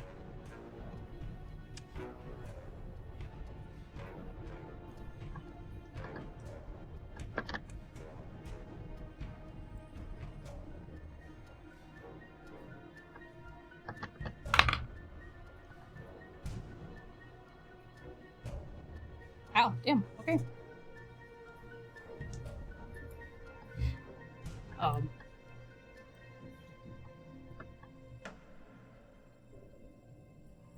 So, sorry to go back a little bit.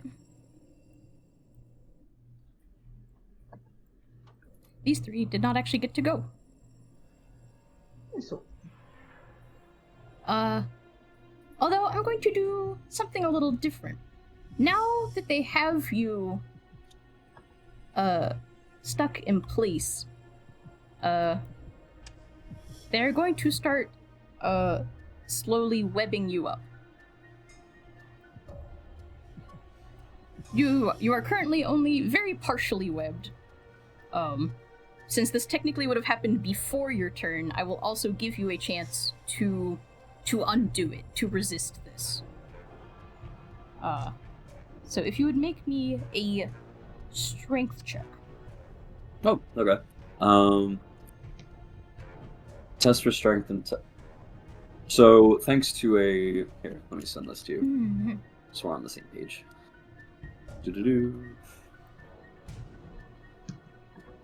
I don't know what this means, illustrious DM.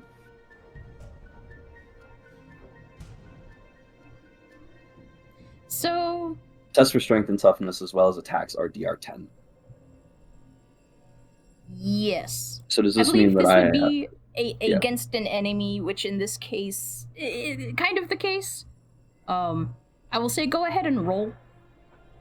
Okay. And we will figure out what that means from there. Go run, go. Oh my gosh. Okay, yeah. Okay. You don't have to worry. They start doing this, and you can just you basically just stomp your feet and you know, like raise your big bare arms, and you are fine. This stuff does not at all hinder you. It does not hinder me. It does not. Sick. This third one, Rust Bucket, is going to continue to try to... He keeps staring you down. Please make another presence test for me.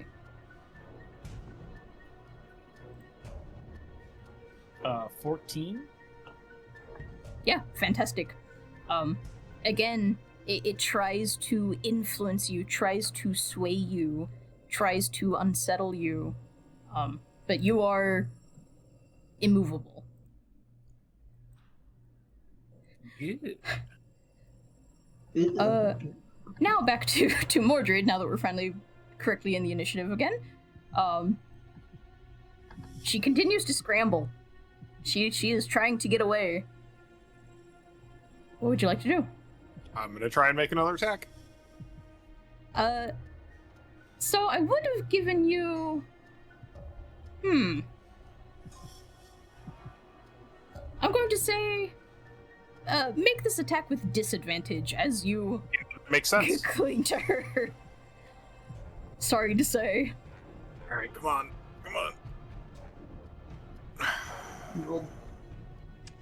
Yeah. Oh, and we'll check that d6. Alright. No good stuff, no bad stuff. Is there anything else you would like to try to do, even in your precarious situation? We're holding on. Hold on desperately. Absolutely. Pariah. So, she does see that Run is currently dealing with 2. She also sees that Rust Bucket's dealing with one. She also sees the biggest fucking one trying to get away, supposedly. And that probably isn't the best thing to do. So she's going to reload one more time, and she's going to shoot it at the Abyss. To try and stop her as she's ascending. You may. Alright, Pariah. Come on, baby girl. Oh, I'm gonna omen this. Yeah. I am going to omen to try and reroll. You may. Come on, girl. Come on, baby girl. Oh, that is so sad. In this unfortunate moment, she is just moving a little too quickly, surprisingly. She's just so frantic, flailing and climbing her way away from you all. Hard to stay on target with even as big as she is. Mm-hmm. You are welcome to take other actions or movement. I think she's just gonna get closer to the ones that are surrounding Runt to try and help him. Understandable. Friend. Yes. You're hanging on too. Bark, bark, bark. Attack, attack, attack. Oh, it's disadvantage. Right? Yep.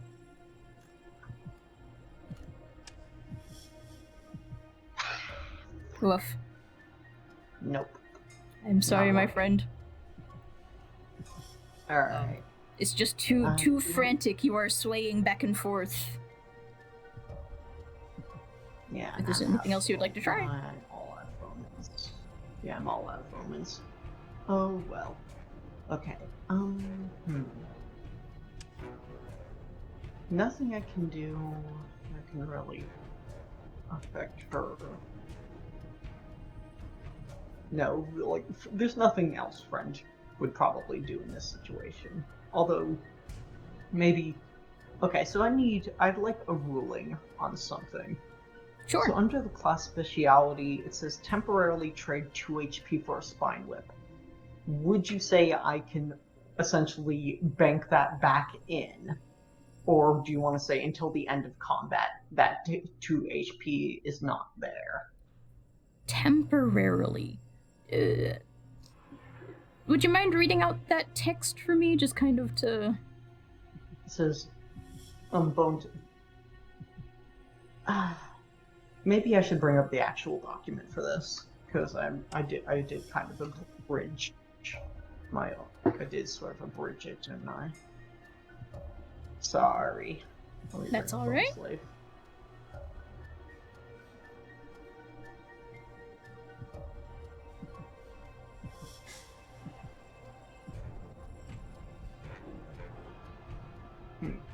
Come on, load second page. Maybe we look at what Rust Bucket's up to while we're waiting? Certainly. Rust Bucket.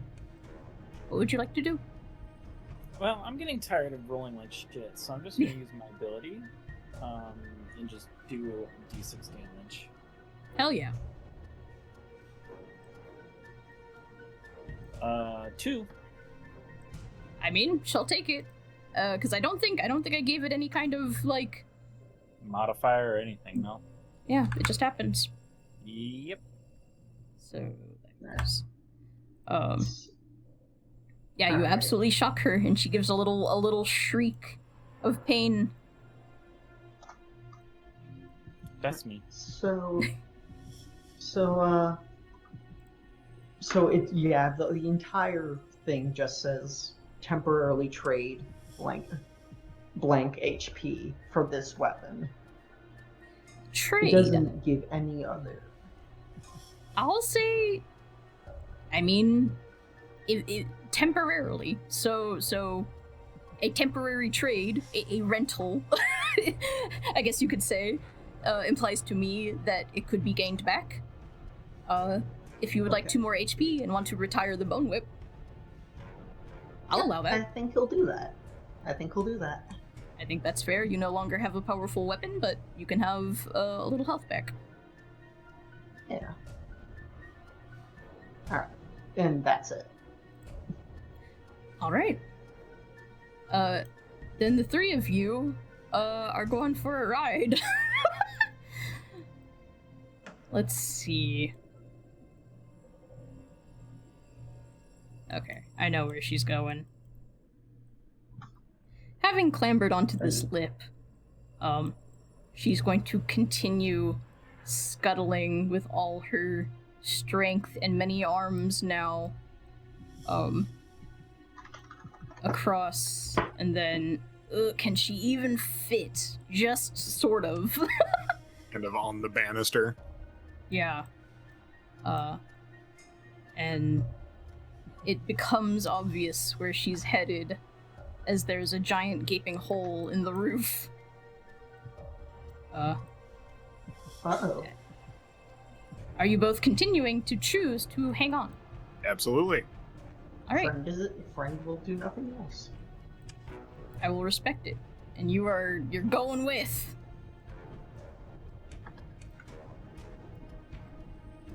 Yeah, close enough. Just getting kind of. Oof. You're high up. I'm going to make another roll for these three. This will be a roll they will continue to make. Oh. Wow. Swingy, swingy, swingy. Such is the way. Kind of sensing, I mean, they had this powerful force, backing them up. Had awakened them. They were ready to follow her lead. But as she just kind of scrambles away, clearly shocked and afraid of you all, they just all kind of seem uncertain now. They were ready, they were prepared, and now they're not so convinced. That's their turn. Top of the round. Runt. Alright. Let's see if I roll a 9 for a fourth time. Do-do-do-do. Oh. Yeah, okay. Alright, I guess I deserve that one. Pain, suffering, struggle, and strife. Do they have an attack against me, or do my claws blow up? No, in this instance, I don't think... I don't know exactly what happens, but... Okay. It's okay. I am so sorry. You had the next round, guys. If you are now free to move. You are not hindered anymore. Honestly, I think I'm okay. Okay. Mordred, she up and up. Yep. I think with a pleading cry of like, Pariah, before she gets out. What do you think I'm doing? How do I? There we go. Yeah, if I can, I would like to try and find more sure footing on the banister itself. Yeah, I mean, you are allowed to just let go. Try and clamber either or onto the webs, but preferably kind of running alongside her on the interior here now. Yeah, you may. Alright, if I disable your flying. Please do. Alright. And we're gonna try and hack at one of her legs, or abdomen, whatever's nearest. Probably an arm. I mean, she doesn't really have legs well, it's complicated. Yeah. Make. That's at least a 10. It is. Finally. Well, roll me damage. Well, I have to check. So that's 5 damage. Oh. And I need to roll for bad stuff. And bad stuff! Oh, wow. Okay. Which is an attack against myself, right? Or is it just damage? Straight damage against myself? Oh, shoot. I don't remember if we already did a roll. I don't remember. I know we have made rolls against myself before. Yes, but I think when this happens, in combat? Yeah, I think it just hits because I simply roll damage. Sounds good. Yeah. Let's do it. Do I get to reduce armor? Yes. Okay. Then I still take no damage, but Thorn is biting back. Yeah. You feel it try, unsuccessfully, and that forever hissing echoes in your mind briefly. Yeah. And yeah, Mordred is just trying to, like, sink their blade into the abyss as many times as they can before it reaches trying to impede its movement toward this hole. To the extent that I would love to get directly in front of her. So, forgive me. I just needed to see by how much damage that was. That was a 5? Yeah. Okay.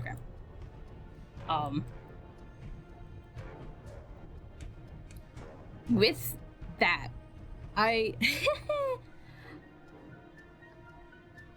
D6 plus 1. It's 6 damage. Oh! You know what? So, I will say this is the final blow. You tell me what exactly happens, or what you do, and I will tell you what happens after.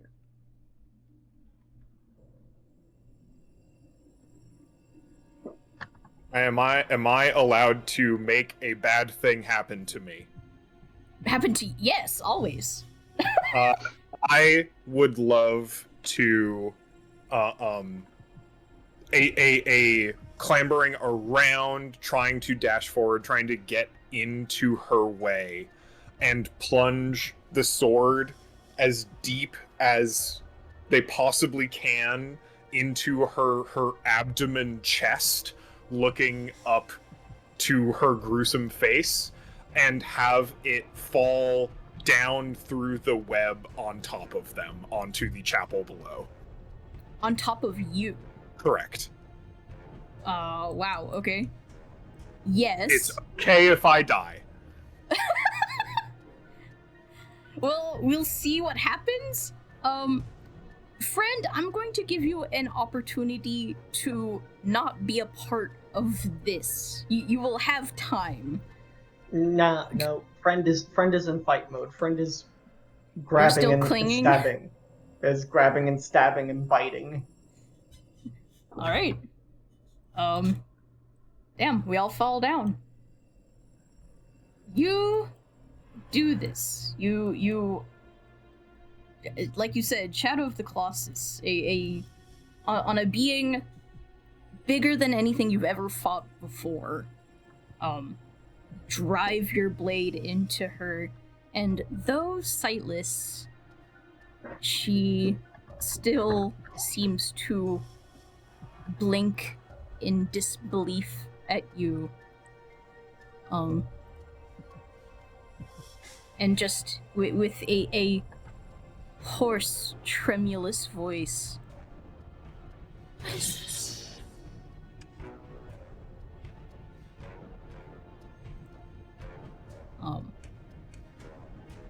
Then, the three of you together. Wow, geez, I was not expecting that. She wavers for a moment, and then just total free fall.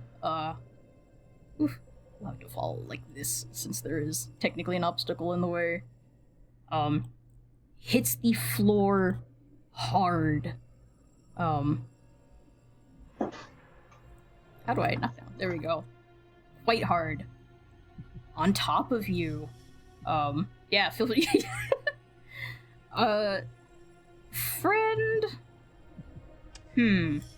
What will we do with you, friend? think I want to... Are you making any effort at all to not be squished? Or, like, you're in for the ride, but are you doing anything at all to protect yourself?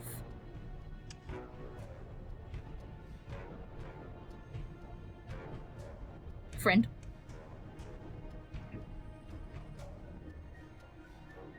Your mic's doing the thing again, Eli. Oh no.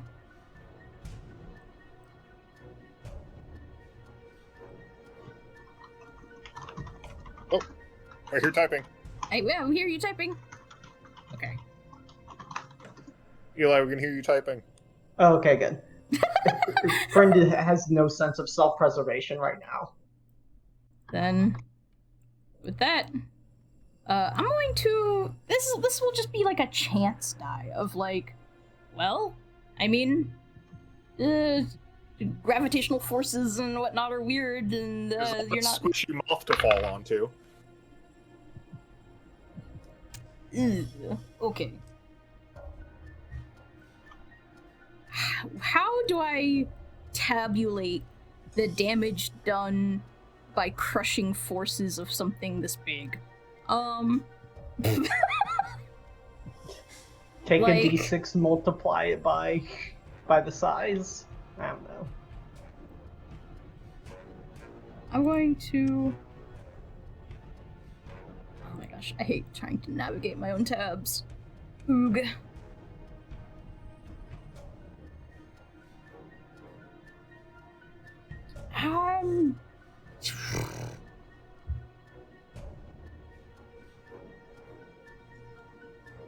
How many feet? We're making decisions here. Absolutely. We could give like a % chance to see whether we fall on top of or under her and then go from there. Well, Mordred has made a choice. And you were, unlucky. I'm sad to say. I need you both to take 12 damage. Well, friend is dead. Oh, no way. Okay, do we reduce armor? I mean... Do this is you like think... crushing. Yeah. I feel like armor would only inhibit this, honestly. Yeah, it just I agree. Like, it goes more in. weight. Yeah. Yeah. Yeah, I agree. Mordred is also dead. Oh, fuck. Then I will let that stand. Uh-oh. Do either both of you go past? Yeah, I from 11 yes. to -1. Okay. Okay. Then yeah. Do you have omens to reduce damage, Cole? Or Can you? no. Fuck. You're allowed to choose. I let it stand. Then with that, both of you are...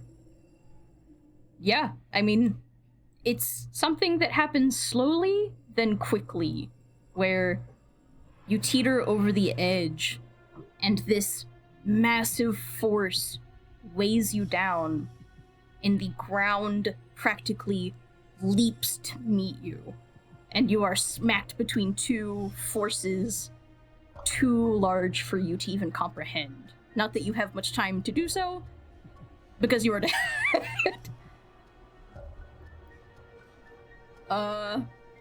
Well... Pariah!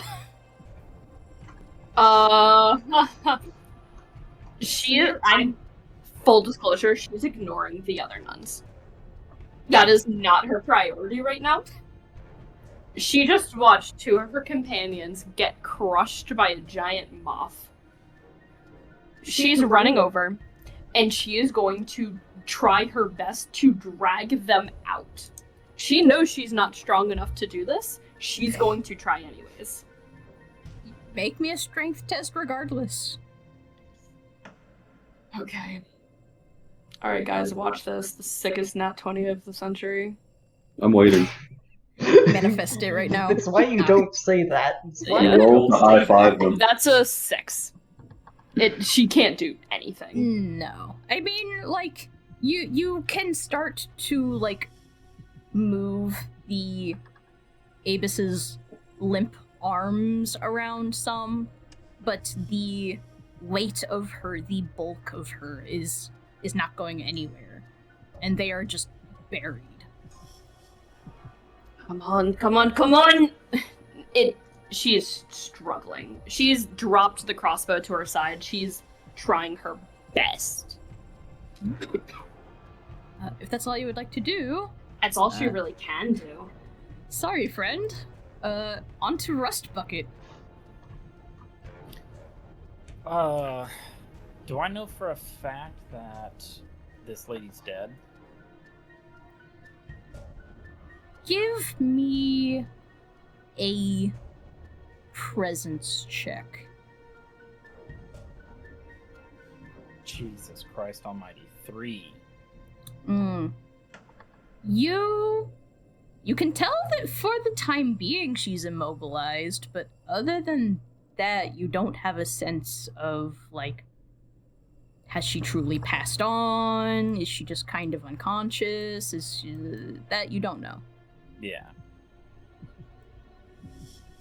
Well, in that case, I want to maneuver around this way. And I'm gonna try to make an attack. Maybe I'll get above a 10 on my die. We'll see. Oh my god, we got a 19. Wow! Wow, okay. I know. You connect. Alright. Feel free to tell me the damage. D6 damage plus 1, that's gonna be 6 damage total. Oof. Alright. What's the tell... plus 1 from? Lightning. Oh, nice. Fuck yeah. Tell me what this attack looks like.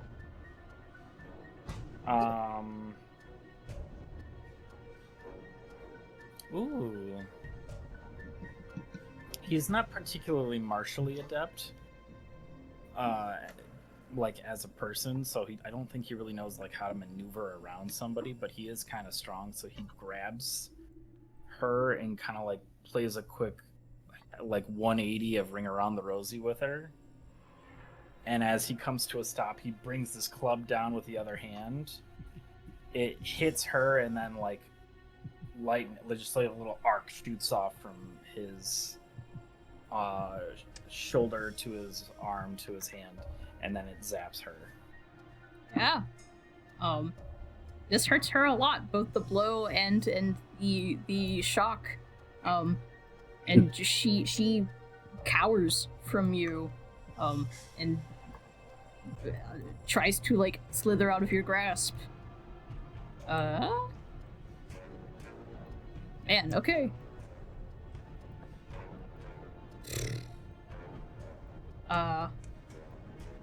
Seeing... I'm not even gonna roll for this one.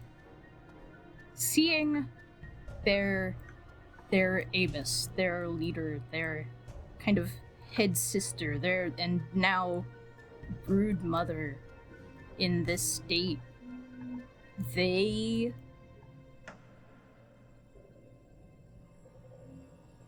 lose all sight of the rest of you, and one by one slither up and begin to like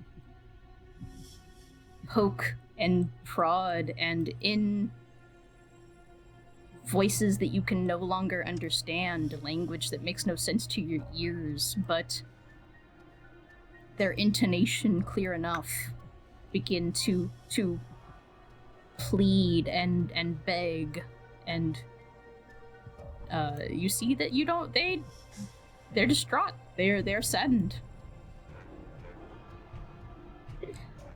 And with that, I'm actually going to take us out of initiative. Finish them. Let's,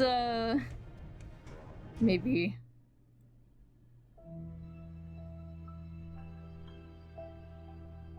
So, is the broodmother dead? I'm sorry. No one has checked yet.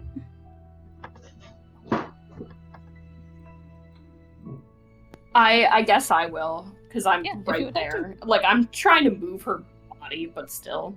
Mm-hmm. Would that just be presence? I will say, now that you are right up to her and making a concerted effort, and are able to, like, observe her without being distracted, it is clear that she is barely clinging to the edges of life.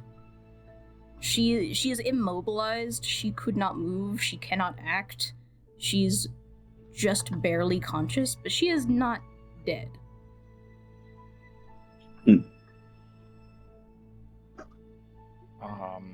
Just because this massive torso, actually not even torso, body is blocking all view, you hear from the other side. Is everybody okay over there? Ox and Trent are underneath. Hurry up and help me move her. I think as the battle kind of concludes, Mama Bear's thoughts kind of empty from Runt's head, and he is in control once again. And he sees, are Ox and Friend like visible, or are they just completely underneath this giant serpentine body? They are so thoroughly buried by her mass and her robes and the silken threads hanging off of her and her now limp wings that, yeah, they are not visible. He kind of just like drops to all fours and like walks over. Sees that the pariah is trying to get him off, and I guess he'll help. Yeah. Make a strength check for me with... No, just a straight strength check. Are all of Both us of doing us it, or just... Are you assisting? Yes, I absolutely am. Yeah. Okay, She was working on it before. Make it with advantage. Oh god. Dude, Ron's mom sucks. Oh, there we go. Okay, yeah. And I'll say that with this form, you are actually reducing that DR down to 10. So yeah, between the three of you, you are absolutely able to shift her over, roll her over just enough. The little sisters kind of hiss and shriek as she's moved, but are no longer like hostile. They're just worried for Alitza.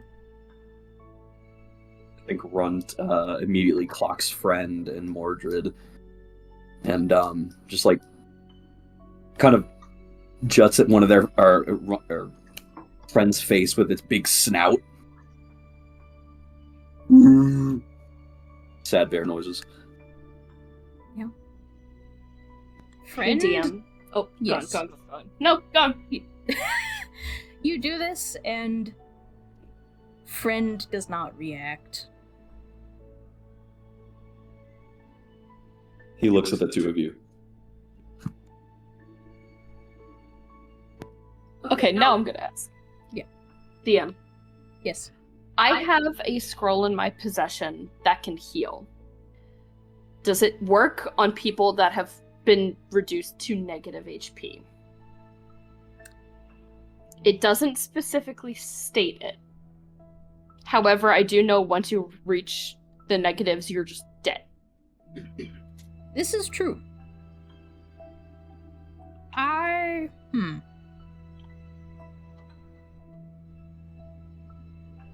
I would say your presumption is that it's not really even worth it to try.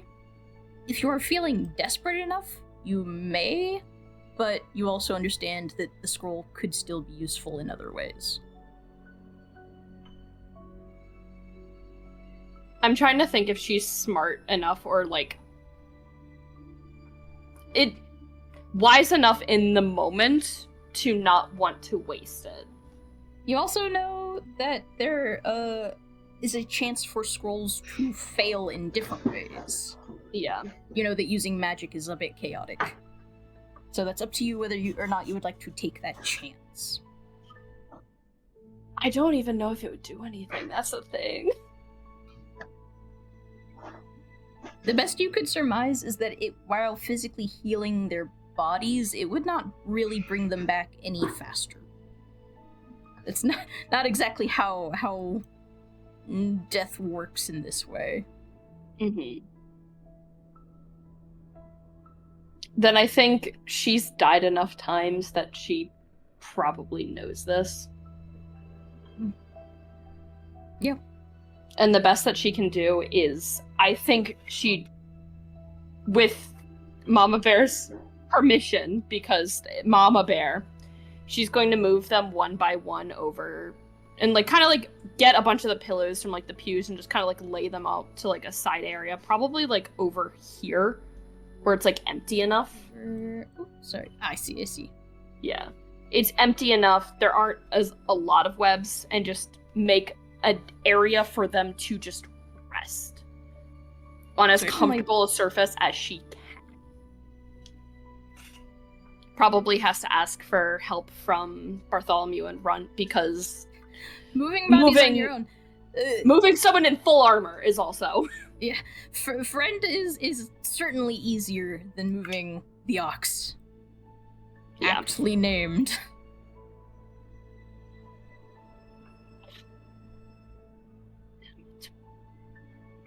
How are the sisters doing, though? They, for the time being, seem wholly unconcerned with you, and are, trying their best to tend to the abbess's wounds, going as far as to wrap her in silk, and are trying to, between the three of them, which is quite tough, move her back towards her cocoon. Is it... Can I make some sort of check to see if it's a smart idea just to kill this thing? Yeah, I'm right up there with you. Give me a check that combines your presence and ether sense mods. Well, it really doesn't do much for me, but alright. God, I wish that were me. 14? I mean, you could also make this roll. Okay, then I will also. But you rolled a 14, Matt? I did, yeah. Yeah. Somehow I got a 16 on the die. With a 14... That fucking god. Oh, I have a uncharacteristic. +7 to that. That's so sad. You are so concerned for your friends in this moment that it's kind of hard. I mean, even with this wild, monstrous form in front of you. Yeah. I mean, these are the people you've been with for the past couple days. Yeah. Matt, from everything that was going on, everything you heard, everything that, just sort of replaying the sequence that just happened in your mind, you get the sense that she really didn't mean you harm, and is maybe in a kind of misguided, sort of manic state this way. Her intentions were truly pure, but I mean, the intention was, unfortunately, to put you in cocoons.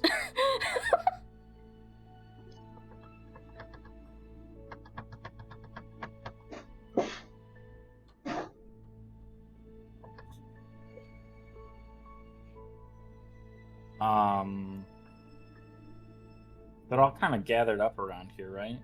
Mm-hmm.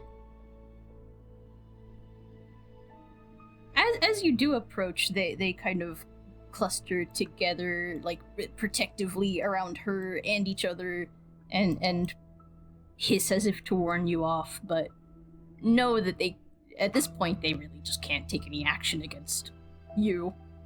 I use live wire. Oh, shit. Alright, roll me that damage. That's a 6. 6? Wow, okay. That is max damage for that. Wow. It is. Damn. Okay. Let me check. Ooh. Who's gonna live that? One of them. I don't know, but Oh, not this one. Oh wait, no, this one is still alive. I'm just gonna do it again. I'm going fucking superconductor on their asses. You do that, and oh, okay, yeah. So that one of them absolutely hits the floor.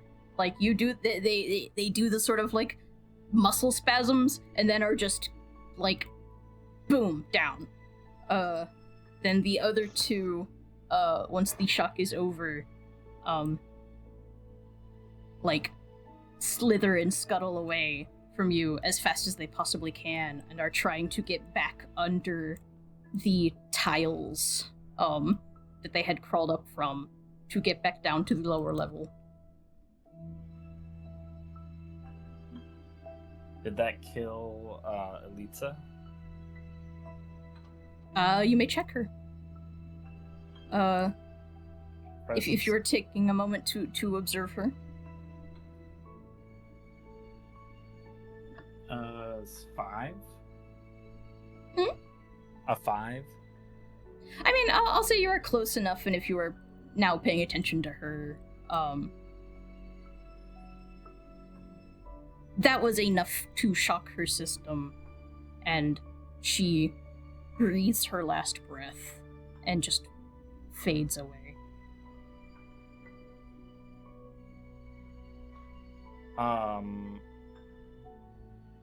I'm pissed.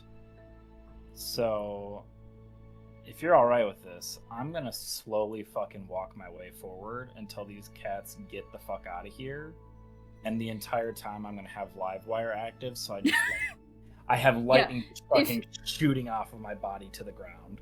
If you are moving slowly, they are moving quickly. They like, yeah, I am walking. Have already like squirmed their way back under the tiles, and the tiles just click back into place, and they're gone.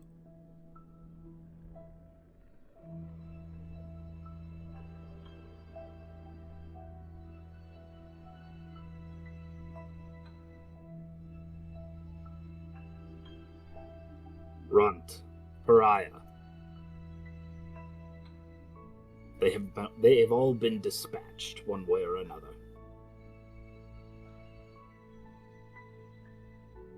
I think Runt is just like You're muted, so. I think Runt is just kind of standing standing protectively over the two of them.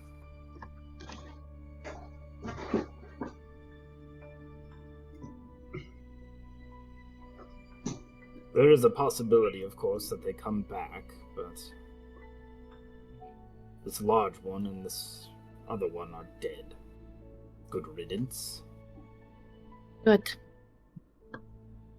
And now we just wait for them to return. Right. You go rest. I shall keep watch. Fear not. I'm going to... I'll start a fire for us, and I'll make something to eat for Runt and myself. The rotting flesh and bones shrink and contort back to Runt's original form. And he is crying. There are tears. I will crouch down next to Runt. It'll be okay. Alright? Runt will come back, and so will Ox. Sleep? I can't even fucking say it. Sleep? He's asking if they're asleep. They're asleep. So we need to be quiet, okay? So they can rest. It was a very big fight. Runt takes his skull off and puts it over top friend's head to protect him. Sorry, can I say can I do something awful real quick? Do it. Or suggest something? What would you like to do? Well, friend doesn't have ligaments. It was an otherworldly force holding him together. I like to think a leg just falls off.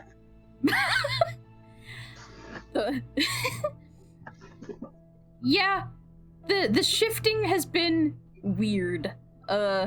With friend so limp, it is clear that, things are just kind of loosey-goosey right now. Runt does his absolute best to, like, piece him back together as best as he knows how. Yeah. And I'm gonna just try and make a fire, just like right over here, so we're like close by.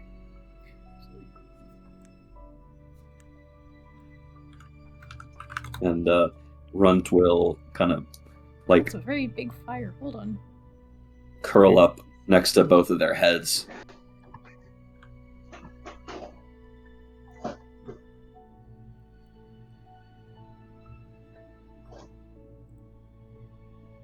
It's been a long day. And a lot of time has passed since you even arrived. In all the chaos, you really had scarcely even noticed how much the sun had begun to set.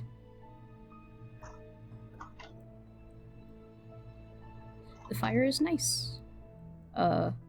Even in this cold, awful place next to this, I mean, a being that has crawled out of your nightmares, and so large as to be unfathomable, lays so silent and so still alongside your much smaller but equally silent and still companions.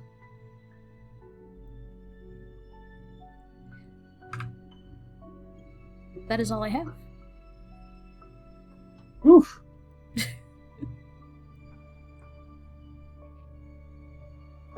Damn. Woof. What a doozy. Yeah. That was very good. That shit went hard. That's all I can say. I have a connecting tissue briefly, attached to a question before we shift fully into Stars and Wishes. Are we going to dream in death? Yes.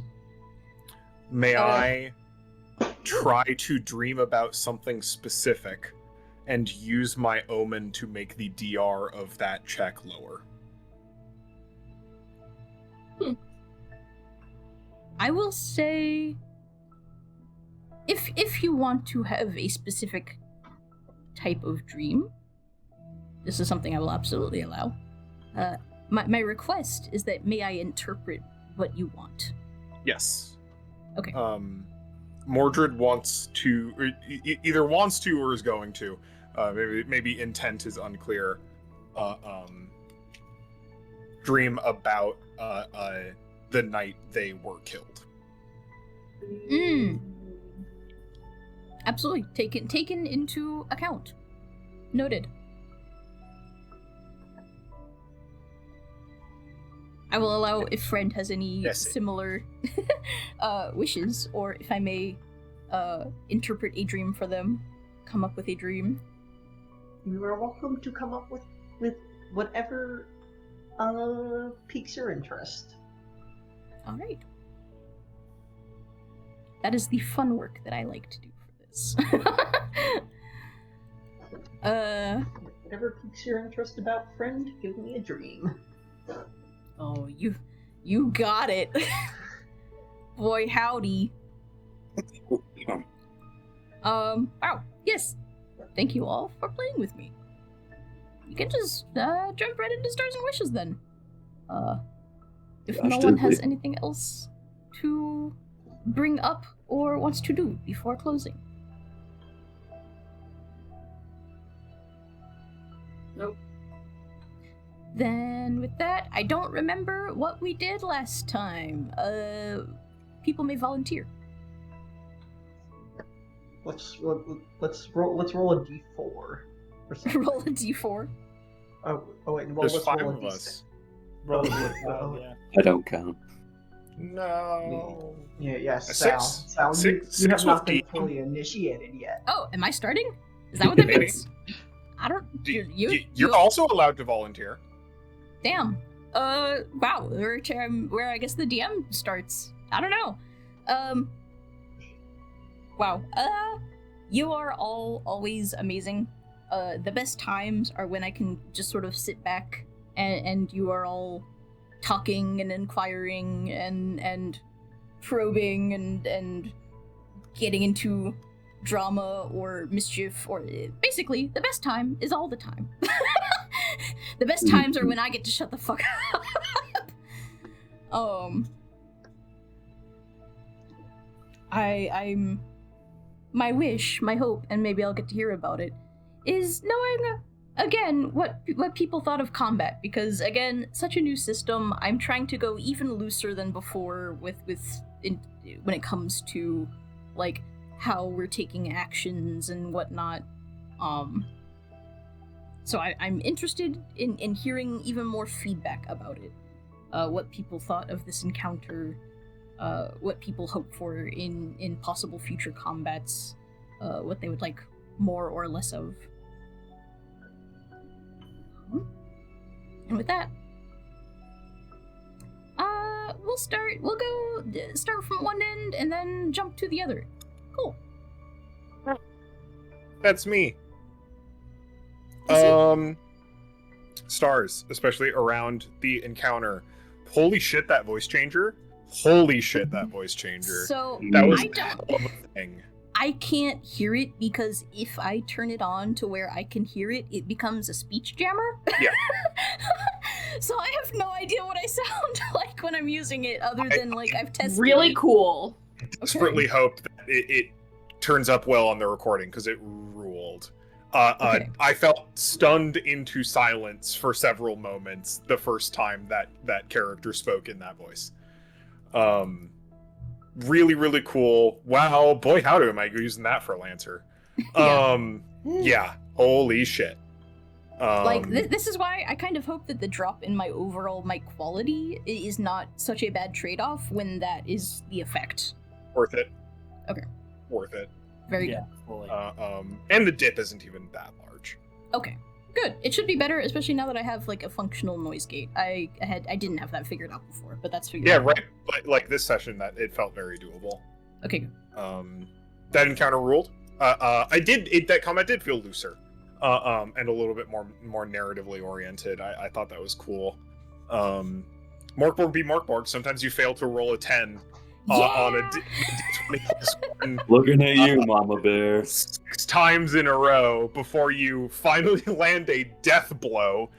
The dice tell the story. I'll defend my right to roll badly 100% of the time. Yeah, that was awesome. The knight sure is gonna have feelings about that fight when they wake up. Yeah. A fun preview. I think they feel like a hypocrite after the conversation that was had earlier today. About monstrosity and judginess and whatnot. I think that is going to start a road of thoughts. They're going to have some feelings. Other stars, conversations with friend having emotions for the first time. I love like those as like hot button moments. Friend being afraid for the first time. Friend being angry, frustrated. Like all of those felt like really compelling moments for Friend. As like we've had, what is this, our fourth session? Fourth, I think. Yeah. Fourth. And Friend as a character feels like they have already like grown so much within this group. Like maybe one of the most dynamic characters I have ever seen. Really, really cool. Seeing more transformations in everyone, having conversations across the board. Be careful how you word that. That's true. I love. I hope it is not annoying that Mordred just wants to talk to everyone all the time. because I love having conversations in character with all the other little blorbos going on in the campaign at the same time. Yeah. God, I am fans of y'all so much. I love the book ending of Pariah almost dying and Mordred being concerned, and now Mordred dying and Pariah being concerned. Like, that's a really fun back and forth that I find really compelling. I love them. Oh, wait, I just realized. Hold on.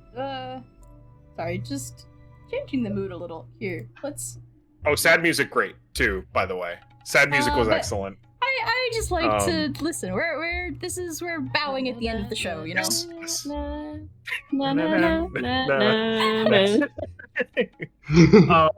Runt being sad that people are, because Runt is the only one who's gone down so far.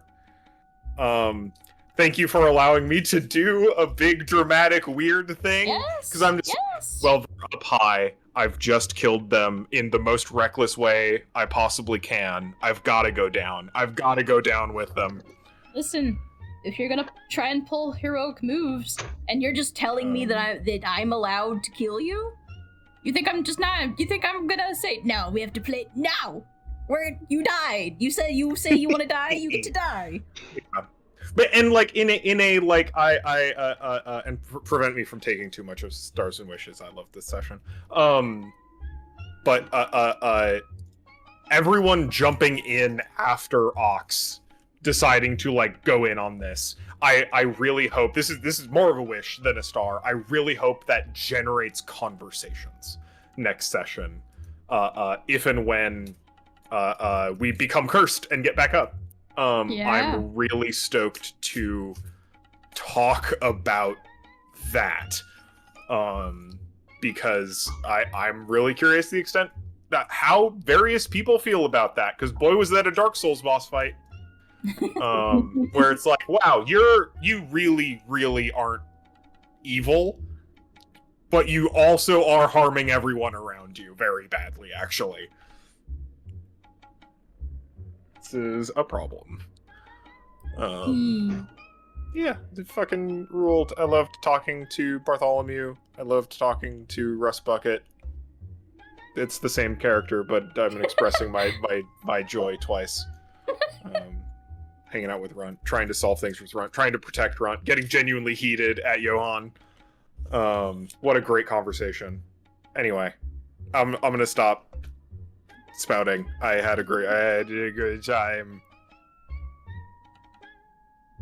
That's the end. That's it. We'll continue down the line now. Matt. Me. Yeah. I'm so sleepy. Oh, sorry. I know it keeps getting late. But I knew that combat could.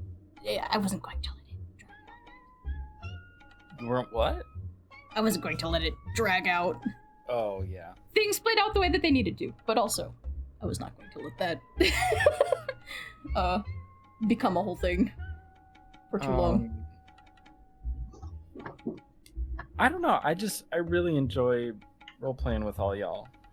Genuinely, like, I feel like every conversation that I was in was really fun or really interesting or a combination of the two. Combat was interesting. The boss model's super cool. Very reminiscent of the snake. The snake guy from the Sands. No, from Hev's Wrath. That's what it is.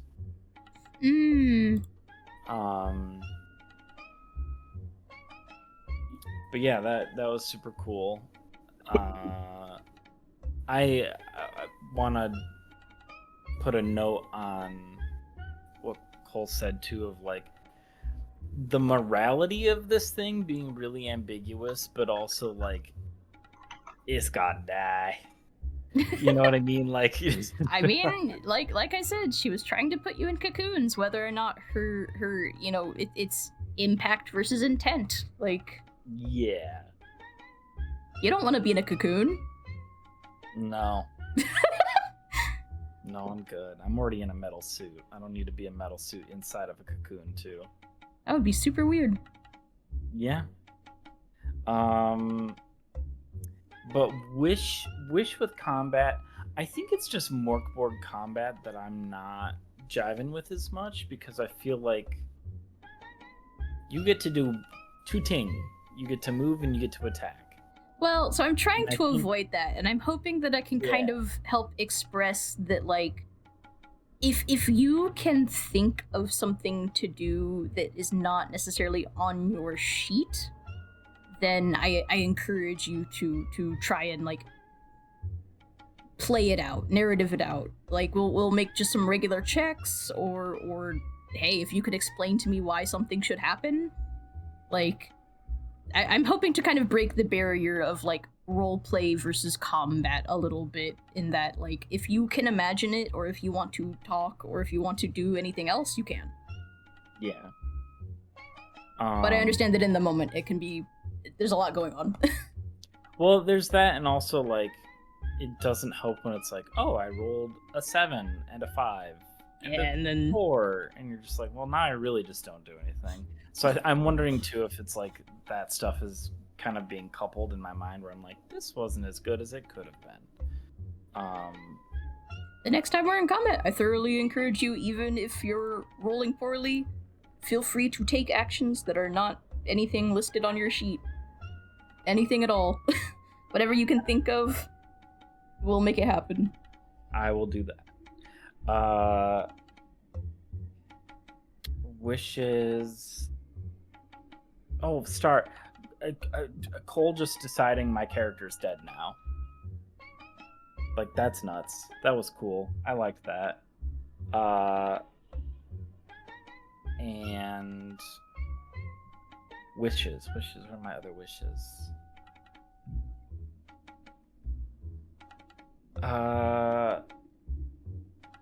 Yeah, I think I'm just kind of curious to play and see where we go next, because I'm curious how the dead are gonna feel about coming back and what they're gonna have to say. So, excuse me, that's me. EY? Oh, yes, me. I did have a lot of fun. I did have a lot of fun today. Although I didn't really know what to do with Friend in the tunnel until Friend got very angry. But then, yeah. Then I knew exactly what to do, and I concur with Cole. It is very fun to play around with a blank slate and just roleplay out pure unadulterated emotions without the character understanding particularly what they are, why they are, or how to particularly respond to them.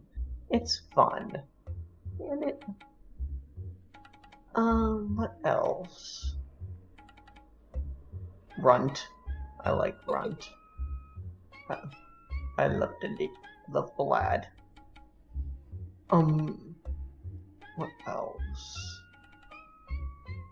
Bartholomew's freaking Rustbug's memory thing that still gets me to fucking laugh every time. The selective, completely random memory gaps. I'm interested how that works and if that will come up, or if that will have, like, what kind of ramifications that will have, if any, going forward. Yeah.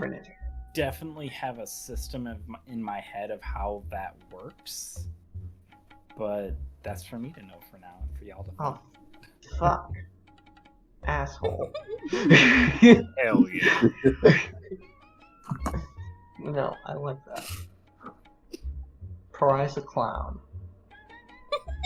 Absolutely.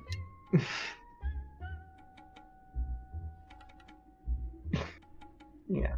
Sorry, I'm also very tired.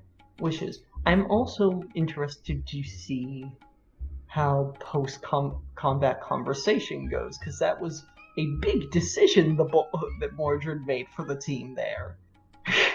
A big decision. One that I personally like, but it was a big decision, and I don't know how Friend feels about everything.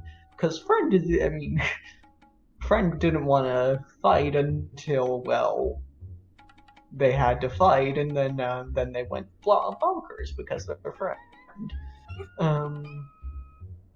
I'm interested to see how that plays out. And what else? Other wishes. Combat. I will also say, part of the reason I do think I'm having fun with combat mostly is the sheer luck I get as with Friend. Friend has unique abilities that allow him to succeed more often than others due to the fact that his trade-off weapons are DR10, and I get lucky with crits doing large amounts of damage. I have a D6 weapon, for fuck's sake. I will say abilities will tend to be stronger than basic attacks, or at least special weapons and abilities will trend towards better. But true. And I do want to play around with the combat system, but I do kind of concur with Matt that it is very bare bones and it is very easy to, especially with normal DRs, to get stuck in a rut of not doing anything for a good period of time. Yeah, I'm hoping that omens are helping a little bit. It seemed like omens were coming in useful, but maybe we're not always doing the most effective thing. Yeah, because they're like if I had to change things about BORG's system, it would either be Cole, you remember Grimdark Future, like how Grimdark Future, when we were playing it at the time, it has a very all or nothing kind of thing where if you hit, and a lot happens because of it. I will say too, like, our average rolls were dog shit today. Like, not just in a like, I don't disagree with anything about the systems, because it sure is coin flips and gambling. Yep.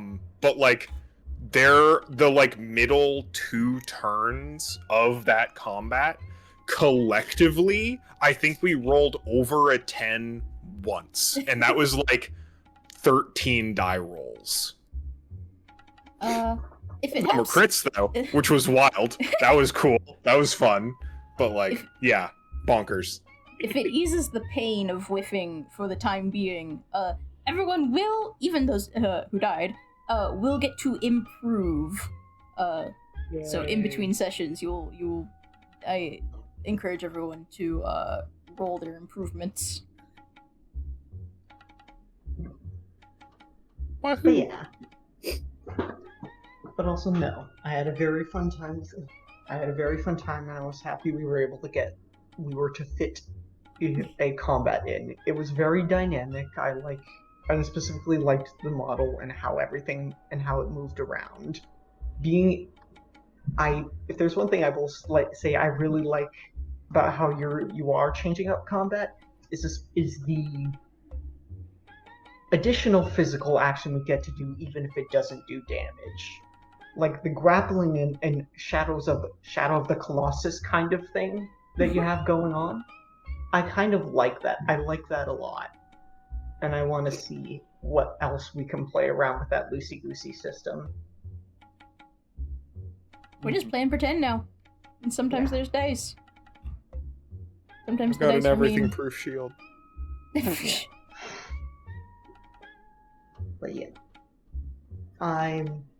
so I hope that next combat we will just be able to go wild with what we want to do with our abilities and whatnot. Alright. Oh, yeah. Okay.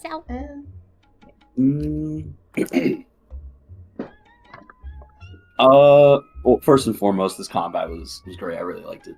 Even if I didn't roll more than a 9. I enjoyed it.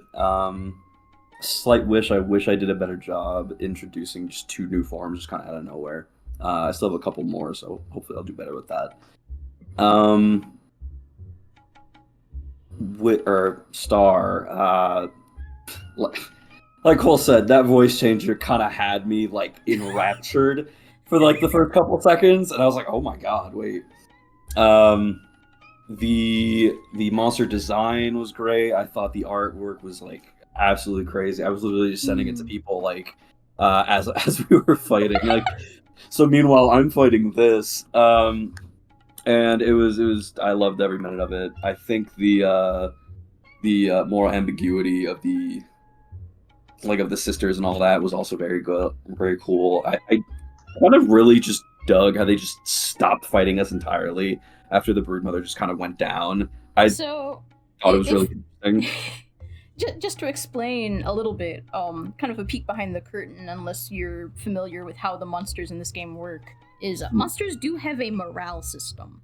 And in a certain point in combat, they can just start backing off, which I think kind of helps with some of the obvious challenge. So they made some quick interjection too of Matt doing the slow, threatening walk with arc lightning all around. I was about to say that. Oh my god, that was so cool. So cool. Oh, dude. They did not want to mess with that. They were already so sad.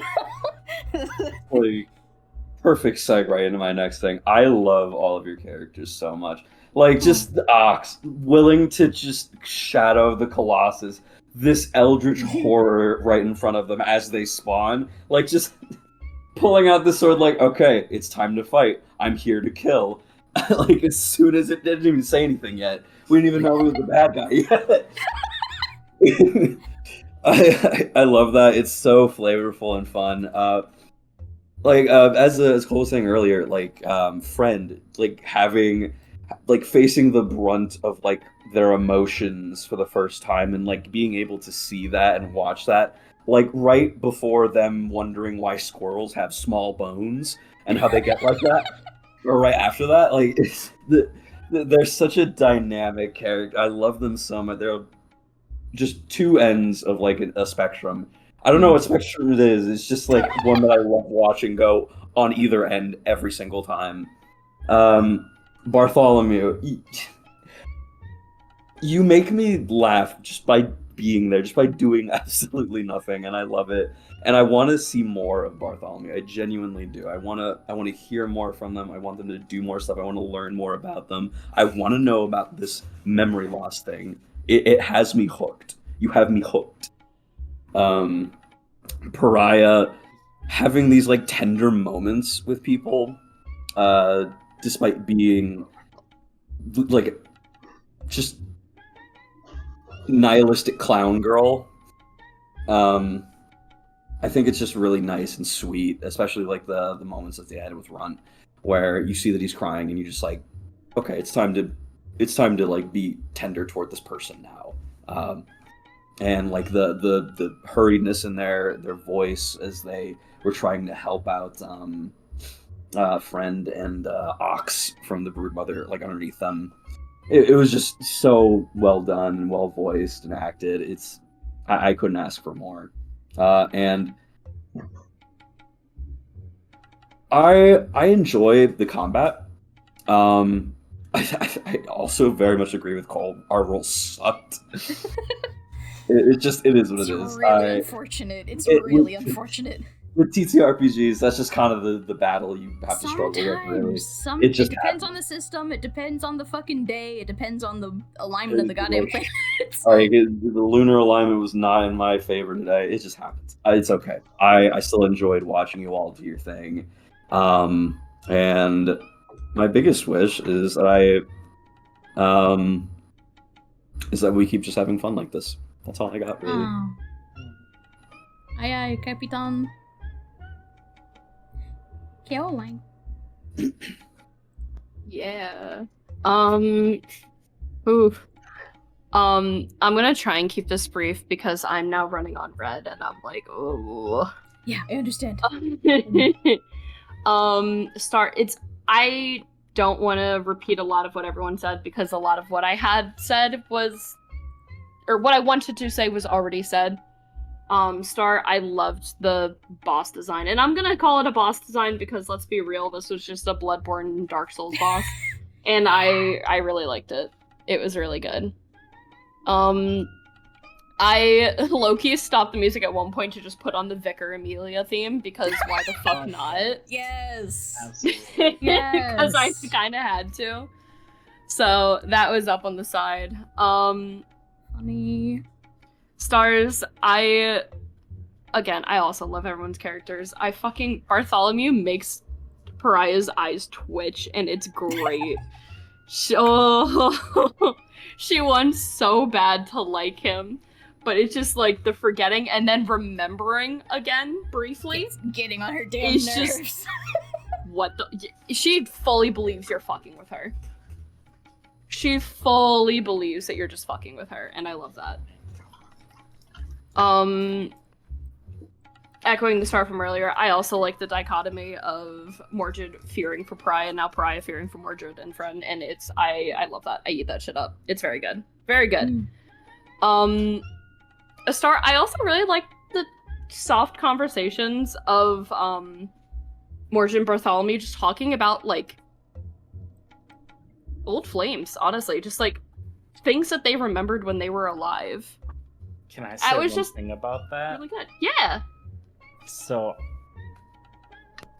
Mordred asked Rust whether or not he remembered Jonah's name, and he goes, "Of course I do," but did not actually say his name. Yeah, I noticed that in the moment. I did, and it was there was like really a split second where I was like, did Matt forget, or did Rust fucking forget?